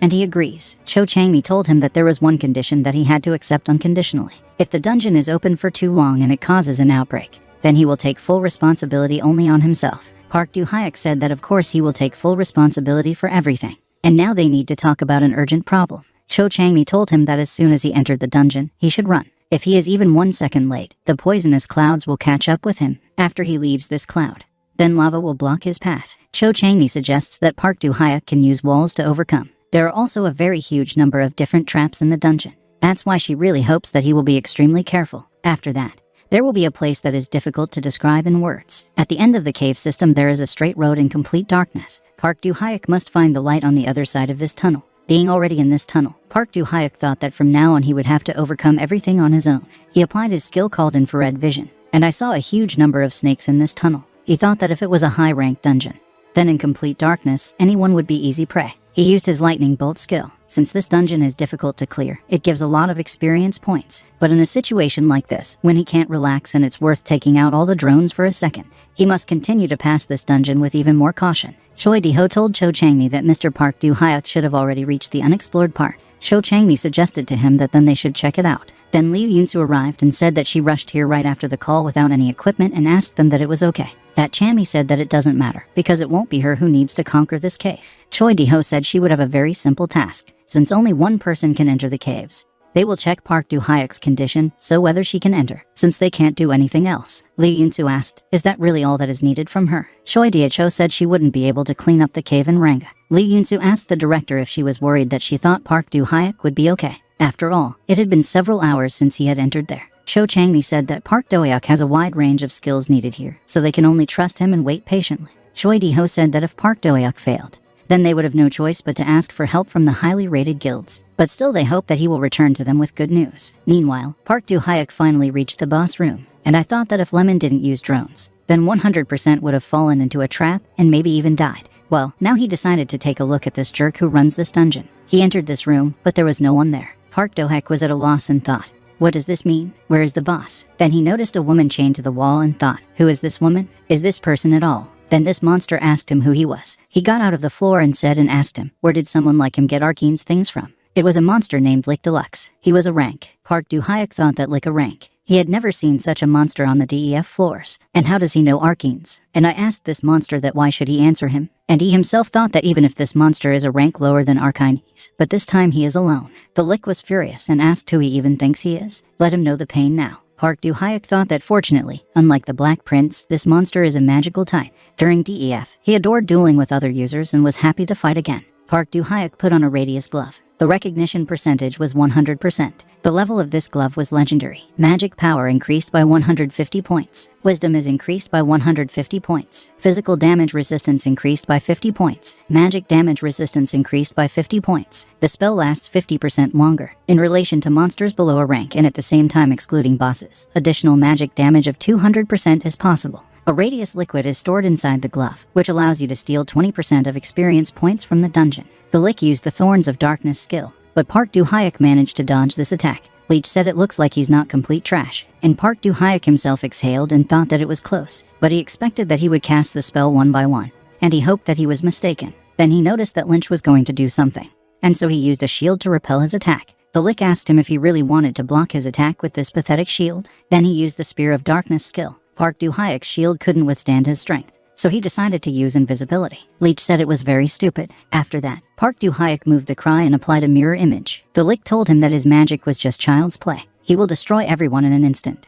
and he used the skill Gravitational Confinement. Park Do-hyuk asked him if he was really that stupid. Does he really think he would just throw himself at a magician like him? After that, he attacked this monster, and finished off two with his skills called Fireball and Lightning Strike. Park Do-hyuk thought that the difference between them was that this jerk couldn't cast a spell without saying them, and it is because of this that he will be able to. But it wasn't as he imagined, because the Lick was still alive. The Lick told him that yes, how dare he. Then the three of them noticed that something strange started happening around this flash. Choi Di-ho asked, is it really a flash? He asked Lee Yun-soo what she was doing. She must leave there immediately. Have they already prepared to attack? But the one who came out of the dungeon was Park Do-hyuk, and he had that girl in his arms. Park Do-hyuk exhaled and said that they almost died. After a while, Park Do-hyuk had already washed up and was sitting in Cho Chang-mi's office. He drank all the water and Cho Chang-mi asked him that he calm down at least a little. Park Do-hyuk said that yes, everything is fine now. Cho Chang-mi then asked him that then he could finally tell her what happened in the dungeon. And who is that girl and what happened in it? Park Do-hyuk said that, firstly, he had safely cleared the cave.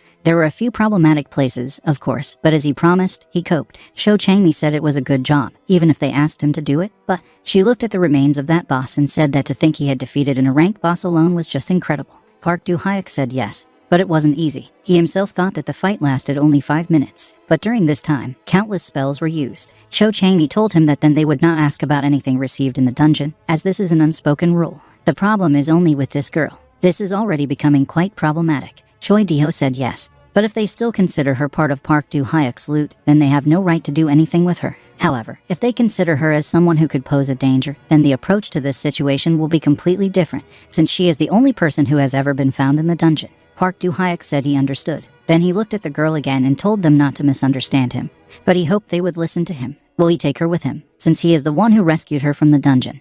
Then he should be responsible for it and take care of her. And he himself thought that if the UP or someone else took her away, then it was unknown what could happen to her. Besides, he thinks she has something to do with Arkinos. Cho Chang-mi said she agreed. If its existence becomes known to the public, it will become difficult to manage the interests of the organization that deals with the Awakened. Well, they have to do research, so they decided to stick to this plan. Its existence will remain a secret. But if Park Do-hyuk needs to study or look at something, then he should not hesitate to ask them about it. They will be happy to help him. Park Do-hyuk thanked her for her concern. Shi Chang-mi said that there was nothing they were sincerely grateful to him for his help, and therefore they should respect his wish. Choi Di-ho said it was true. Choi Di-ho is now Wade has already packed Do-hyuk home. He told him that as now there was someone next to him who needed to be protected, he just needed to know something. Park Do-hyuk said that yes, he listens to him. Choi Di-ho said that the UP has a program of monitoring and indirect monitoring of those associated with them. Park Do-hyuk thought that this means that from this moment, as they promise to help someone, impartial surveillance of them begin, and he said he thought it was really possible. Choi Di-ho said that according to the reports, someone is following them, and they are doing it quite professionally. They tried to track them down, but it seems they noticed it right away and disappeared. Park Do-hyuk immediately remembered those two girls at his apartment and said that he understood. And I thought, who is it? Really those two? Or is it Min Sonal again? Choi Di-ho said he hopes he will be even more careful from now on, and if there is any danger, he should not hesitate to call them immediately. Park Do-hyuk said that of course and thanked him for his concern. Lee Yun-soo intervened in their conversation, who told him that he could call her at any time and whether for personal reasons or not. Choi Di-ho told her that they were actually talking about serious things. Lee Yun-soo said that actually they had already finished their conversation, so it's fine. And I asked Park Do-hyuk, what's wrong? Park Do-hyuk said that yes, everything is fine. Then Liu Yong-soo told him that if he didn't have any girls right now, how about a date with her? Park Do-hyuk was surprised and asked what. Then the traffic light turned green and Choi Di-ho hit the gas. Lee Yun-soo was not wearing a seatbelt, so she flew back on day 7 and hit her head. Liu Yong-soo lost her sore head and told the director that it was dangerous. What was he doing at all? Choi Di-ho told her to buckle up and sit still. Park Do-hyuk told Liu Yun-soo that he found her attractive as a woman. First of all, because she is charming. Liu Yong-soo was very touched and said that well, she understood. After some time, Park Do-hyuk was already in his apartment. He looked at his characteristic again and said that once in the dungeon his mechanic level increased by 10. Then can he look at his statistics? He opened his statistics and said that first of all he would invest everything available in magic. He thinks he can safely claim that magic and wisdom are close to the A rank level. But should he check his loot? Then this girl woke up and asked where she was. Park Do-hyuk told her she was at his house. She finally woke up. Ivushka was delighted with his apartment and looked around. Park Do-hyuk made the two of them coffee and was already heading towards her. He saw her looking around and asked her what was new, didn't he? The girl said that yes, it is very different from the place where she used to live. Park Do-hyuk said that of course she's from a completely different world. The girl took the glass and said that she really did. Park Do-hyuk said that by the way, she speaks their language very well. The girl said that it was all thanks to the translator, and she showed him this thing. Park Do-hyuk sat down opposite her and said that it was an interesting thing, and asked her if she remembers what happened in that dungeon. The girl said she was illegible, but she remembers a little. If she remembers correctly, then her presence there was a kind of offering. Then he came and single-handedly defeated the Lickdeluca and saved her. And if she's not mistaken, he also has her brother's necklace. Park Do-hyuk put a necklace and a ring on the table and asked her what she meant by that. The girl said that's right, if he can give it to her. But Park Do-hyuk shook his head negatively. The girl said it was clear, and she asked him if she could then hear the message he had conveyed with this necklace. Park Do-hyuk said his words and said that if he met someone, it would be from his hands or assistants. If you meet one of them, they will instantly recognize both the necklace and the ring. He doesn't have to let him know hell during his lifetime. He begs to save them. These words made the girl cry. In the DEF world that Park Do-hyuk knew, Arkans and the Desmond Empire were only a small side story, so they didn't know much about them. For the same reason, he could not even imagine that Arkansas had a sister. The girl said that day she thought she was in hell. Even now, being able to just sit here is like a blessing. Park Do-hyuk asked her what happened next. The girl began to tell that they were the royal family of the Desmond Empire before its fall. It all started with the arrival of a dark magician who drove 4 Emperor Yin crazy. When he went mad, the emperor introduced tyranny and began killing everyone indiscriminately, up to the closest and most talented subjects. And shortly after that, Artemia's neighboring magic empire attacked them. Since everyone who could defend the country had already been killed by the emperor, Desmond's empire collapsed in an instant. Complete destruction of the unoccupied Barry. And her brother, the one who couldn't just sit and watch all this, killed 4 emperors and went to the front line. But it wasn't enough against the forces of Artemia. After all, he used forbidden magic to be hidden deep in the dungeons of Desmond, and as a result, her brother received the power of this dark energy and allowed him to protect the empire from Artemia. But very soon the dark force began to consume him. The soldiers of the empire, Desmond, and even the common people were all absorbed by dark magic and turned into monsters. She was ready from the very beginning that trouble would come sooner or later and tried to run away as far as possible. However, she couldn't get far and was immediately captured by DeLuca's soldiers. After that, she was shackled and left on the altar. After hearing her whole story, Park Do-hyuk said that's why she ended up in a dungeon. The girl said yes, and before falling asleep, Deluxe told her something. Because of him, he and his people got into a spatial crack.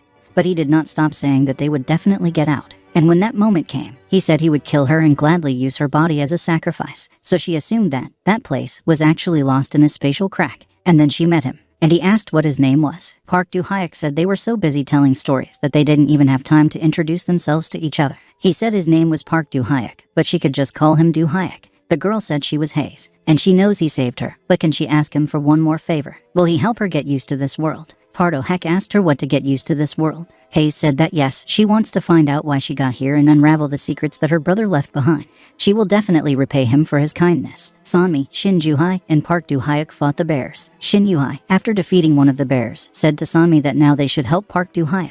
But then she saw that Park Do-hyuk had dealt with the bear alone without any problems. She was very surprised and thought that while she and Sanmi were dealing with one of these bears, he alone had laid such a number. Park Do-hyuk recalled yesterday's conversation with Hayes. Hayes then told him that in return she would definitely repay him and would be sincerely grateful to him. Park Do-hyuk said he would be happy to accept her then. Hayes asked him to take care of her. Park Do-hyuk said fine, but first they should buy her some new clothes to get her used to it. She can't stay in this. And Shin Ju-hai pulled him out of his thoughts. Park Do-hyuk was surprised to see her around and asked what. Shin Ju-hai told him to wake up already. They go to the boss's room. What was he thinking about? Park Do-hyuk said it was nothing. She shouldn't worry about it. Shin Ju-hai decided to ask him what exactly. What was it about this United States that made him even stronger? Sami agreed with her and said that it was true that she and Shin Ju-hai would have spent a few days cleaning up. But with him, it seems to her that every time they meet, Park Do-hyuk becomes stronger and stronger. Shin Ju-hai said that, but really, Sami works without a break and she has a rank. But every time they see Park Do-hyuk, they start to wonder is there any sense in these ranks at all? Park Do-hyuk asked what. Did Sami really get promoted to C rank? Sami said that yes, while he was in the States, she passed the recertification. Park Do-hyuk asked what is true. Then they should celebrate her promotion. Maybe then they'll have dinner tonight. Shin Ju-hai said it was a good idea. But then Park Do-hyuk cries for everyone. Park Do-hyuk suggested they solve everything when they beat the boss. And already turning to Sami, he said that he has increased fire resistance, so he will tanch it. And then they have to attack the weak points from the back. His weakness is the same as those monsters they met earlier. Sami asked him if he was going to be okay. Park Do-hyuk told them not to worry. This is already a past stage. Then one will start attacking. A fight started with this boss. Sanmi, protecting with her shield, thought that the heat was so strong that it was even difficult for her to breathe. Are you sure Fox Pak Du-hyuk will be alright? But Park Du-hyuk was determined and started attacking this boss. After he defused the boss for a while, he said that even if it was fireproof on the outside, it was unlikely to be inside. After the battle with Deluk, he got 3 things. These were a spatial stone, a bracelet, a Deluca haze, and Amir's power projectile, which works at short distances. Mayor of Deluxe bracelet. The recognition level is 100%. The class of this bracelet was rare. Wisdom increases by 50 points. Endurance is also exceeded by 50 points. This bracelet reacts to all negative emotions within a radius of 50 meters. The bracelet absorbs and retains negative emotions while becoming stronger with it. The total number of collected emotions at the moment was 0 out of 1,000. Compared to normal spells, it is better in terms of speed, power, and amount of use. This is a very powerful spell. This time, Park Du-hyuk wants to know its effectiveness. Meanwhile, their fight continued. Sanmi was covering them with her shield. Shin Ju-hai also rushed into the fight, who told the girl that she had covered up perfectly. She tried to break that crystal. She didn't succeed, so she told her friends that she couldn't break it. We need more strength. Park Du-hyuk told her that everything was fine. He would deal with it himself, and he used the power projectile skill. Sanmi was going to a meeting with Park Du-hyuk and said that she thought she was ready. After they destroyed the boss, Shin Ju-hai called her over, told her to come over to her for a second. Sanmi then asked her what, did something really happen? Shin Ju-hai told her that she couldn't join the celebration with Ranga. Sanmi was surprised and asked if she wasn't coming. Shin Ju-hai said that yes, she thinks she needs to spend more time with Park Du-hyuk.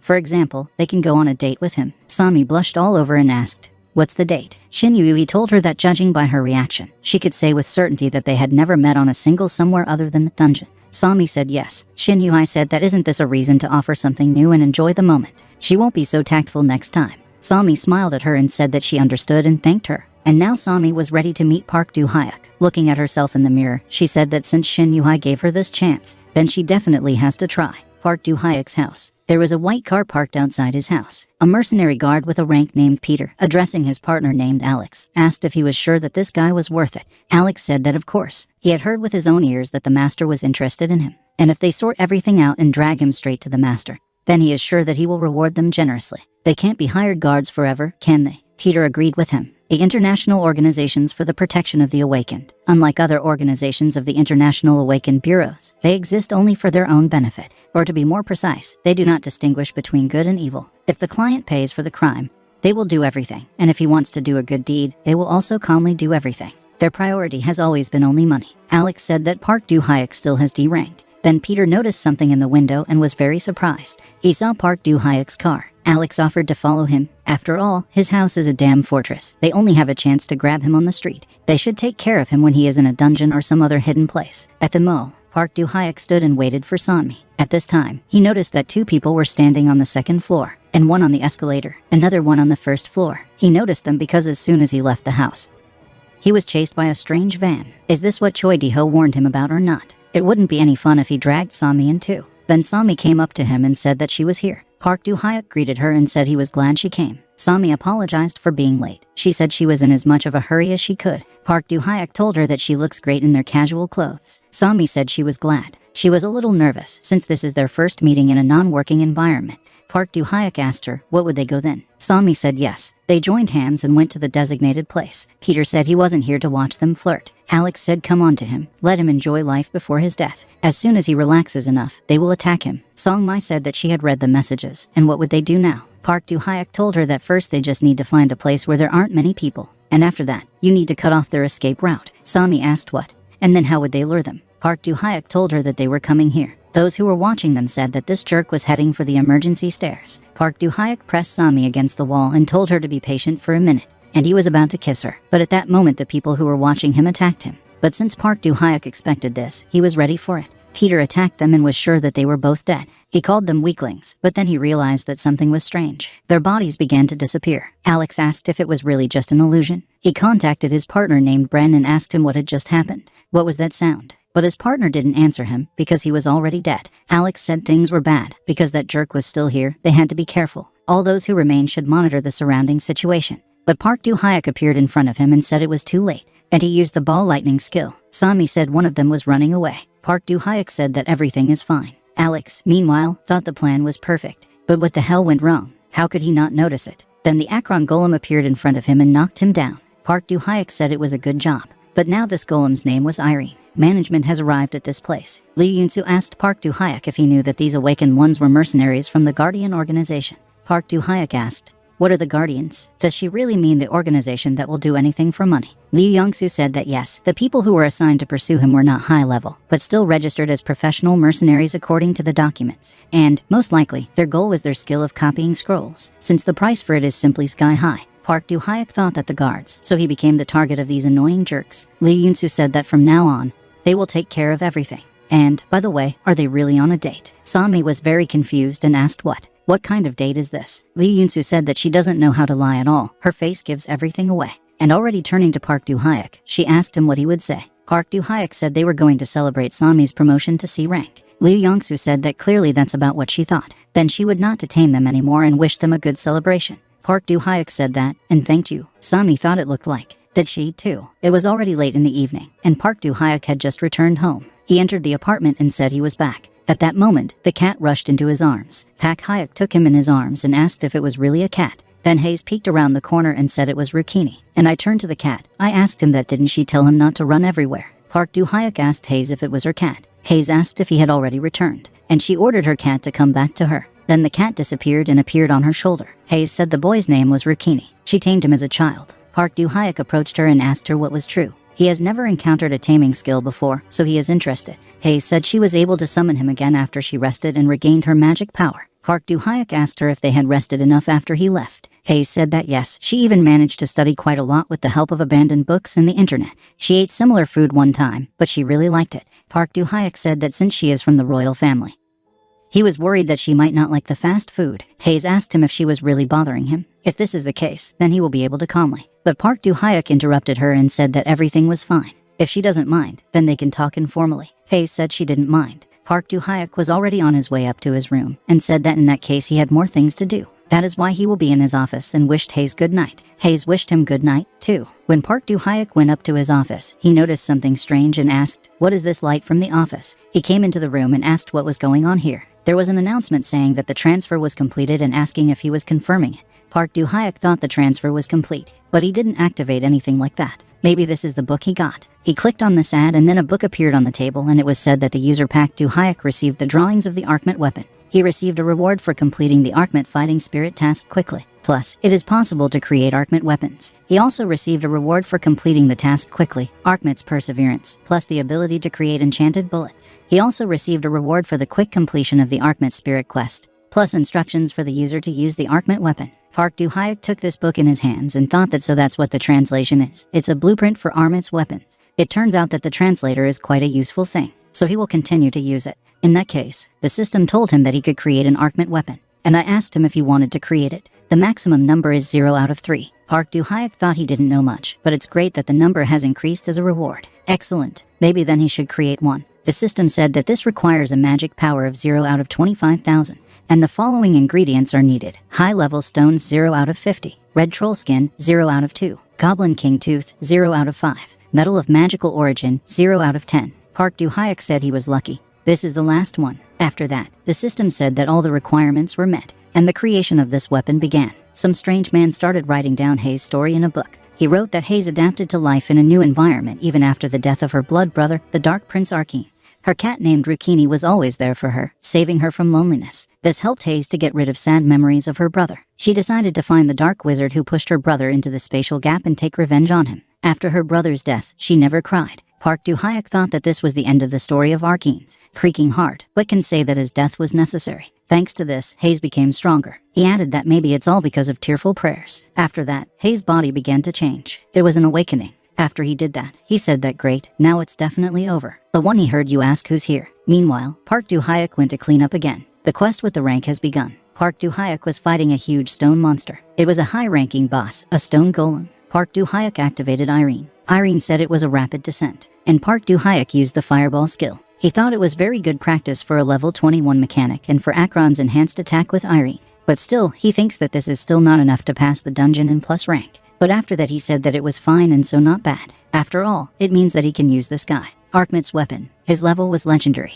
This weapon can be combined with other weapons. Together they create a combined effect. They are automatically charged using spatial energy, but when using spatial stones, charging is faster. The maximum charge level is 20 high-level stones. The peculiarity of magical contact with bullets is that all damage is inflicted using magic to increase damage. The peculiarity of physical contact with bullets. All damage affects the physical condition of the enemy. The feature of the sight. The user can shoot accurately at the target. Magic exchange feature. The user can extract magic from space and increase their firepower. Park-Do-Hyuk thought that it meant that he could use this guy. First, you need to use high-level stones first. And the most important thing is to invest maximum magic. The weapon was activated. The system warned that the magic level dropped sharply to 10. After that, Park-Do-Hyuk fired. The power with which you can get rid of a B-ranked monster in one shot. Is this the maximum that he can now? The system notified him that he had completed the quest from the rank. He received a special skill called Immortality. The Paladin's maximum passive skill level. If the health drops to 1, then with the blessing of the angels, health and magical power are fully restored.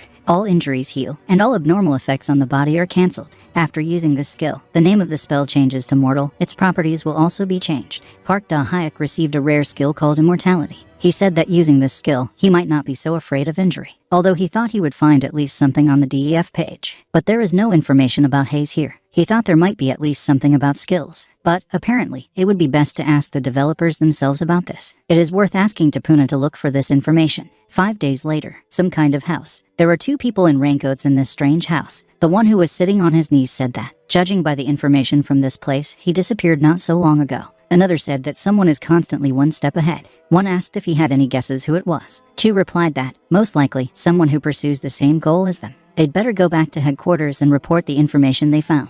Meanwhile, Park-Do-Hyuk met with Tipun. They came to the place that you told him about, and Park-Do-Hyuk asked him what he says it is here. Tipun said that's right. Kong Goram, who wrote the history of DEF, lives here. This writer does not have any notable activity, so he had to contact one of the DEF developers in order to find out at least something. Park-Do-Hyuk thanked him for his hard work. Tipun said that when he came here there was no light on in the house, but the door was open. But he decided not to go inside. Park-Do-Hyuk said that well he really doesn't want anything to happen to him. Park-Do-Hyuk walked up to the door and pulled the handle. Those 2 people were in this apartment now, and one of them said that we need to hurry, someone came, we need to hide in the dark. Meanwhile, Park-Do-Hyuk said that he would enter first. It might be dangerous, so he should wait for him outside. Tipun said it was good. Park-Do-Hyuk used the armor skill. After that, he used another skill called magic projectiles. Thanks to this, the floor lit up for him, and he saw some papers there. But he recognized them right away and thought, is this really it? How did the Haze story end up here, which is not even in the worldwide search? And this story fits exactly with what Haze told him. Is it possible that Hamgaram's story is becoming a reality? Who is this Hamgaram really? Then one of those people appeared behind him and was about to attack Park-Do-Hyuk, but he couldn't hurt him. This man was quite surprised and thought that really even a special blade could not penetrate his armor. Park-Do-Hyuk turned around and asked him who he was. These 2 people took to their heels. Park-Do-Hyuk shouted at them to stay where they were. Tapuna heard these sounds and asked what it was. Did something really happen here? But the video is the weather Hake ran out of the house. He shouted that Tipun should not follow him and wait for him here. Then he rushed after the fugitives. Did this guy use his skill? Park-Do-Hyuk was a little scared and said that this skill, what kind of skill is this? The system notified him that there was an attempt to cloud him at once, but Desmond's necklace successfully blocks the attempt to cloud his mind. There was also an attempt to weaken his physical strength, but the necklace does not successfully block this attempt. This man asked his partner what he was doing, to which one replied that his skill does not work here. All attacks are reflected back to him. Then they have no chance. They need to get out of here faster. But Park-Do-Hyuk wasn't going to let them go. He used his skill, but still managed to get away alone. This is a man, thought he was strong, but he has no choice. After that, this man threw his dagger at his partner, and there was an explosion. Park-Do-Hyuk thought that they even killed their comrade just to remove all their traces. Immediately after the end of the battle, we had 4 pages, and Tipun instructed him about 3 rules. One rule was that you need to find all the traces that are associated with Kongaran. 2, the rule stated that you should try to contact Hamgaram in any way. And rule 3 stated that you need to contact everyone who was connected with Kongaran. 2 more were also added to the previous pages, where he told Moose Heights. It was written there that the dark magician Wendella was involved in the fact that the 4th Prince Lan went crazy. After the fall of the Desmond Kingdom, he was appointed Minister of the Magic Kingdom of Artemia. However, Wendella was not satisfied. He wanted to finally dry all the supplies of the Desmond Kingdom, so he decided to set a trap for the Dark Prince Arkans, enlisting the help of DeLuca. The introduction of the Prince of the Book of Spells was rigged. Thus, Vedal forced Parking to go down for a book to Desmond's secret dungeon, which was under Wendell's control. He also predicted that Arcanes would warn his beloved sister, thanks to which she fell into the trap of DeLuca and was locked up for many years. It was 1 page on which DeLuca and Wendell's contract was described, and 2 was the page about Belhard and the spatial crack. It was written there that the great wizard Belhard devoted 30 years of his life to creating a spatial crack, while Belzard was researching Gocio. That is, ancient scripture. The only confirmed information he had was only the strange disappearance of Arxens and Hayes. After the fall of the kingdom, there were still remains of him, among which many things could be found, except for two, a brother and a sister. For a long time it was believed that the kingdom of Desmond experienced a large-scale earthquake, as the city itself looked so destroyed, as if the gods themselves wished to wipe this place off the face of the earth. Belhard also thought that the disappearance of Hayes and Arcanus was connected with the earthquake, although his theory was different from the public one. He believed that the earthquake was not the cause of their death. It only served as an impetus for the creation of a spatial crack, the cataclysm that sent a brother and sister to another world. While Belhard was researching this theory, the kingdom of Arden also suffered a fate, both earthquakes and a new spatial crack. He was sure that it was all set up by Wendalo, whose desire to destroy could consume their entire world. Belhard had little time to correct the spatial integrity, so he had to immediately switch from theory to experiments. He had to learn how to create close spatial cracks, and for this he paid with his health. After Park Du-hyuk read all this, he said that the main question was where did Khan Gorham go after writing these lines. Then Hayes came and brought him some water. Park Du-hyuk thanked her. Hayes sat down across from Park Du-hyuk and told him she had something to tell him. Park Du-hyuk asked what about what. Hayes said that a couple of hours before he arrived, she suddenly received a wake-up message. Park Du-hyuk immediately remembered what he had read in the book. It was written there that maybe it was because of her tearful prayers. After that, Hayes' body began to change. It was an awakening. Remembering this, he thought that everything was the same as described in the novel. Hayes also added that, by the way, she has only recently had a wake-up system, but it seems very familiar to her. It seems that the system is specially adapted for her, since everything is written in the language of the Kingdom of Desmond.